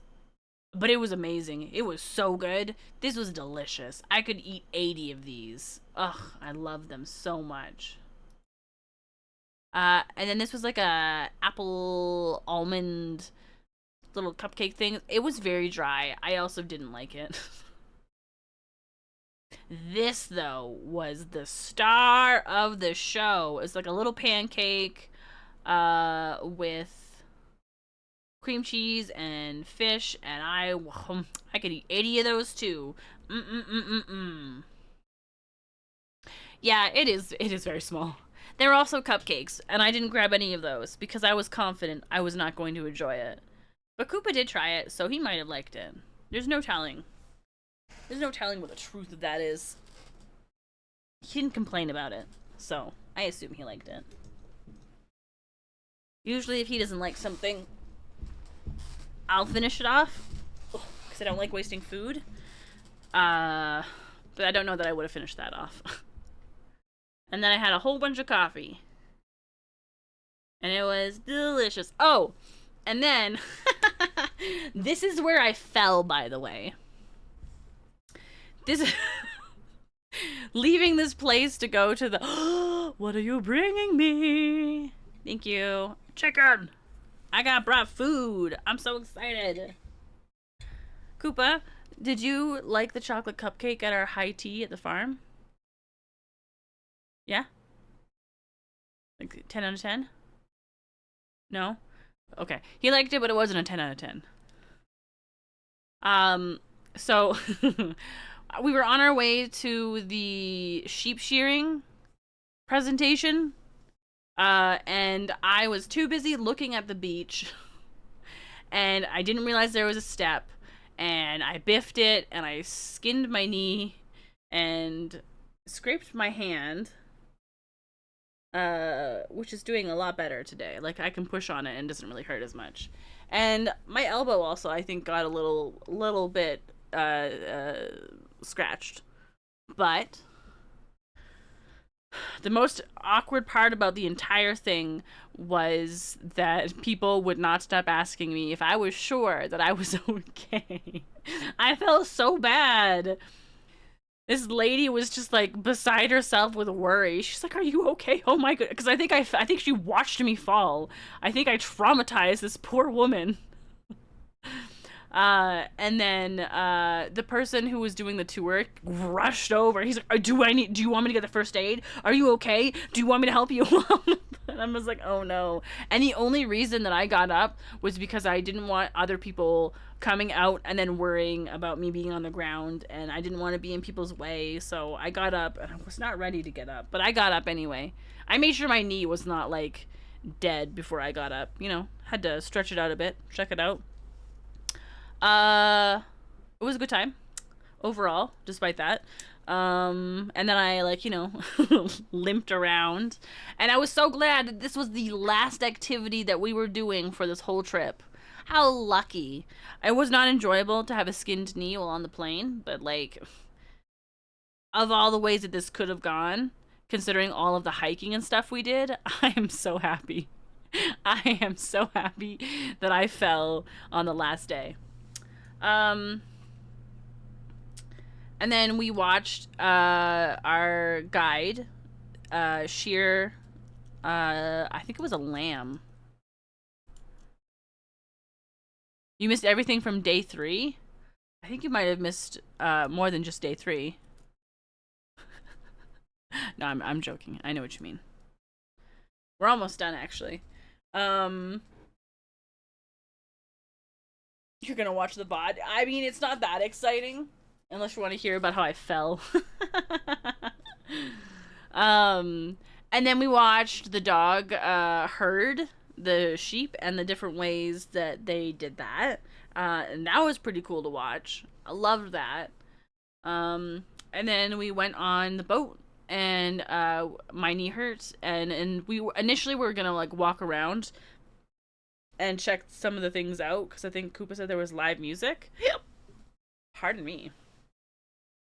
But instead, what I did was I found a spot next to the engine where the seating was quite warm, and we sat down, and then we had some really lovely Australian family sat next to us, and we got very friendly with them, and I ended up exchanging jokes with this like small child, and she was so cute and so sweet.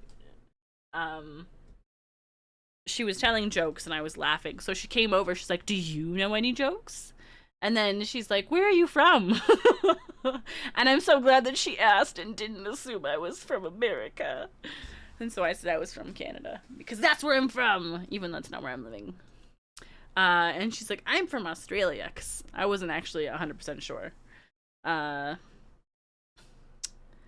they were really friendly and really nice.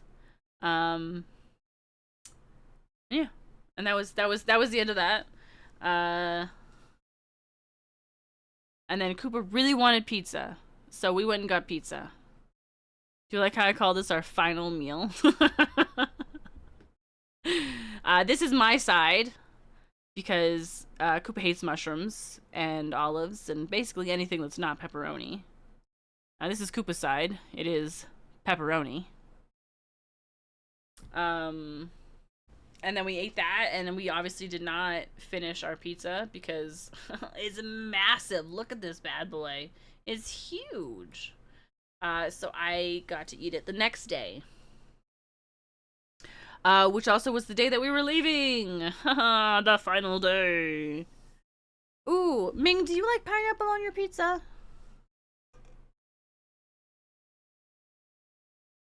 So luckily our first flight was a domestic flight. So we didn't have to be there super early.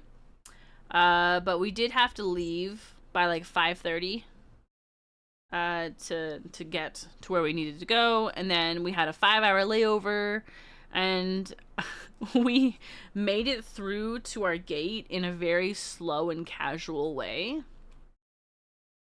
So we'd like walk for a bit, and then we'd sit and we'd hang out and we'd look at whatever it was around. And then we moved to a food court and I got sushi and it was so good. Now I just want fish all the time. And then we continued walking, and then we found massage chairs that did $5 for 15 minutes. And so we did that, and that was pretty nice. And then we got on our last flight, and the way that the pilot described Kathy and her, and then he paused. Kathy and her professional team will take good care of you. Such a, why would you? The pause makes it worse. Like, I have nothing nice to say about these people other than that they're technically professional is terrible. Which is funny, because I did ask for something, and then they're like, oh, for sure, absolutely. And nobody noticed I was not wearing my seatbelt until I brought it up. So that was funny too. I just can't. Anyway, I thought that was really funny. You enjoy everything except anchovies. I think anchovies are a little too salty, maybe? I also don't like the tiny bones. I like it when it's very small pieces along with a very spicy, flavorful ham like capicola. Ooh, capicola. I want some of that now, but the Hackney Wick Slice Shop is too far. Oh no. I think I maybe got like an hour of sleep on that plane. I tried so hard. And then I put on Crazy Rich Asians, which is funny. So on the way to New Zealand, Koopa watched Crazy Rich Asians. On the way back, he started watching Crazy Rich Asians again. And I was like, didn't you watch that on the way over? He's like, yeah, but I didn't like totally finish it. But I distinctly remember parts of it that he was watching that he said that he I don't know. And then I watched it because I wanted something on to go to sleep to because it was better than listening to a crying baby. Because I didn't think that that was going to be helpful, and I just wanted to drown out sound. So I put on Crazy Rich Asians because I've already seen it. And so at one point I didn't realize, I looked up and Koopa's movie was like almost exactly where mine was. And I was so confused. I was like, how did you do that? Anyway, so he watched it again for a third time. And then he ended up falling asleep after the movie. And then I could not sleep. I did watch a crime drama. I found a new crime drama. It's not that great. It's like a junk food crime drama. But I love it no matter what, because I'm a sucker for crime dramas. And then I'm pretty sure Koopa watched Crazy Rich Asians again. So he watched it like 4 times. So, which is, you know what? It's a good movie. I get it. I get it. It's super good. Koopa, are you okay? Maybe he did it because I tried to tell him he should watch another movie, and he was like, well, I don't want to watch that. I guess I'll just rewatch the same movie.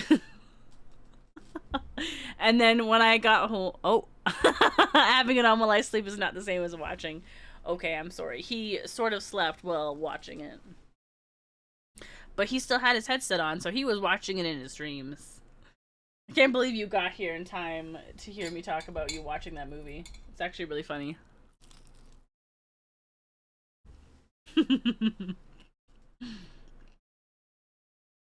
And then my note that I put down for when we landed in the States was, ew, it's summer here. Did you have any New Zealand questions that weren't answered during your trip?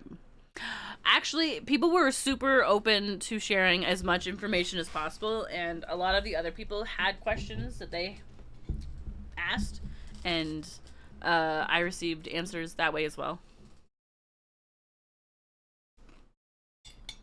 It was really fun. I really want to go back again. I think Koopa said it was his second favorite place that he visited. Did you see any kiwi birds? We did. I want to go to the place where they're like wild and you can like see them. They're just casually hanging around on like the beach and in town. Apparently that's a thing, which is super cool. So that I can see them. Actually, I guess it would still be nighttime. So maybe I'm maybe I'm wrong. I have terrible night vision. Oh gosh, imagine. Oh, I got a hold on, wait. Where's my plushie? When we went to the kiwi hatchery, I got a plushie and it makes it makes the sound of a kiwi bird. Are you ready?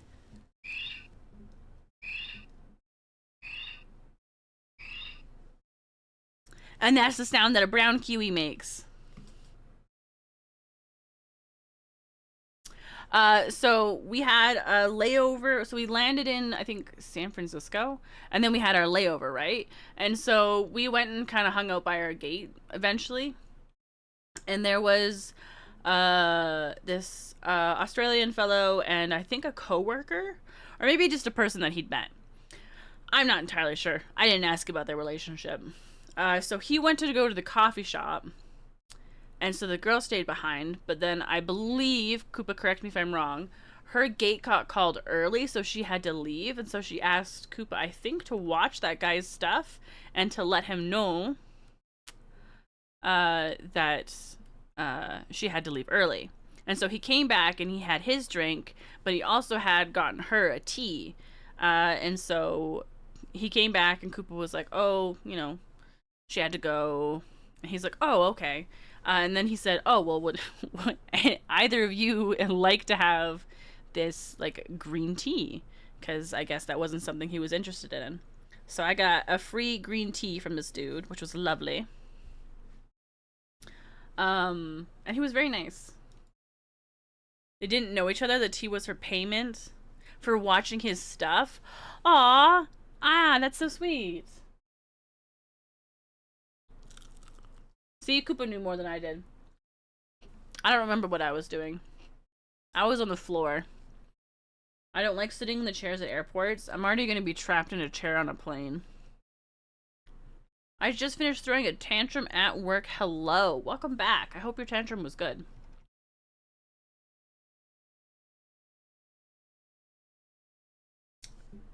But yeah. And then I came home. And now I'm home. And then I spent the week working on this PowerPoint. Nice. Hope you burned things? What do you mean burned things? What did you want me to burn? There are much worse situations to accept a drink from a stranger, I guess. Wait. Oh, not you hope Moo burned things. Very nice. And you wouldn't tell spoilers. I don't know why I'm laughing like that. Anyway, I was talking to Sasha on Tuesday, and I was trying to be really vague about things. Oh, Psycho, that's actually, yeah. Do you name your mustache?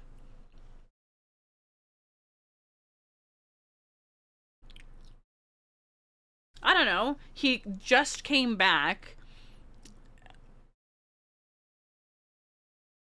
It never occurred to me. never occurred to me to question someone giving me a beverage. I don't know. I was in an airport. What on earth was gonna happen? You know? I did not. I called technical support and was calm after stomping on the fatigue mat over a software bug that I couldn't get out of. That's cool. Oh, wait. I just realized. I was like, oh, you have a mat specifically for stomping on, but that's not. Drinks from strangers alone is a no-no. I felt like the location that I was at and the fact that I was leaving soon and that Koopa was there with me felt safe.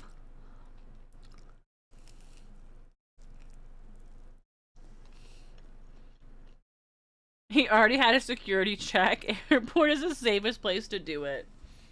You didn't question me taking it.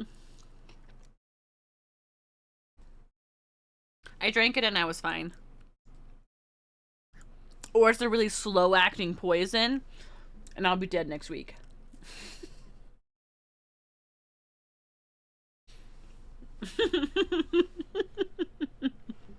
I'll miss you all.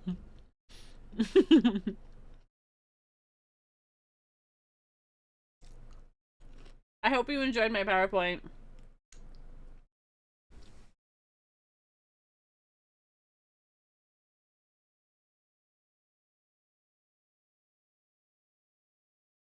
It was great. Yay!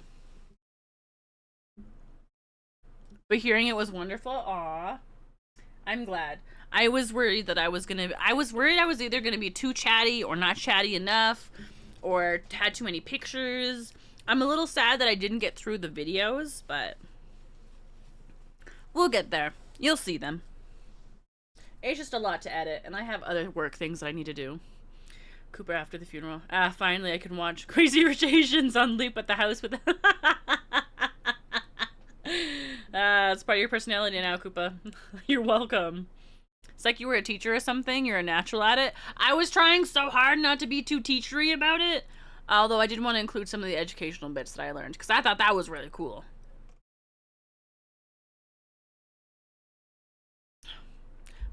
It's my dad's favorite movie, so I guess it... Is it actually your dad's favorite movie? You like the educational bits? Yay! I was pretty enthusiastic about some of the educational bits. And Psycho did comment that as long as I'm enthusiastic about what I'm talking about, it'll be interesting, so. It was a really cool experience. Next time we go, I would like to explore more of the South Island, but I want to go in the dead of winter. I want it to be super cold. It's me. Why can you hear me? Okay, you can't hear me, but the... Oh, because it's so low. There we go.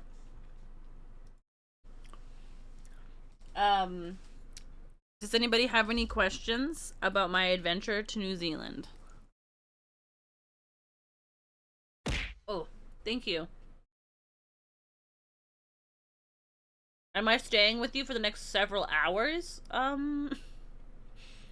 don't know if that's a normal thing that I do.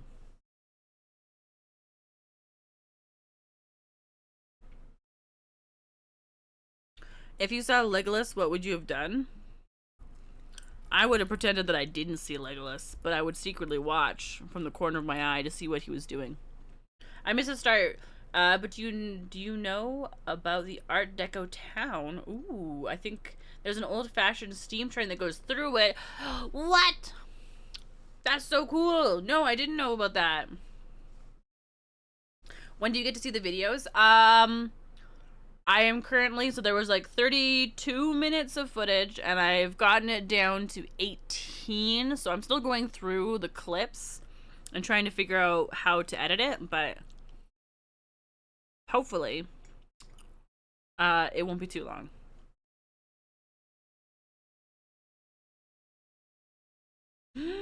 Oh, you're so right. I totally might have seen Legolas in the ceiling with the face casts. Ooh, that's cool.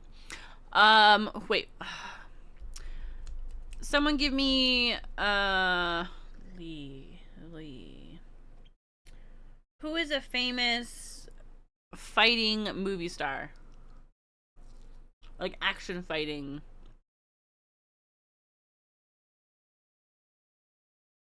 Older than Jackie Chan. Bruce Lee, thank you. Bruce Lee, apparently one of the faces up there. It was so funny because he's like, I can't tell you who, some of these faces are for, privacy reasons, but you can probably make some guesses.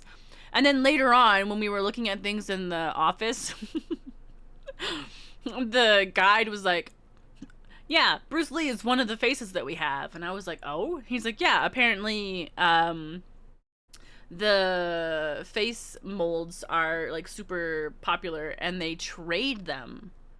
So one of the face molds they have is Bruce Lee because he traded for another one, which is very interesting to me.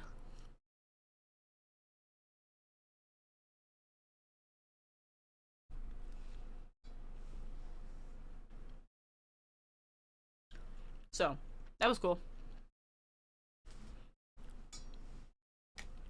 I had such a fun time. Gotta catch them all. Gotta catch them all, but with the face masks. Oh no, we have a break. Oh no. Oh no. Do you think we can raid out fast enough?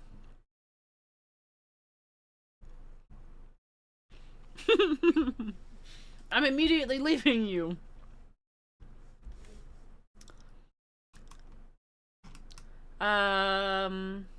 Let me turn this up a bit.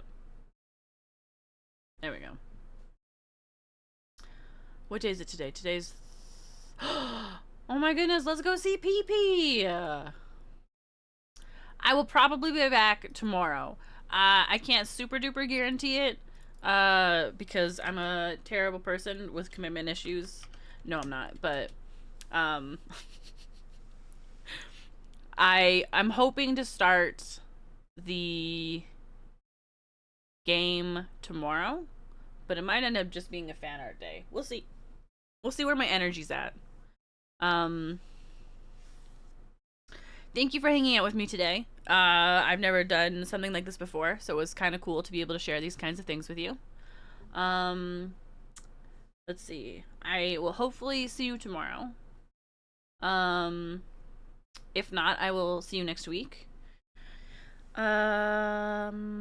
Thank you. Goodbye. I don't know what to say. I'm new to this. I just basically restarted. Okay, I gotta go before the ad comes. Goodbye. Thank you.